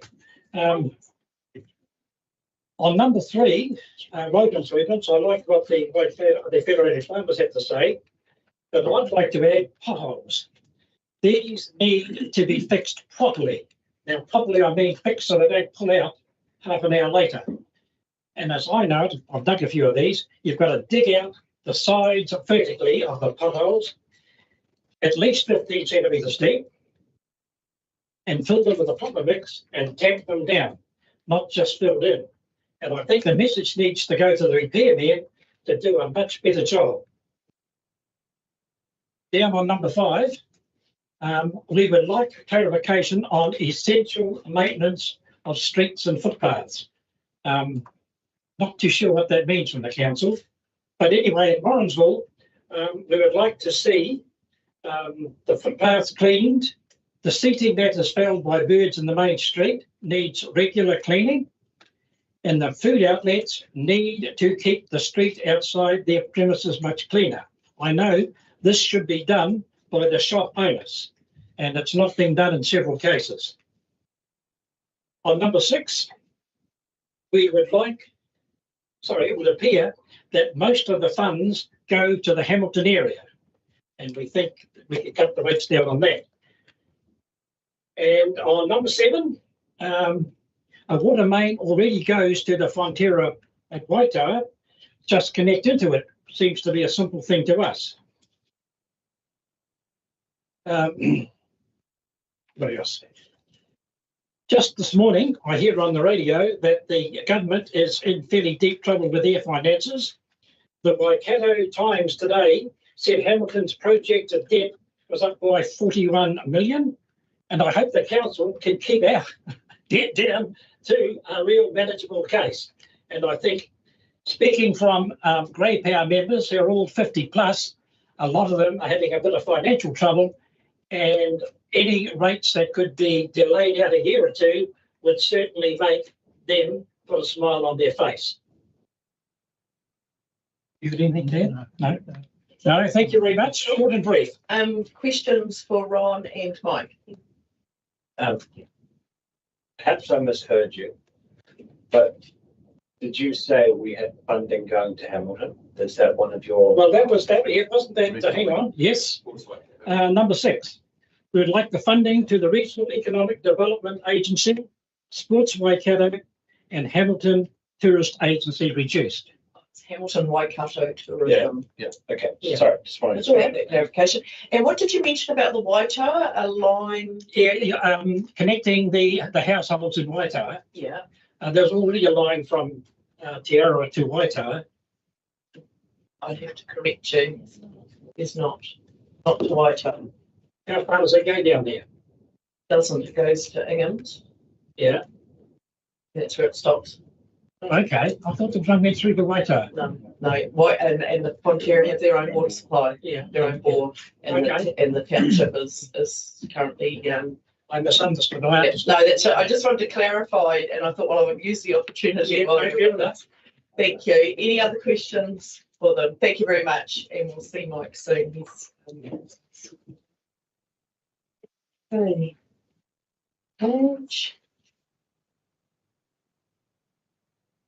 We will now move on to John Harris. Sorry, John, been sitting there patiently. Good afternoon. Afternoon, Commissioner, councillors, and council staff.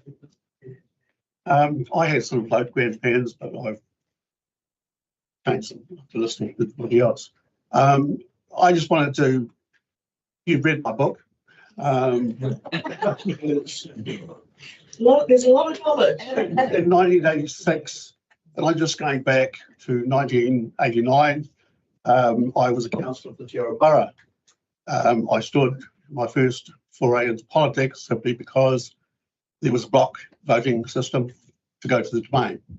And I just like block voting. So I put my name up and got it. But the reason for saying that is the domain still seems to be coming forward. I have also lived through so many designs of chalets, works that's going to make Te Aroha millions. And here we are, they're still going. In the Te Aroha Borough, just to put it into context, 1% of the rates was a figure that you would laugh at. You talk of people talking about infrastructure. We got down to talking to whether we could afford a new sewage pump. That's how bad it was. And then that led to amalgamation, and probably one of the best things that ever happened from that point of view. So there is scale, benefits in scale. So that, I better get back to the notes a bit, is that people are talking about putting the rates off and spreading over a gradual time period, internal loans and so forth. The problem is it will catch up to you sooner or later. So I do have the utmost sympathy for all of you, because the problem is not today, the problem is for the next 10 years. And so if you set on a rate today or a rate at this current year, that means you can't do anything for the next subsequent years because it just keeps snowballing. And I think just people need to realise that. I am well known for my passion is the infrastructure, the roading probably, and I've heard people talk about potholes and so forth. And yes, I remember that particular specification of square cuts and things, and it's completely right. But we have a bigger problem at the moment is going back to your reducing standards on infrastructure. That has to be the most negative thing going. It cannot happen. Our roading, when I was heavily involved with it, was on an average a year, a road was replaced once in every 100 years. So I believe it's now about 200 years, because if you're doing that was the days of doing 10k a year for 100k over 1,000k of roading. So the maths is quite simple. The added problem to that, and some people will yawn and think, oh, hell, is we have an added problem at the moment, and that's the HPV vehicles. They ostensibly stick to routes. They don't. I'm not aware of any enforcement being carried out of them, and that's why you've got that funny little diagram, little chart in my submission, in the sense that back in the early days, and I never thought I'd ever finish explain that, Matamata-Piako Road was a classic. It was seasonal. In the winter, trucks were down to about 2.5 tonne. And that's simply because it can't take any more. Now HPVs use it. That's 50 tonne. Again, do the maths. There was an exercise at one stage, which, and what I'm getting to is that there are things that you can do. And one of them is talking to trucking companies, because at the end of the day, if they use every road, they'll stuff every road up. I myself talked to the forestry back in the late 90s, and simply one trip to Taupara to use one particular road worked well. It was self-enforcing. They started ringing up and complaining to people who were shortcutting. Perfect system. But like all things, they just go over time. It allowed us to spend money on one road, Alexander Road. That was the main achievement, was to, instead of doing a bit here, bit there, bit there, bit there, you're chasing your tail. So, and my pet thing of classification, most people will know what their roads are like. The backcountry roads, which were originally class 3, have virtually no money, no metal underneath them. They're basically just or metal. You can't go back, so you've got to start looking at systems to make the traffic behave in a way that you can control it, because otherwise their roading will completely fall to pieces. Now, if the roading falls to pieces, all your other infrastructure is going to follow, because it's required to fix the water supplies, the sewage and stormwater. So while it's a boring subject with roads and the three waters, which equally passionate about, is they are the mainstay that you've got to look at. In terms of the SPA, I'm happy to see that completely dropped, and for the money to be spent elsewhere to try and keep the rates at a manageable level. Because if you're sort of 17, I think I work buying out, it's close to 20%. I would see it would probably be 10, 15 at a minimum next time.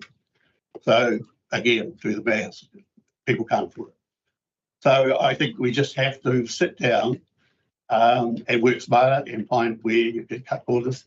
Well, I probably shouldn't say cut corners. I mean, keep the level up, but make changes. Some changes cost practically nothing. Other changes may cost money, but I think the council's reached a point where it has to sit and look inwards as to how it can save money, because it's an operational thing. All the others are going to continue to get worse. So I don't have a silver bullet for it. And I just think that we're looking at a government that's cutting staff, all of those. I've been through 2 major restructures, so know exactly what it's like. It's heart-wrenching when you walk the streets of Tiara in the middle of the night wondering when you've got a job the next day. So I have that utmost sympathy, but equally, everyone's got to pay rates. The mention of the Plan Change 54 is another avenue which is not part of today, but it comes to funding. And again, my thoughts on all funding should be equal. I have looked through the Manifesto Act and all of those, and that's fine. There are, in terms of rates of admission, but no one's told me how Papakāinga will be paying rates for all of the services. Now, this is not bashing, and it makes me deeply unpopular, but I just want fairness for all. Just everybody pays the right amount for the same services that they get. That's all I ask for. And so, yeah, I've had said enough. Thank you, John, for your submission. And yeah, some of your thoughts on government. Yes, that was probably, you shouldn't have mentioned that. Council should be more militant. All the other councillors are in the same boat. My views on LGA are well known. Their job is not to have a cup of tea with members of parliament. It is to do our bidding, and so it's your bidding, but ultimately it's us, we're the customers, and we're paying. So I implore you to lean on them, especially things like water standards. You know, everybody wants perfect water. We have to get to it. With the water we have is usable. They just keep adding and adding the level of quality past sustainable financially. So again, all of those have to be raised. It's the time to spend money on what you essentially require, not what you want. Thank you, John. Gary, you want to ask a question? Thank you for your very comprehensive presentation today. I just wanted to just have one question. So just picking up on your last comments around such as the Whenua Māori Act, and the impact of that on the Plan Change 54 that's coming through. I wonder, has council been able to provide you with any further information about, I guess, I'm not aware. I know that we can from this. We always go back to the submitters. So we'll provide. Thank you. We can make a note of that. That to be addressed. Alrighty, Mike. Thanks.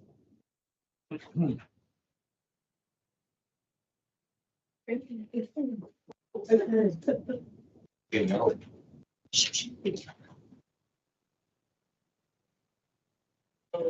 Mike was a councillor many years ago, so 12 years ago. Yeah. Good afternoon.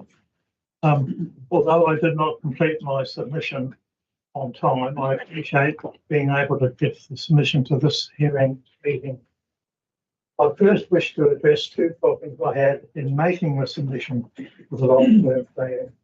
The website is not user-friendly. It is difficult to find things.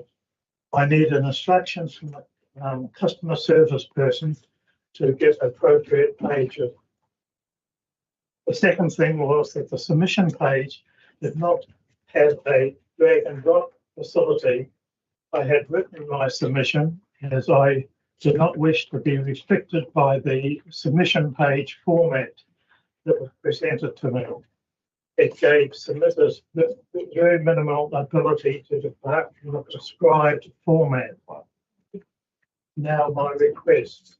I would like the council to reduce the proposed 20, 24, 25 rate increase, including the 2 following years, to 9%.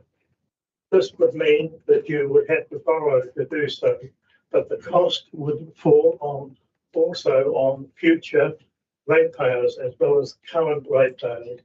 It would help even out the financial burden for the current ratepayers. This is a standard practice to spread costs to future generations who will benefit from the improvements. Funding for the Matamata Stadium, that the funding be the same as indicated in the 21-20-31 LTP. That council do not become the owners of this new stadium, that the stadium is donated to Matamata College and is owned by the Ministry of Education. The council does not fund the demolition of the existing buildings.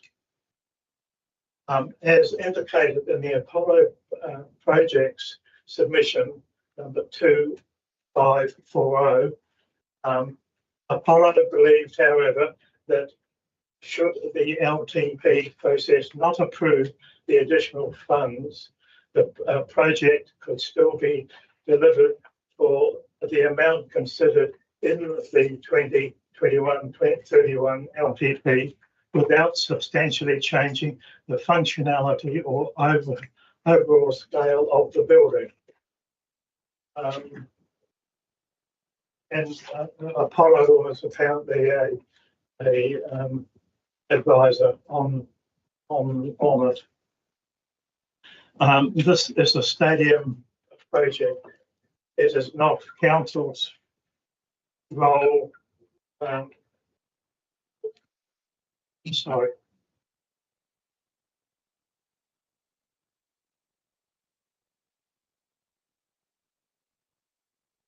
This is a stadium project, and it's not a council role to own the buildings that the Ministry of Education should own and maintain. The people of Matamata have been very generous in donating money to the project, and I believe the majority thought that they were donating to a stadium, not a school maintenance program.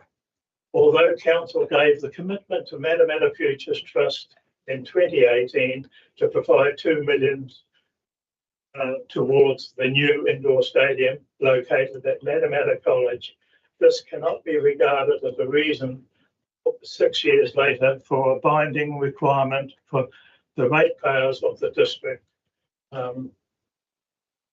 unknown at the time of the was the government introducing the three waters legislation and the massive first year cost increase in the rates, along with a big increase in the cost of living and the start of a recession. If the schools need a new gym, then the Ministry of Education should provide funding for their building, in this case with community support. And I'll extract from the Matamata Futures website on the 14th of April this year. That there is no other indoor facility in Matamata, and I just wonder what Heaton Stadium is. A community charitable trust, the Matamata Indoor Sports Hub, will own and govern the facility. Trustees comprise representatives from the community, Matamata Futures Trust, Matamata College Board of Trustees, the iwi, Matamata District Council, and Sports Waikato. This ownership model is repeated on the MPDC website. I find very much against the principle of fair consultation to say that you it's a must-do project, which means do not make a submission because we will take no notice of it. It is not council's prerogative to say you will not do something before it has been subjected to public scrutiny in the LTCP. Thank you. Right. Any questions, any clarifications? I guess just the comment based on your must do for the stadium, I think it was must do in the consultation document because it's already committed to, not because it was something that we were kind of, that's why we went looking for submissions on it because it's already kind of committed. It's just it falls into this next cycle. So it's been consulted on. I guess just to clarify that for you a little bit. And the increase in funding has come about because of the partnership with MOE. So we are getting a more substantial building for what we originally set out to do. Just yeah, Apollo. What's your comment on Apollo? Why wasn't that? That's that's a submission that Apollo made. Yeah, can't justify. Yeah, can't substantiate. Thanks, Mike. You'll note that Tony Austin, we've got it. She didn't come in. We've got her PowerPoint to look at when we go through this other submissions. So we've also had another withdrawal. We've got Judith Hattie now, and just as Judith comes up, we've had another withdrawal from Apollo. They were the next submission. So welcome, Judith. Lovely to see you. Thank you, Agent Kilda. Kia ora koutou katoa, tia tātou. My name is Judith Hattie. In order? Yes. My name is Judith Hattie. I'm a resident of Waharo, have been for the last 7 years. Born in Matamata, raised in Tamaki Makaurau, then one day I saw the light. I'm a registered nurse and have been for 43 years. I work for a Māori provider in Waharo. I'm a long-term conditions nurse. I look after patients between ages 25 to end of life, cardiac, respiratory, diabetes, palliative care, and continence management. And all these things with good education supports people can have good quality of life and be out there and fully participate in the community. So I'm grateful for the significance and engagement policy that you have because it allows me to sit here and whatever. The other policy I like that you have is your smoke-free policy. The reason I like that policy is because it totally was a lot of what I do in my mahi. Smoke, it contributes to some of the big killers of our populations in Aotearoa, specifically Māori and Pacifica. Diseases related to smoking, heart disease, contributes in a big way to diabetes as well, and respiratory. And that's a huge $1 million drain on our government and on our health system. And my goal is to keep people out of hospital.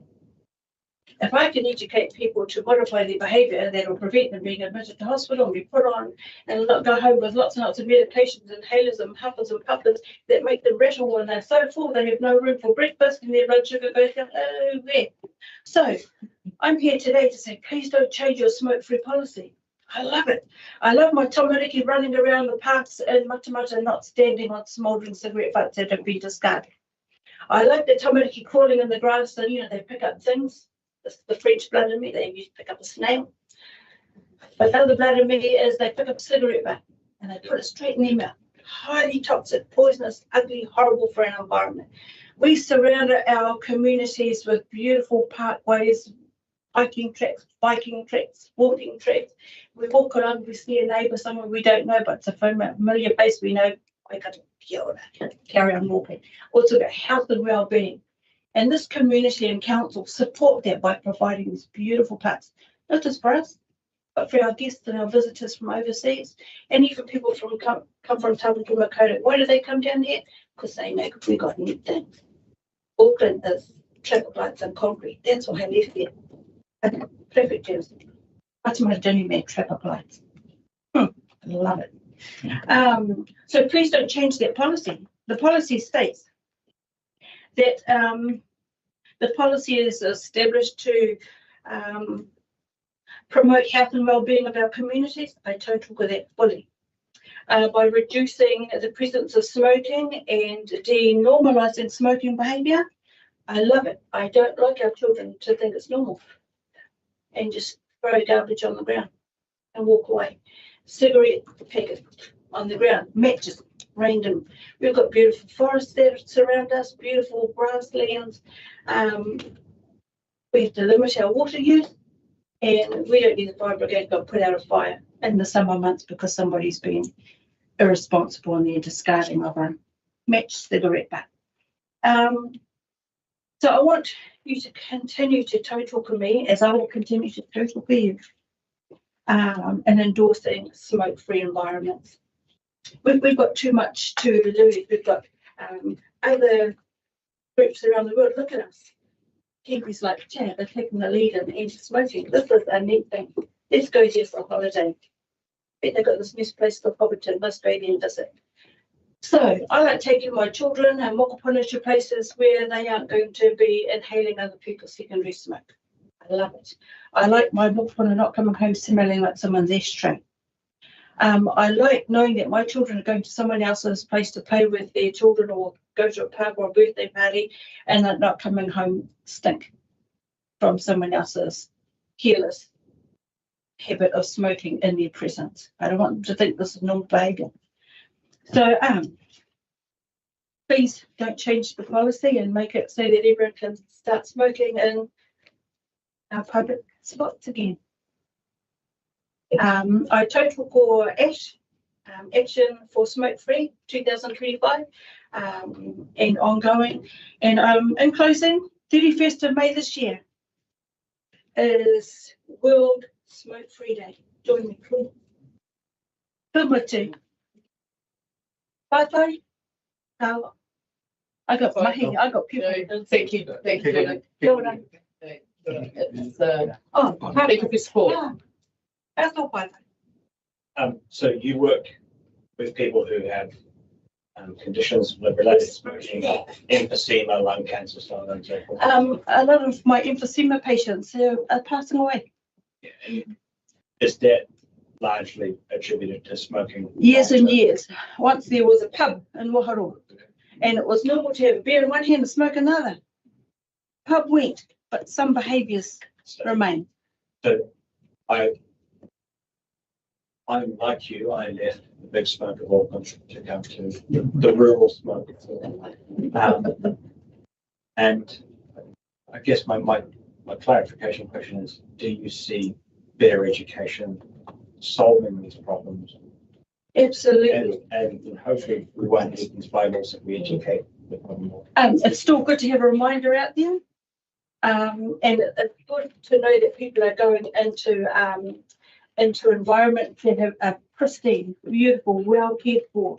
Ratepayers' money goes into looking for te ngahi o waharo, the trees are planted by my mom's point of view, we don't celebrate birthdays with cake, we plant trees. So now I've got like 18 trees in that bush. Because my moko puna, and we can't see our trees, school holiday, they were in that bush. I have to get rectified, get out the plum handful, which is a good thing. They don't get that on Matamata-Piako. Yeah, you got it. And tamariki running it's the right of pressures to run around with bare feet. I like it. Yeah. Thank you. Thank you. Thanks, Judith. You get 29 new trees a year in my family. Bring it. Well, appreciate You come have like seeding trees in the playground. Part-time, Very good. I need evidence from my boss that I was here. Can my mate take a photo? Because we held you up too, you're late, so. They should be live streaming us. Just for my. Well, they could, this is on YouTube. You Oh, is Yeah, it? take a photo, it's all right. Take it, mate. Take a Got a photo. watch. I mean, There's a lack of trust in that way. yeah. You are based at the Horror and Mohorara, are you, Judith? Take a selfie. I am. Take a selfie. But I work with any organisation that shares the co-op of wellness. Yeah. You what was going on. Fabulous. She wants to turn around and look at your photographer. Yeah. Yeah. Cool. Done. We allowed that one. Okay. Right. Next is the Hauraki Rail Trail, and we've got Watty here with us today. Welcome, Watty. Having a bit of humour as we move into the day. I think that's what happens as the day progresses. We start very serious, and for some reason we rapidly lighten our minds a little bit. Does he serving again? Got a Watty. Kia ora tātou. I'm not our CEO, so I'm not, my fuzzy logic doesn't go to recalling accurately all the figures in that that were in our submission. But I can speak to them if I could take the submission as read, and if there are any questions, and we are here in an air of cap in hand, wanting funding included in the LTP, the justifications that we have for that, and the amounts in the budget are included in the submission. Any questions for Steve? No? All good. So we've just lost for words. Thank you for coming in and joining us today anyway, and to support the submission for the Hauraki Rail Trail. No. Kia ora. Thank you.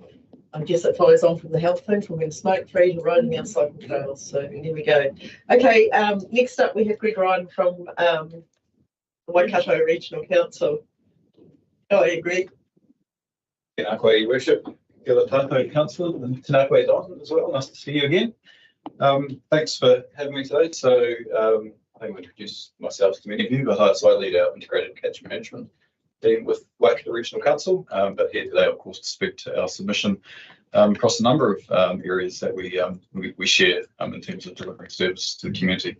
And just acknowledge the opportunity that you provided me earlier in the month as well to speak to you about our long-term plan and some of the areas that we're asking the community for feedback on. So, look, Your Worship, I'll take our detailed submission as read. There are three, I guess, themes I'd like to emphasise. The first one is around partnership. Obviously, as two councils, we're both here to help the community to achieve and be resilient. And there are a number of areas in our submission that have picked up on the importance of that partnership going forward. And I guess we have also flagged a few areas that we'll be getting into as a council, particularly around spatial planning and also biodiversity. It's an area that, in terms of both those areas, they can't be successful without both of our councils working together in partnership. Obviously, there's always constraints around the extent to which we can get involved and the extent that we can release resources. I think the main thing is that we work together to come up with a solution that works for both of us. The second area is around funding challenges, and again, something that we share as both councils. We obviously have areas we need to prioritise. There's a huge amount of funding uncertainty as well. Just to acknowledge the high amount of uncertainty that this council has around Three Waters and also the roading area, and the need to try to make good decisions now, whilst also with an eye to the future as well, so that we can be ready to make sure that our community is supported with the infrastructure that needs to be resilient and happy. The last area is around future thinking. So, and there are again a number of areas that we've highlighted in our submission around looking forward to what we need to do better as councils to assist our community. We have highlighted areas around hazards that we do need to make sure that we're making very careful decisions around how communities grow and thrive, particularly in regards to hazards, and making sure that we are making good decisions that are effective for the future. The other one is around biodiversity. So we'll be doing some work on a biodiversity board. And acknowledge the support that this council has provided us in terms of getting the right people around the table to prepare that. I guess that will be moving forward to a biodiversity strategy, and that is where the rubber hits the road. And especially looking forward to the next long-term planning process, where we'll be looking to identify particular actions that we all want to take together to achieve a collective impact for biodiversity.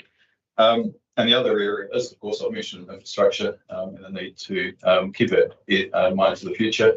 We have our own infrastructure challenges in terms of our land drainage and flood protection infrastructure. And so it's really important that we're working together as two councils to support our community with this critical work. So I'm happy to leave it there. Madam Chair, thanks for the opportunity to appear for you today.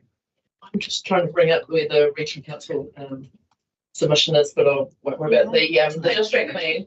That's the district plan. I did ask just clarification. Yeah, just clarification. There was comment about a district plan not having accounted for some work, and it is actually a now district plan.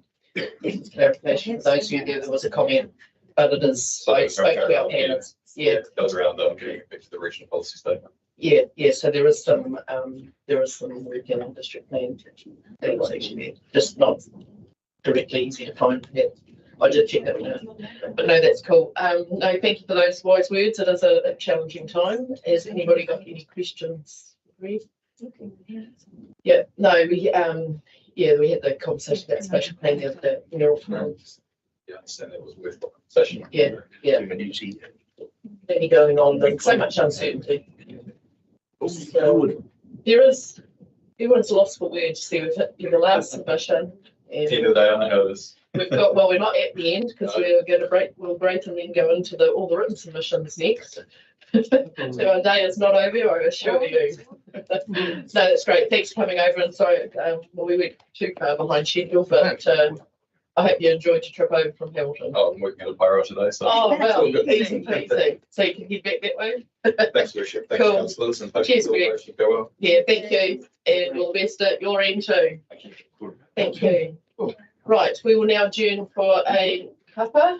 What do we have one? Pretty good, right? It's very good. Yeah, we'll just wait to go offline.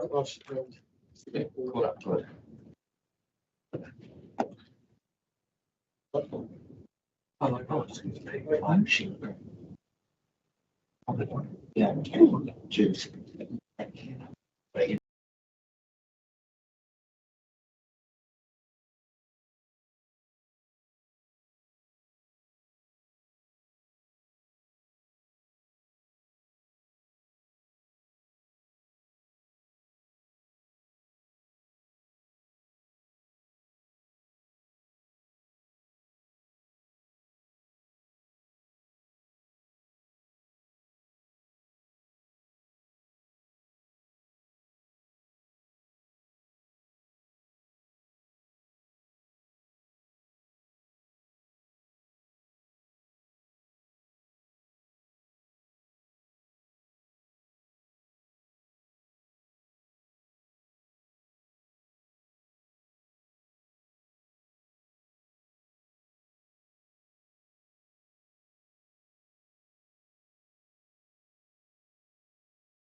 Okay, welcome back everyone. Just completed our submitters that have come and present to us this morning. And now we'll move into the second part, but before we do that, we need to move a recommendation to continue the hearing because we're going to go past our 6-hour time limit, which is 3. Happy to move.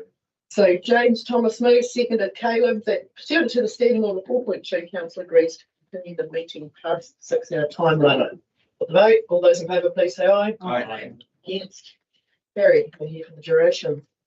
I do need to be away by 4. Yep. So now we're moving into the next bracket, which so you just need your 7.1 attachment A first, and then we'll move into attachment B. So we'll go through, they're in their themes. So excellent, rather than, so some people will have commented on across a number of the themes, but we've gone with the theme. And then we can raise anything from there. Yeah, if you'd like to, that'd be great. I think we've all got it on now. Okay, so our first one is the Te Aroha Spa option. And what we had 31 opposed, supported it, and 26 for the alternative. Any, we can go through all those comments. Have you found your? Yes. Yep. There's a gentleman in there. Any comments from people as they read through those submissions or read those submissions? Have you put any notes Well, just to it? sorry. You can go. Yeah, just that it seems to be something that people want something.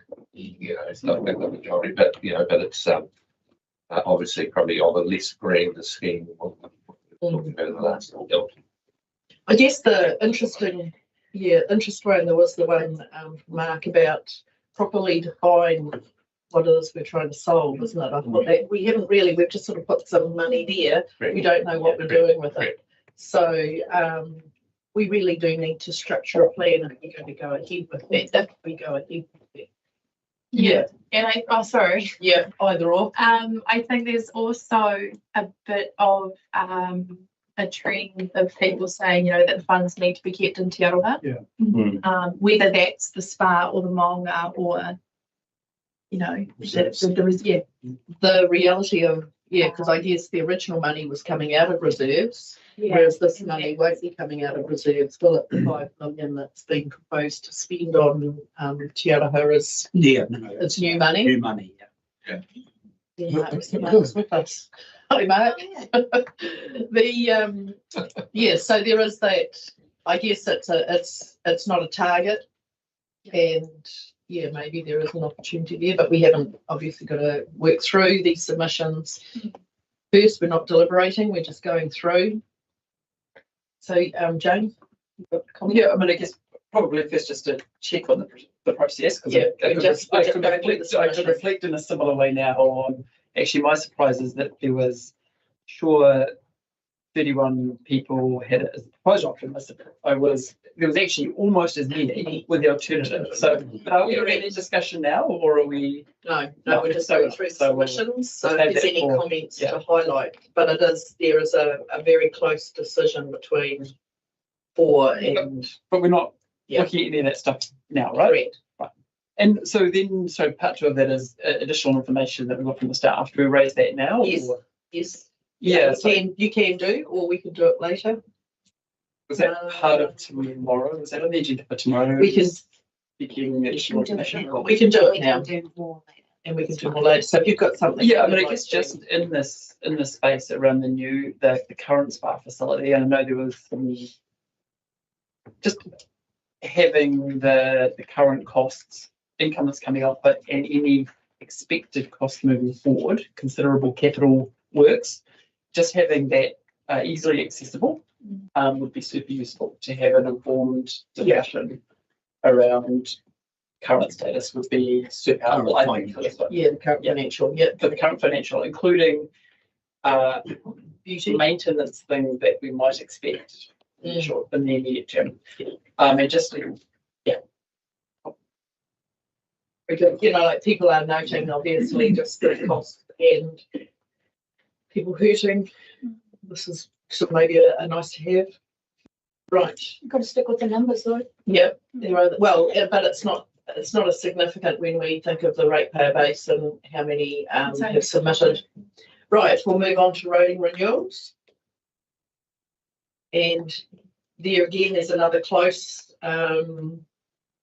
bar, 20 to 23, 22, 22 around our proposed option to reduce or to keep it at current levels. And again, there's some mixed views there.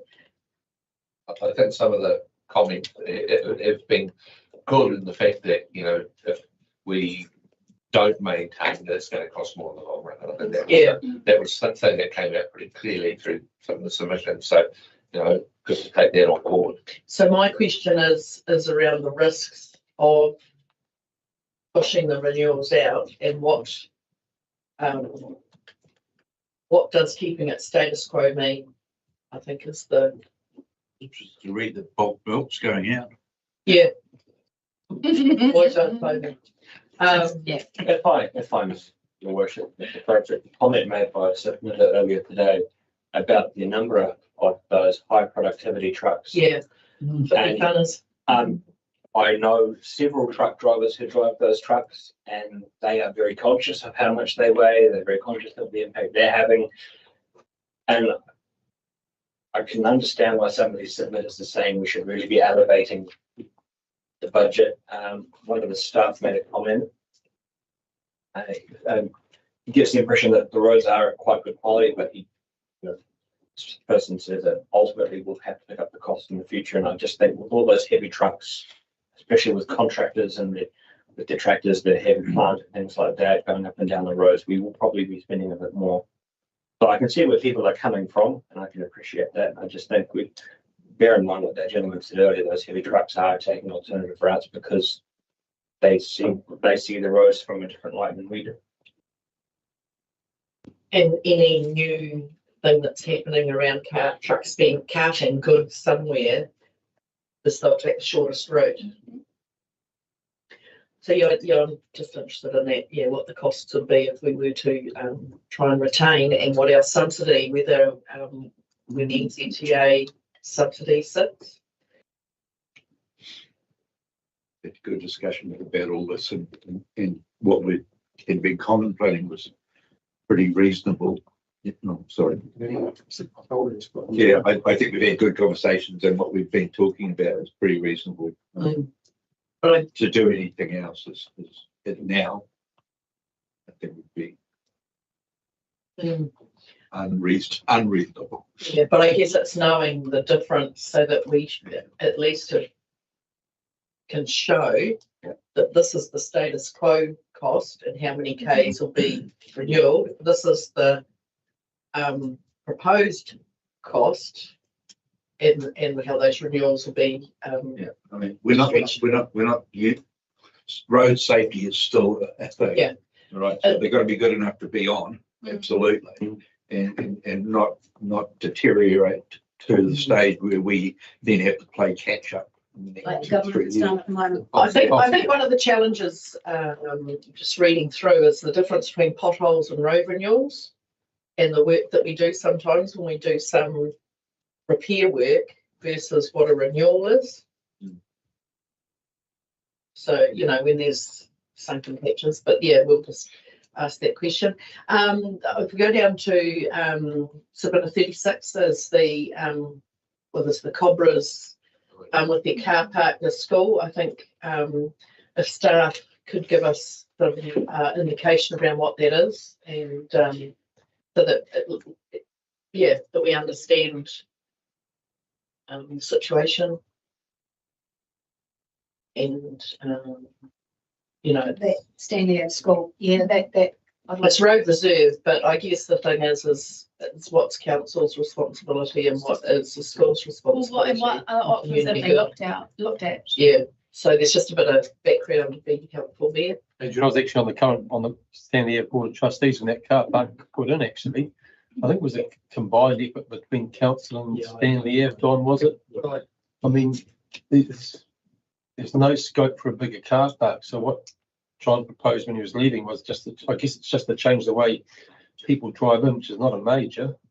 Isn't that the school's responsibility though?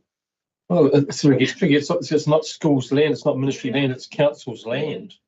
Isn't it just a good conversation between our experts and I think their so. staff? That's just a conversation. I think it's a conversation just to be had so we can understand.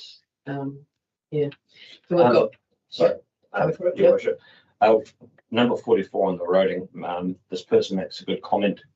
As we open up new subdivisions, there'll be more traffic pressure on the pre-existing infrastructure, roading infrastructure. So I just wonder, that might be quite salient to absorb as a point going forward. I guess it's, yeah.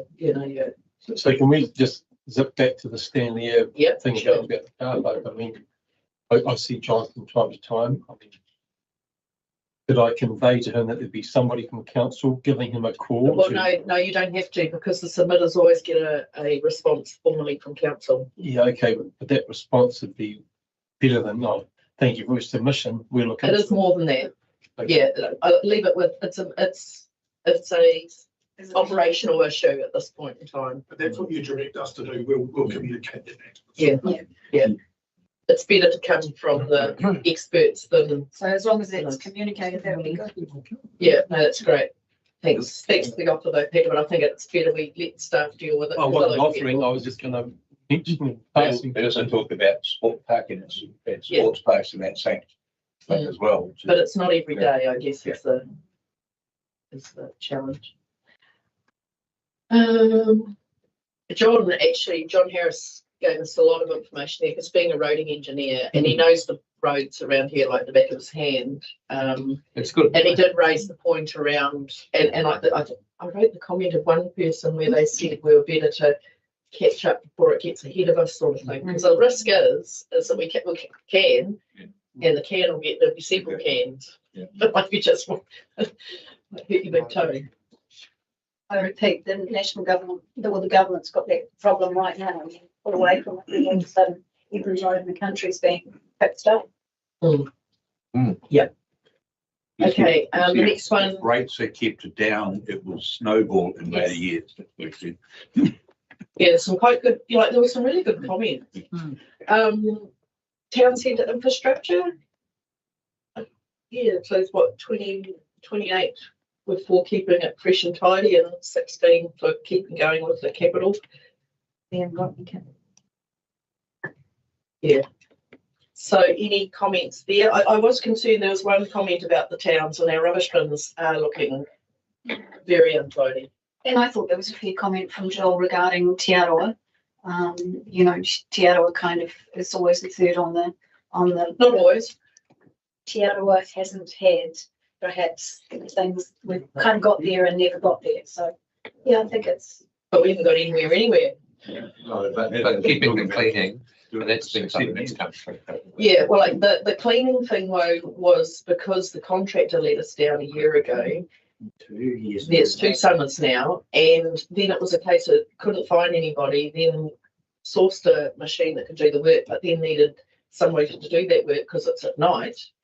So Morrinsville has been done, Te Aroha is being done at the moment, and Matamata will be done next. So, and I think somebody's asked us to chase up the shopkeepers. yes, I'd mentioned that. Yeah, and the Te Aroha, the business associations will support that as well. Because once the pavements are clean, pavement's clean, then it's easier to keep it clean. So we've done the clean and go from there.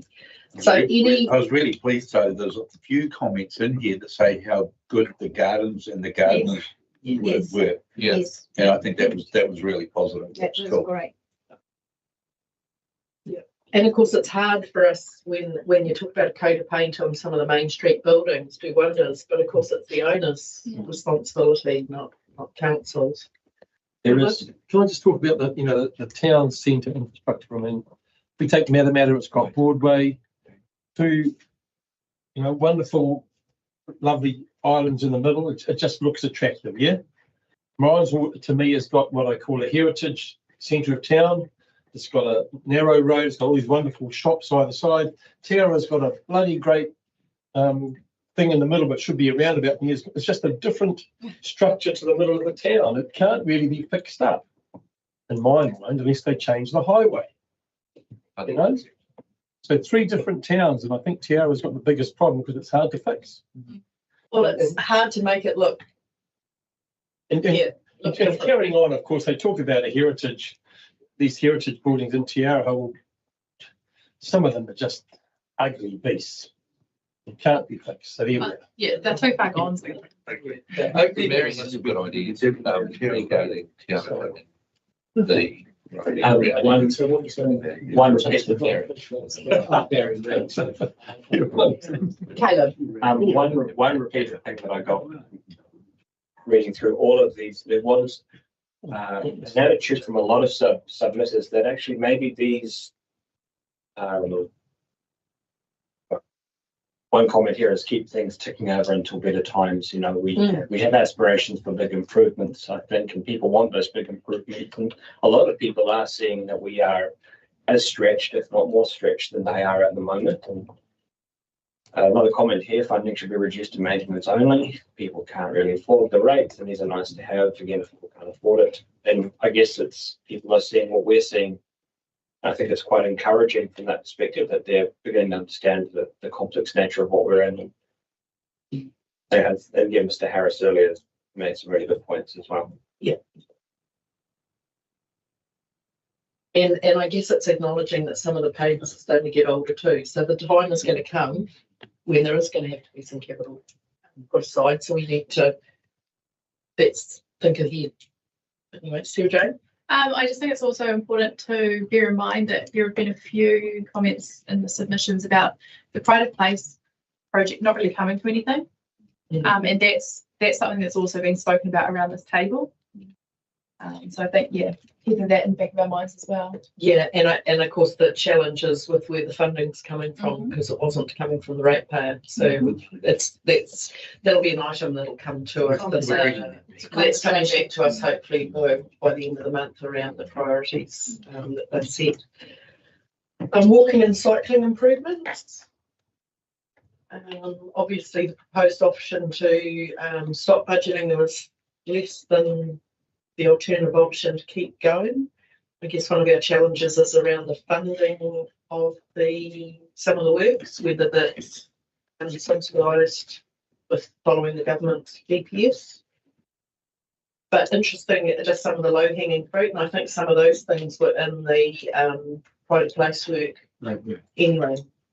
Some of them. No, we're bringing that back because when I explained we've received communication. Yes. Oh, yeah. Yeah, about you want to spend the money on water infrastructure.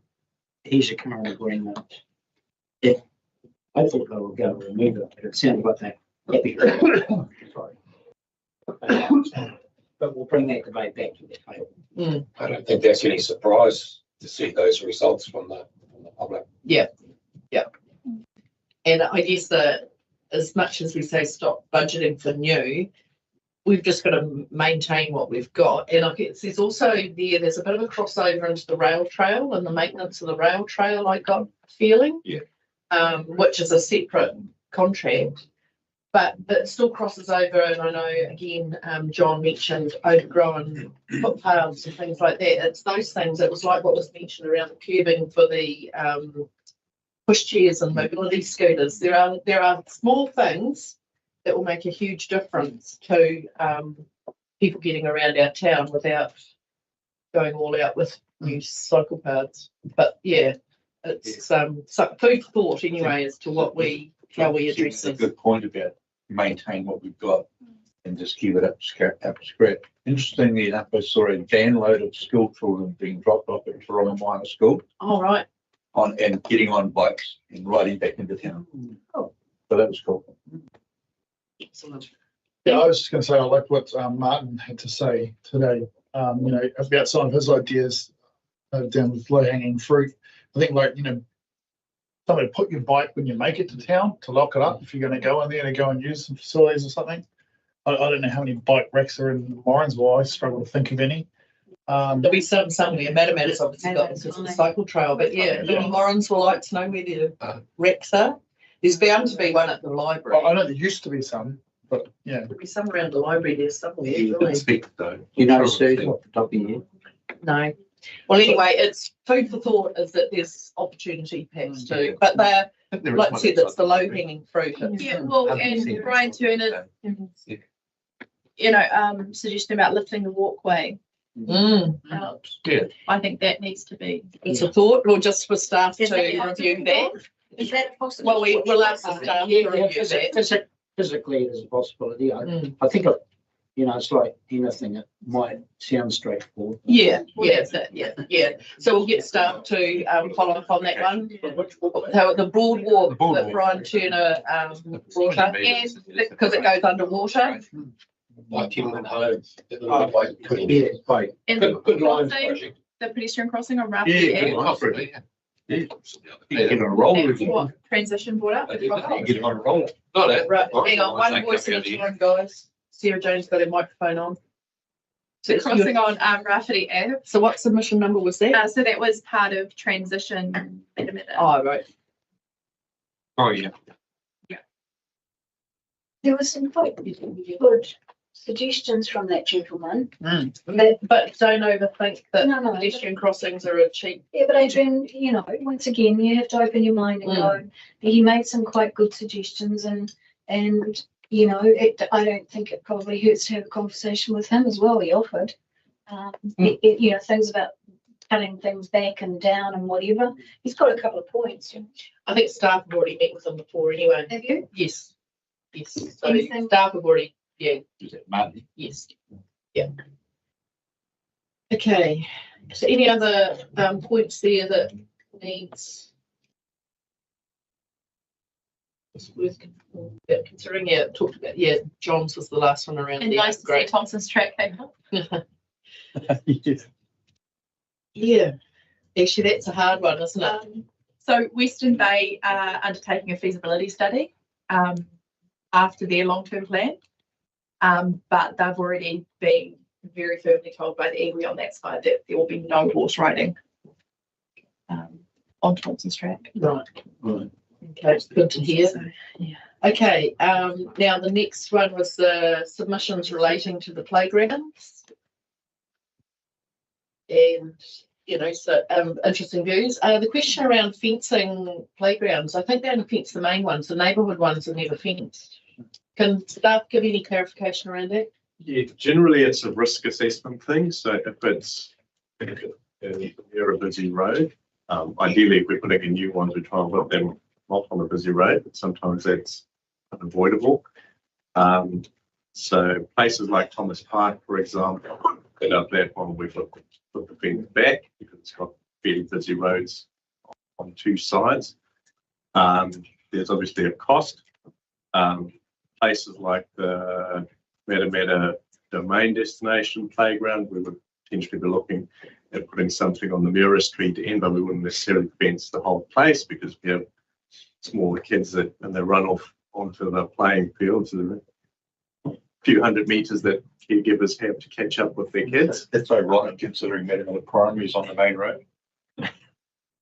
So there's, but yeah, the current thinking that's out there is that shouldn't fence them as a rule because they kind of make it seem less child friendly, and that ideally we should be dealing with safety issues as part of the overall design. But so horses for courses, I suppose, rather than in every case would be our comment on that one. Some really good support. Regarding the Matamata playground, did that initiative come from a group of Matamata residents who formed that committee, or so the initial driving factor behind it? So we had 3 million in the long-term plan, 1 million, 1 million, 1 million. Yep. And there wasn't really, Morrinsville had a donor, and that sort of spurred on Morrinsville quite quickly. And then the Matamata group, took that opportunity. So if they hadn't have done that, Te Aroha might have come to, like there's, as it gives around that impetus of how things are So- decided. So it wouldn't hurt a group of Te Ara people to get together and contact council and say, let's work together on a Te Ara playground. Rather than it all be driven by council, but there's The nobody. fundraising would be an issue though. The fundraising is the biggie, isn't it? Yeah. Well, not if you just stick to the council's budget. You don't need to do any fundraising. Yeah, I get, but I guess that's an interesting one that we can talk about probably strategically at a later date, is because it sort of sits outside of this, but as to how you engage with the community. That's because the community will be engaged anyway, regardless. But because this group have run fundraising to make a bigger playground, there's more of a vested interest than just the community. The community will have input anyway on what play equipment would go in, regardless. I think I've got that summed up. Yeah. So another conversation to have down the track potentially. What that might, because it might be that there is a group that might want to add a couple more things. When you realise what 1.5 buys, they might think, well, that's not very much. Because it's like there was a comment there about a playground for 1.5. That's a lot of money, but you'd be amazed at how it gets swallowed up by the time you do your surfacing and everything and your finishing. Doesn't take long to ramp up. But it is still a good playground for 1.5, isn't it? What was the Thomas Park one? Was like 500. Something like that. Thomas Park, the play equipment was about 400 and then the toilet was 100. Yeah, so it is pretty good. Stage. It's the next one. And of course that came about again. It's always sort of simmered in the background, hasn't it, Kevin? Yeah.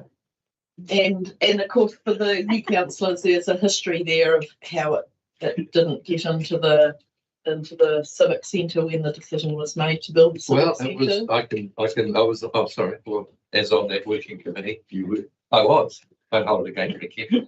You didn't vote for it though. Even though I had many meetings with you. I did vote for it, indeed I did, but no, I mean, and that was why, I mean, it was just literally budget, simple as that, but we did leave the opportunity, which I thought was quite important, and but then it comes down to community well-being, and I know some of the conversations back in those days were around potentially the little feeders partnering with us and that kind of stuff. I mean, and in all honesty, those sort of things could happen. Those buildings are getting older, and comes to a point in time that all the buildings have to get done up. So and actually those venues were practice venues.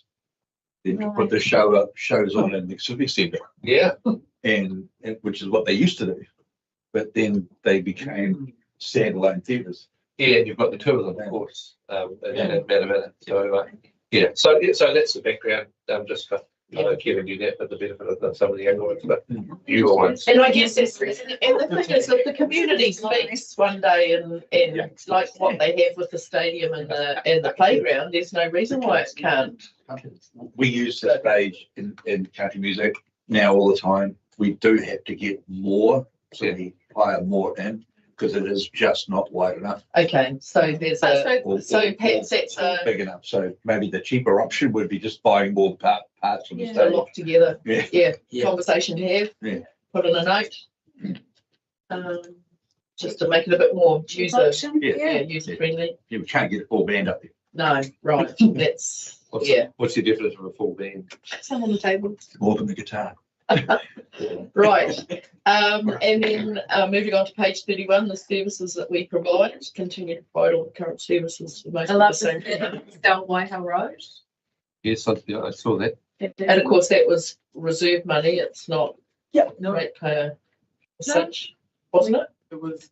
Let's get in reserve, wasn't it? Which one's this? It was like 25 Whitehill It Road. was borrowed. No, there's debt servicing costs. Debt servicing costs. Yes, there is. Yeah. When is that coming to the table, Dawn? We haven't talked about it, have we? So we can again address that issue. That's something we need to talk That's part of our deliberation. Talk about it. Yeah. So if it is part of the deliberation, probably having an accurate estimate of the costs associated with holding on to it, and current valuation if it's possible, that would help inform that when the time comes. And just making sure, sorry, just I don't want to elaborate too much on that, but that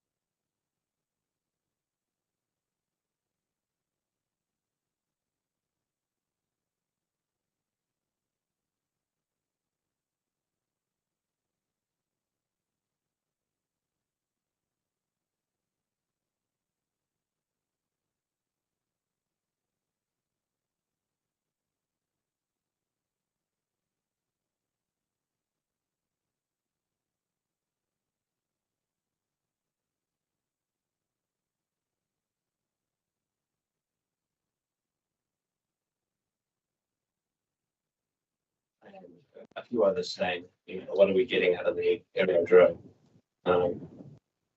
Interesting things. Yeah, okay. I wonder if their question is it making money? Well, it doesn't make money because we're not there to make money. It loses less than some of the other things that we do in the district. I can assure you. Exactly. I do like the comment. It's sort of difficult to catch up if we get behind, and you know, there was a comment about cut mowing, but in the same breath that we don't do enough anyway. Well, we cut mowing more. You risk. We'll be making hay. Yeah, you risk further, and of course in the summertime, then you risk dry grass.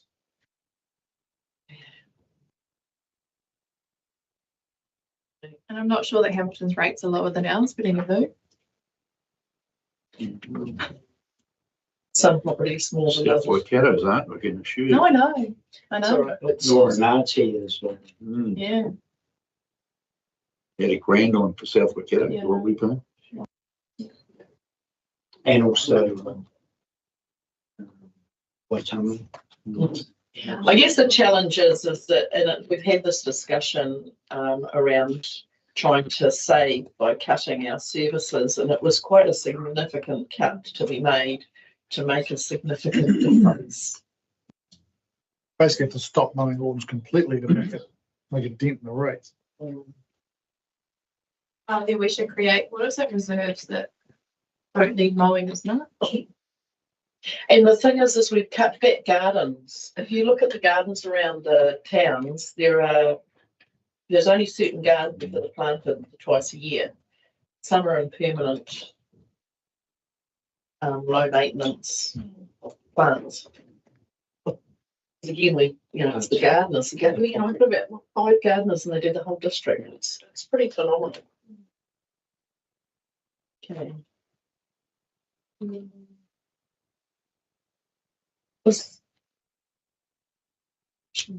Because there was the one around the services, the one number 43, around the on behalf of Keep. I presume that the Keep Tiara Beautiful see the services around an extra staff member to manage the work around the domain.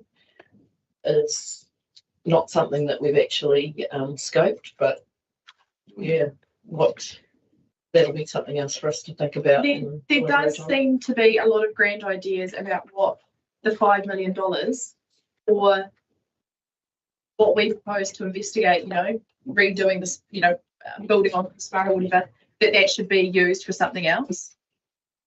And so I think that's where they're coming from with that. Well, that was what I got from it.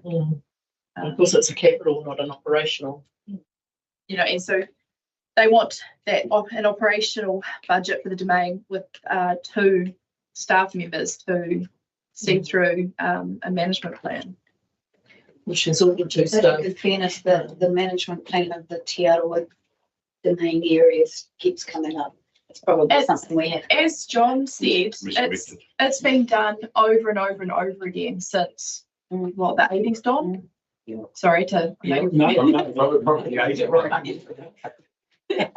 Mr. Ed. don't want to draw any attention, Mr. Edwards, the local utility, had a domain plan way back might have been in the 70s. Yeah, it's around here somewhere. Yeah, wow.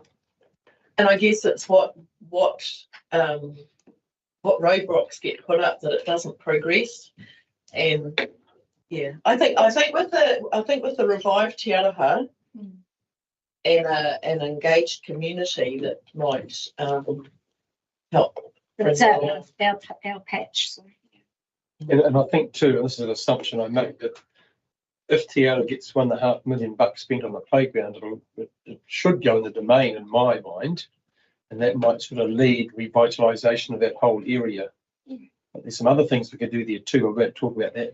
Yeah, well, there's already a list of things in the Domain Working Party. They've already got a list of things, and it's just a case of resurrecting that list because we stopped it because of the spa development. We couldn't do both, and it didn't make sense to keep doing it because we didn't know what was going to happen with the spa development. But definitely more and more people adding new ideas to it is really Probably not very helpful, to be completely honest. Yeah, well, we'll resurrect it. I think it will be the same as time goes by. And James? Yeah, I guess I just add to your reflection. I didn't take it so much that we couldn't do it, but that it didn't make sense to progress anything else. Yes. So when there's some sort of discussion around the sparring per this long-term plan, I imagine that would be where there'd be the understanding of what was put on hold, if anything was, and then how to move forward in an appropriate way. So year two, there was 600,000 in the budget for the domain. Yeah. That's some really good feedback. Now we'll move to the library. Pretty clear, isn't it? Yeah, that's easy. Yeah, interesting though, because we definitely clear to retain the library, but then you also get the others that say it should be part of a hub, so it's really hard to weigh up. Quite a nice building. And then when you look at, what the likes of Citizens Advice are paying in rent, it's kind of like, well, could we not find a better way for, for all Could of they be these? in the library? Yeah. A lot of those kids in private rooms. A lot of those comments, Okay, like Dice, people so, Save Our Library, they forget about what that might cost to do that. There's not much reference to the millions it will cost to fix it up. Yeah, and that's the investigation that's got to be done as should we decide to go down that road. Right, so we'll investigate. There seems to be a quite a strong will to investigate. They like the library where it is. They like the feel of it. So it's quite unique that it's got those rooms. Oh, I just still think there's an interesting conversation to have around the hubbing side of things, especially when we start talking about earthquake issues with this building, as well as libraries. Like maybe there is a, don't know what it leads to, but there might still be a bigger conversation to have around all that stuff. Yeah, so sort of your view is to step back and look at the broader perspective and not just one thing in isolation. Yeah, I mean we've got council trying to do their job spread out over 3 buildings. We've got earthquake issues in multiple buildings. So when it comes to, I mean, a library sitting there in Te Reo doing its thing is great, but it's still going to be a long-term cost. It's still going to have dedicated staff to it that could potentially be hubbed in with other things. And if you went to a bigger building that was done separate from this, you could potentially bring in some of those outside citizens advice bureaus and other things maybe at the same time potentially if there was space. And I guess that's part of the hubbing conversation. Yeah, what totally. it might look like. Okay. Anybody got any other? Yes, I guess just in the Te Reo library space, I agree there is definitely that bigger discussion to have. I guess reading through these, there's like it's not always clear whether there's the desire to stay the service of the library, some description of Matamata versus the building, in both of those. So I guess, I can't quite recall all the details of the potential remediation work and the cost of that. So I guess it would be good to have that for the discussion, John. Yeah. Just so that we understand for the building, and then when we're having a discussion, just be really clear. Yeah. Because there was clear support. Yeah, clear support for but then when you look at comments, they were referencing the service rather than in many cases the building. I mean, I love that thing, but yes. So which is good. Just having the remedial costs on hand would be super helpful. I know they've been distributed, but just making sure that it's the current ones that are all on the same page would be super helpful. And then I can see how that would lead into the bigger discussion about all of these things, depending on the outcome of this. I just realised I'm wrong. I have a copy of the Te Reo management plan that was created by Smith's group back in 2006. Okay. So that's around. Yeah. Yeah. Cool. Quite good too. Is that the one with the road up the middle? Yeah. Is that you? Looks like that. I had one created by Linda King from Tourism. Yeah, that's right. Okay, so yes, some really useful comments there. Onto rates and debt. So not a huge poll, but 17 to 8 is our greatest challenge. Trying to eke our dollar out as best as we can. I think that the fact that there is such a low number that actually made comments on that, I wonder whether people understand it's a fait accompli situation. Well, they understand there's not a lot of room to move. Water is dominating our LTP. I mean, Not that we got millions of. I think you're right. So I thought these submissions might have been all doom and gloom and get your equipment act together, and this 15% is ridiculous, but I didn't read that much into all of that. You know, it seemed to be quite accepting and sort of more positive than I thought it was going to be. And I think people are just accepting that it's tough times and things cost more, so you got to pay more. It's just how it is. And you kind of do have to invest in your towns a little bit. And while some people don't see playgrounds as important, a lot of people do see playgrounds as important, and grandparents take their kids to playgrounds. I would also like to have a bit more information about what John brought up about the public climate and the rating and services charges for that. Depends who owns them, but yeah. Right. Yeah, I guess that's clarity that means John would get a reply, and I guess that's for us to all understand as well. Yeah. It's whether you treat them as small towns or. I think it comes up again in the next one, financial revenue, because he's questioning the impacts of rates for emissions. Yeah. So is that going to be on staff to respond? Yeah. And we'll get that information as well before those responses go out. Yes. You'll approve the responses. I was just going to say, I think in general, when we go through these different subjects, I feel like we've struck quite a good balance between kind of, for the most part, everything really. I mean, you can't keep everybody happy, but you know, there's a few people that are saying it's too much, but then there's a few people that are saying it is what it is, and there's a few people saying do this but don't do this. And I mean, probably looking through these with the exception of maybe needing to do a little bit more in the walking and cycling routes and a little just making sure the roads are pretty well covered. You know, my feeling on all of these, I know we still got to work forward a little bit further, but I feel like we've kind of got a pretty good balance. Whereas last time we went through the rates increase, a lot of the feedback was going in one direction, and you felt like you kind of needed to do a bit more of maybe rate reduction. But I don't get an overwhelming feeling of that being the case this time. You know, I think everybody are pretty accepting, and I think we kind of got it pretty right. Yeah. It's been pretty well publicised that the issues that local government are facing across the country as well. So I think people are definitely more understanding of that. Nobody likes it, but it's a fact of life. Yeah, exactly. It's hard.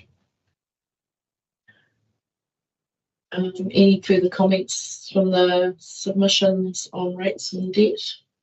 I guess that there weren't a lot, like around when we talked about the smoothing of a 10, 10 and 10. I think most there were a few wanted obviously to, some of our submissions today even. But there wasn't a lot of the support for 10, 10, 10 because it was going to cost more in interest anyway. And a little bit of deferral. I guess I'm sort of thinking we should defer further, but it's like someone said about the snowball effect. If you defer it, then you put something else in it. Yeah. So that's rates and debt. And then there was just a little bit with the other topics, which and I guess it's around the Matamata Stadium and it being consulted on in 2021. The project has been commencing for some time. Yeah, so to pull up sticks now it's just a bit too late. Don't think there's any reason. The Waitoa water didn't attract a lot of interest, but I did feel so there were only like 3 people that commented on it. So there's a bit of work to do there and feedback on dates and stuff. I did take Fiona from Fonterra's Philippa comment. They need to know. So that's But that's where we've got to do some work. Yeah. I didn't quite get what Fonterra. Oh, so that was for the Waitoa water because they supply the water to Waitoa. I got that, but it was the UA something UATC. Donna. It was federated. Yes, farmers. What was the impact of being 30% then? Real basis. Yeah. It's the rural versus urban. I've heard that, but I can't remember. It's a hard it's a hard thing to get your head around. It is, yeah, I think it's, you you either need use the numbers in front of UAGC or you. use SERPs. Yeah. And Hauraki have introduced SERPs, and that's where you, yeah, it's a number of houses on property, isn't it, that you pay more for, and but it's what the UAGC actually pays for too, as a standard. Yeah, increasing it to 30% would decrease the amount of rates that a rural property pays. We went the other way. We took it down to reduce the rates of residential and state and bring to put rural up a bit, didn't we? Or did we? We did. We took it down, we brought it back up. And Yeah. we agreed to stick it to 25. Naturally, It's just a farmers. tool in our toolbox. Yeah. I remember understanding what I asked her. Yeah. It's the age-old rural urban divide. And it's hard. I mean, I obviously rural's doing it tough at the moment too. I mean, goat farmers, Sheep farmers. in particular, dairy's middling, but semi all right. But yeah, and these things ebb and flow. So it's yeah. Just in the other topics, I met with Ms. Shannon around the water meters and just explained, but the staff had asked if we wanted it to go on as a submission. So I've given you some information around the cost to having water meters from another council, just to explain to her how it works. I reassured her on a few things, and that she understood. Is there any way that Comms can put out something that explains that the rate of inflation really doesn't impact on what we do? Because they're calculated on different things. Oh, right. So your percentage increase isn't just about the rate of Traditionally, inflation. ours is high. Our rate of inflation is high. Because our goods and services we purchase are different. Because most of them are oil based. Yeah, I mean, it's a rate for depreciation. Yeah, it's like farming. Farming's inflation rate was higher than the CPI too. I think people see the CPI, and that's to put food on the table, basically. We don't deal in food, we deal in... Yeah, and farmers don't, well, I should say, none of them, but mostly don't ever fund for depreciation. No. They just hope they can afford the tractor when the other one breaks down. Pretty much. And then just, yeah, this obviously is... All right. And just the last one that was addressed to me is why does Chair end up with the dregs of funding? I think that the challenge here is people, Matamata and Morrinsville are growing, and it's because of developers. It's private developers. It's not council. I just don't really understand the comment around the rail trail, allowing the local iwi to wreck what the very caring neighbourhood has instilled in the way of native gardening. A lot of hard work out of their own pockets. Now it's covered in ivy and grass clippings. Whether there's a small spot, I have no idea. Whether Mark, yeah, you can. We have investigated that. Okay. The particular gardens in question are actually on private land. Right, They okay. happen to be next to the road. Okay. In cases there are fences, so there's a perception that that's some council responsibility. Is that number 11 you're reading? OT 11? Yes, OT 11. Yeah. But that's Yeah, not no. very caring neighbourhood. Another rabbit hole. Yeah. Then we go on to our revenue and finance policy. It's people agree with that. And I guess this is the thing around how we're setting our fees. So what was the percentage for the dog fees, like to user pays? What percentage did we get to? 80-20, wasn't it? Or 90-10? Getting the exact. Yeah, that'd be great. And again, it's clarifying some of those things around the discounts that you get for having a dog. But despite being battered by the farmers in the room, I did think that a dog is actually a very cheap employee and does probably quite a bit of work. So I'll take my battering now, but I thought it was pretty cheap employee. The only work my Labrador does is eat avocados. Yeah, that's chickens. No, it's the spring chicken. Okay, got it. Yeah. And I guess that's the other challenge too, is proving that it's a work dog and not just one that does a bit of retrieving. So your Labrador was a work dog. He always has been. Oh, Very hardworking. They come in handy every now And then off the back of that, you're still talking about cows ending up on the road. And I don't know too many urban Correct. dwellers with dogs that have cows that get loose on the road either. It's not probably very many farmers that have it, but they are contributing costs from that side. Can do. Anyway, let's move on.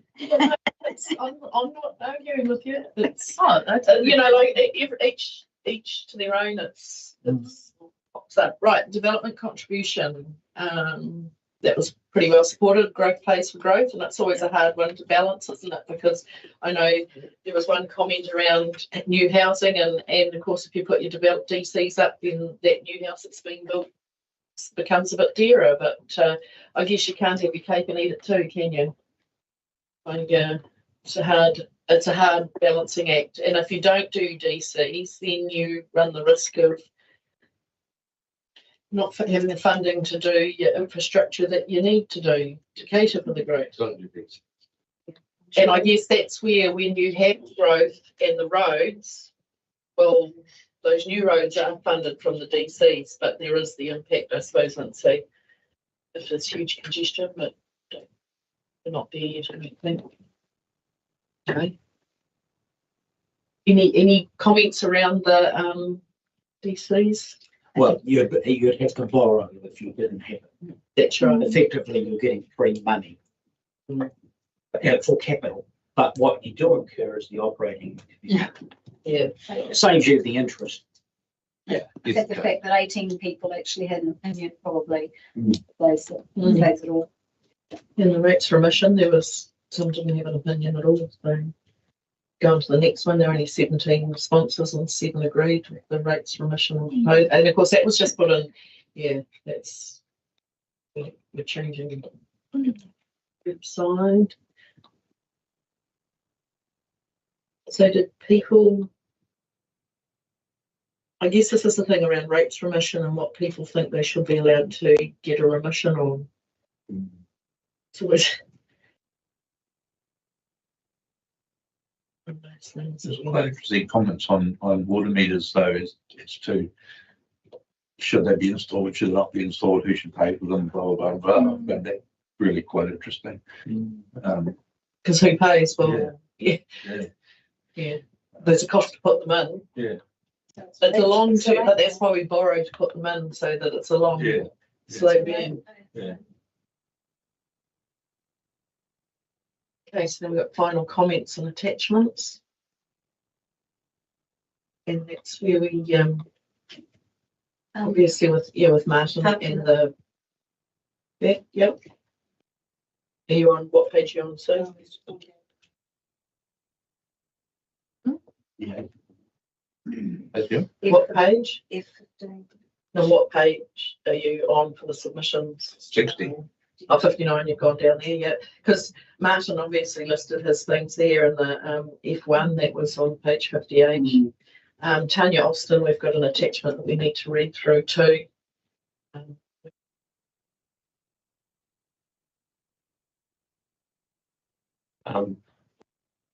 Martin Morday makes a good point here in F12. Does he? He's made a lot of good points actually. Sorry to embarrass you, Mark, but he's quite right in that family-friendly changing rooms would provide a big boost. I'm thinking now. Well, it's an opportunity. Thinking now is I've got one on the way, and if it's a girl, I can't, really take her into the men's changing room, and you might find it all bit uncomfortable. So yeah, family-friendly changing rooms, Mr. Norday, well said. So do we not have any of those? Like I don't use the pools. I know in Papatoe they had family ones because I had to take my granddaughter once, but I know we don't have a family changing room. You want breastfeeding rooms as well. Same. But we don't have any marks. We don't cater for families because you've only got girls too. I can confirm there isn't one in the Tiara Park complex. I think there is one. Because ultimately, going forward, that would be probably something that would become a norm, especially in a new build. It would go without saying, but how can you retrofit a family, where a dad needs to take his girls get changed, or vice versa, mum has to take the boys.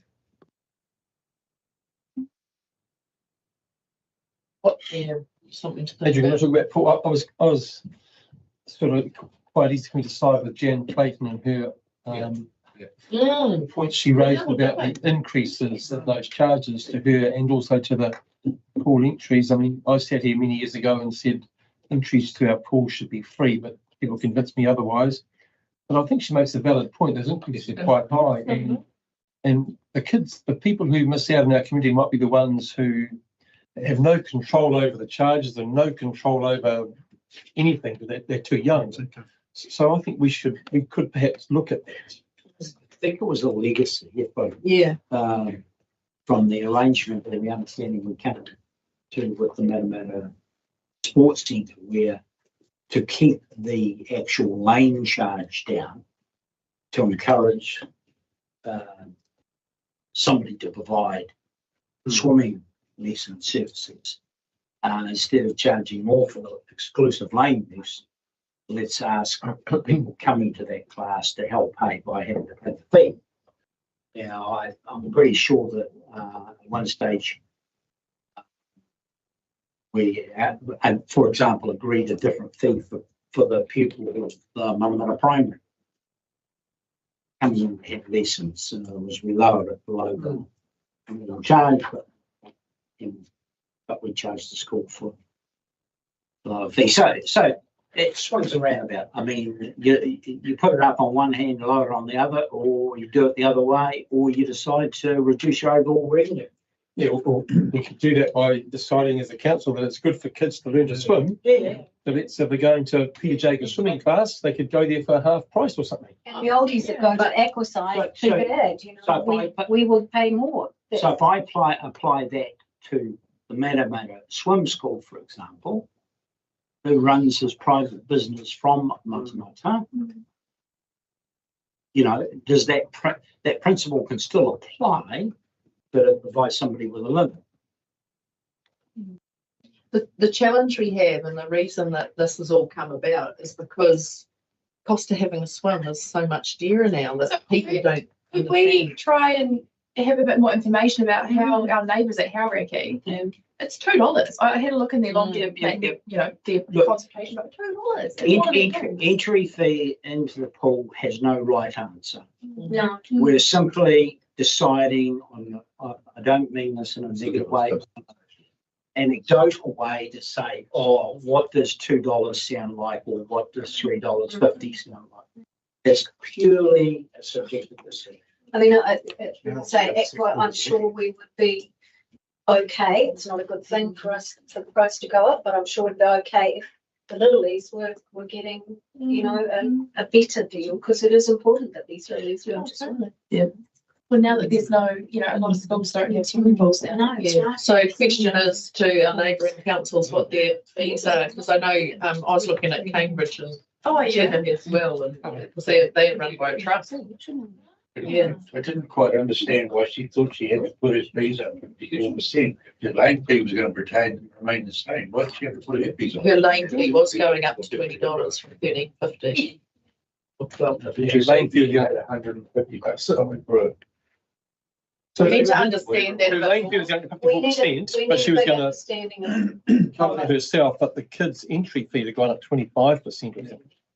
Percentages of it. I think we need to just need some more information around that. Regardless of what we charge, we still have to have lifeguards in there.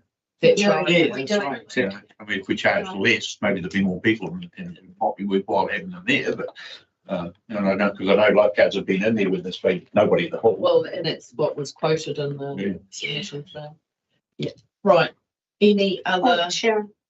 Sorry, Sharon. That's all good. And I think for us too, as a council, we've got 3 different towns, 3 different lots of dynamics to look at 3 pools. So it becomes difficult.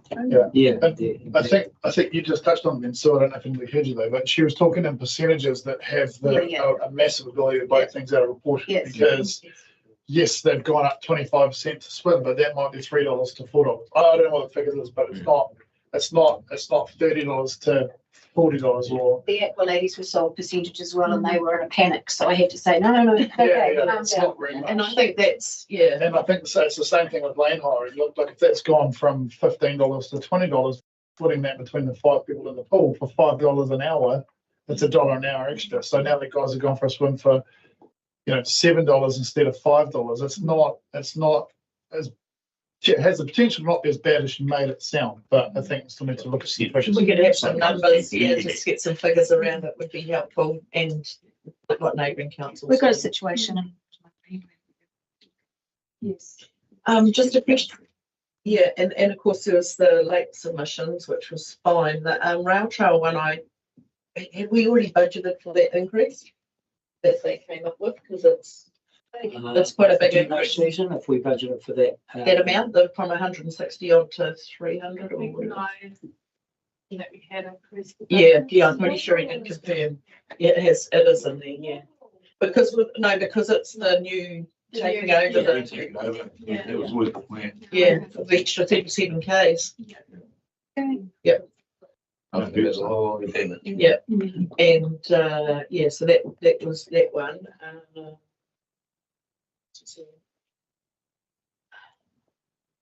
Does the Harry Rail Trail, does it have the ability to take donations or actually take any money from anywhere along the way? There was an attempt at one stage to try and get a levy off bike hire outfits and motels and that for promotional purposes, but I don't think that was very successful. And I don't think there's an opportunity to charge for the use of the track in the direct sense. I think that would be problematic. But maybe take donations. Just driving through last week or the week before, whatever. Alexandra has the ability because they, you go to do that trail and they've got a whole setup and the whole thing, and they make money that way. We can't seem to do that, or we can't do that. It's a community asset. The biggest opportunity from the rail trail is just any economic spin-off from it, from people stopping here. That's the. At Paira, you'll see Hauraki District Council have the biggest share of the pie, and they've got a particularly popular route from Paira through to Aikino. Yeah. So there's one comment that someone's made to me, is that we pay this money as a ratepayer to maintain tracks and cycling and blah blah blah blah, but it's an economic benefit. So what does the average Joe as a ratepayer actually gain from that? Yeah. Some of them are doing a job. And that's where Diane's report, so where you get that information.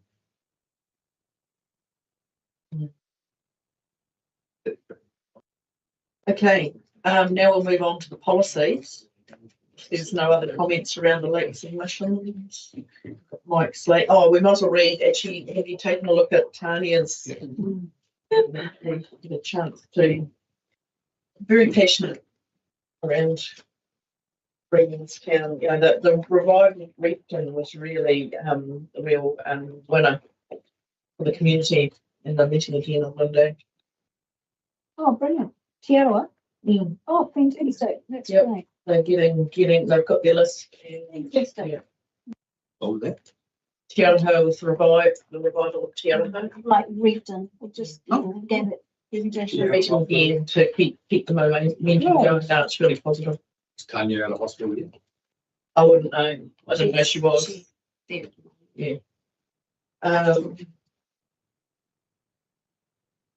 There's, like Tanya's just one of the many that's really passionate about lighting a fire in town. Basically, it's not lighting a fire in a literal sense, but it's really again, igniting that. It's bringing up that master plan and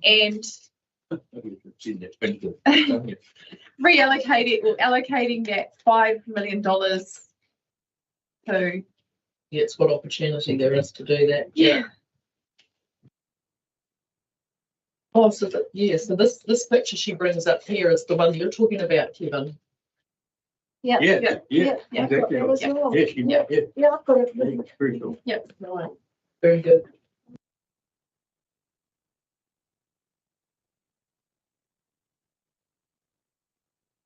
So we done as well, so it's good. Yeah, what's on that? 2006, yeah, just the other day. Project Tiara in 1992, she's done a bit of research. Yeah. So let's help Tiara move forward. Yep. Okay. So now we'll move on to the other submissions. We've got the legal hires policy, and obviously most of the 24, 43, 73. There would seem to be a thought around making it more, putting more distance between dental and site. Yeah.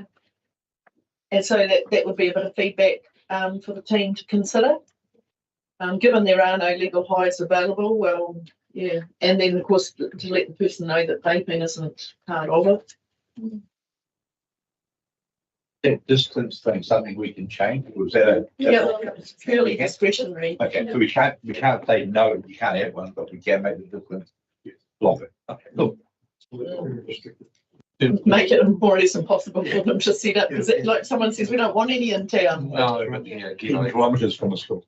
yeah, I mean, we can change. Not at all, distances. just Great, together. but Yeah. like I said before, we did a lot of work on them, and we tried to make it as far away as what so we just what's possibly reasonable. could. So I don't know. And I don't know what we can tweak on it.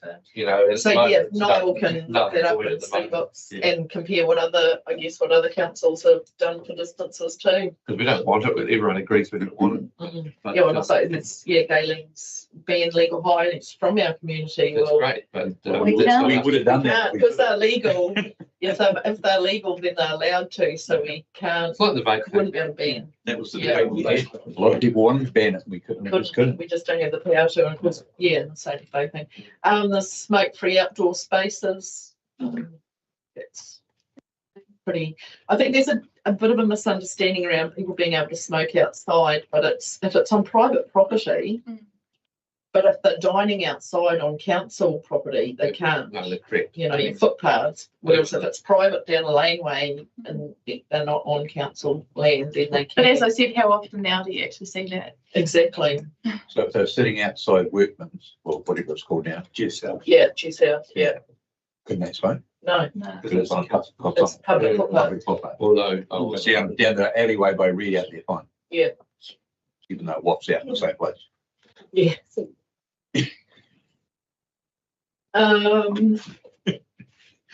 What else have we got? Yeah, but we don't police it. That's the No, problem. we don't So, have the. no, Obviously. no. and honestly, people do sit outside and smoke. Yeah. Let's be honest. But I know, yeah. And there's nothing anybody's can do about it until we all stop smoking. Just obviously cough as you walk past. And I was next month, so until we all stop. We were told by some retailers it gives them an Yes, inoffensive. but as a bar or a cafe going to walk out and say, I'm sorry, you can't smoke. But anyway, I've actually witnessed a person getting a bit rude to a person saying that they can't smoke outside, and it was a little embarrassing. And years ago when I was in Melbourne, I can remember people spilling out of the offices and coming down and having a smoke on the street. So I don't know whether they still. I've been to there for a while. You know, like this is where how many of us actually smoke. Anyway, and the thing is, for those that do smoke, let's just acknowledge how hard it is to give up. You know, the best thing to do to stop smoking is not start in the first place. oh gosh, Yeah. we all did. But it's hard. It's very hard for some. So Heavy smoker. okay.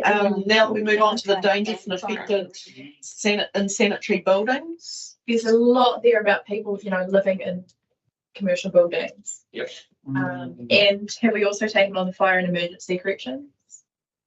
Well, that's going to go in. That's their feedback. Yeah. So that's what we will ask for those for the fire brigade submission to be considered in the draft. But what are we going to do? Well, the thing what is, can we do? So if it's ancillary, the reality is with these, if they're ancillary to a business, they are allowed to live in the building. If they're not ancillary to a business, then it contradicts our district plan. This is not a district plan issue. No, this is a policy. Yeah. I mean, what about when they make the building look pretty unsanitary?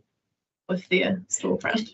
Yeah, well, I guess that's where the fine print in this policy will guide what is, because it's also, there's situations where people can put on unattached buildings, but they don't need a building consent. So you're caught there. So it's just how this policy gets applied. So the incentive part is more where they don't have plumbing or, water or something like that. It's not statutory to be living by. Yeah, of course. Well, the other thing is the Healthy Homes Act is the other thing. So I don't know where that applies. Anyway, that's this policy that we have, and it's good that the fire brigade picked up on it because we were looking for their advice.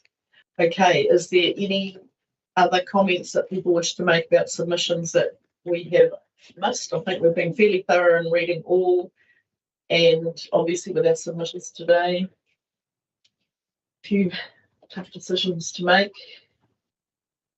But so now we can, with that, we will move to our next recommendation. If there's no further comments. So our part 3 is consideration of submissions. So we've heard the submissions that wish to be heard and have considered all submissions received. That council provides direction to staff to provide further information or additional advice. So did you capture some of those things? Because I guess is this part of what we have to do? Was it the feedback thing a little bit different? Probably a little bit different. I think you've captured what we were asking for to help us with decision making. Yeah. And there's always the opportunity, if you think of something else, to actually email staff through with any further questions you may have that you've perhaps not thought of or written down and missed today in our process.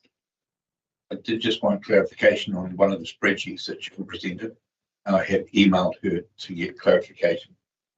So if I find it, there was a LTD, a spreadsheet that said that team leaders get paid 75 grand a year or something like that, and then the next column there was actuals LTD.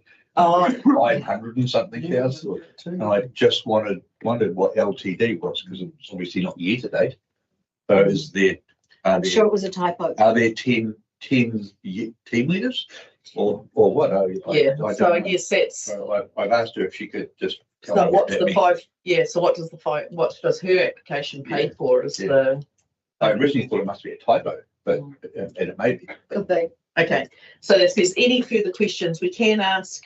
We can continue to ask more questions before we deliver it tomorrow as well. Yeah. Still take them so we can correct. Your next meeting. Because we've got tomorrow as well where we can ask further information and advice. Okay, and then number 3 is that council agrees to adjourn the meeting at 4:05 and resume at 9 a.m. 9th May, which is tomorrow morning, in the council chambers at Council Area Office in Te Aroha, and that remaining business on the agenda will be considered once the meeting has been reconvened. Would someone like to move that? Thank you, Caleb. Seconded, Gary. All those in favour, please say aye. Aye. Against? Carried. I now declare this meeting adjourned until tomorrow. Are we turned off? Not yet.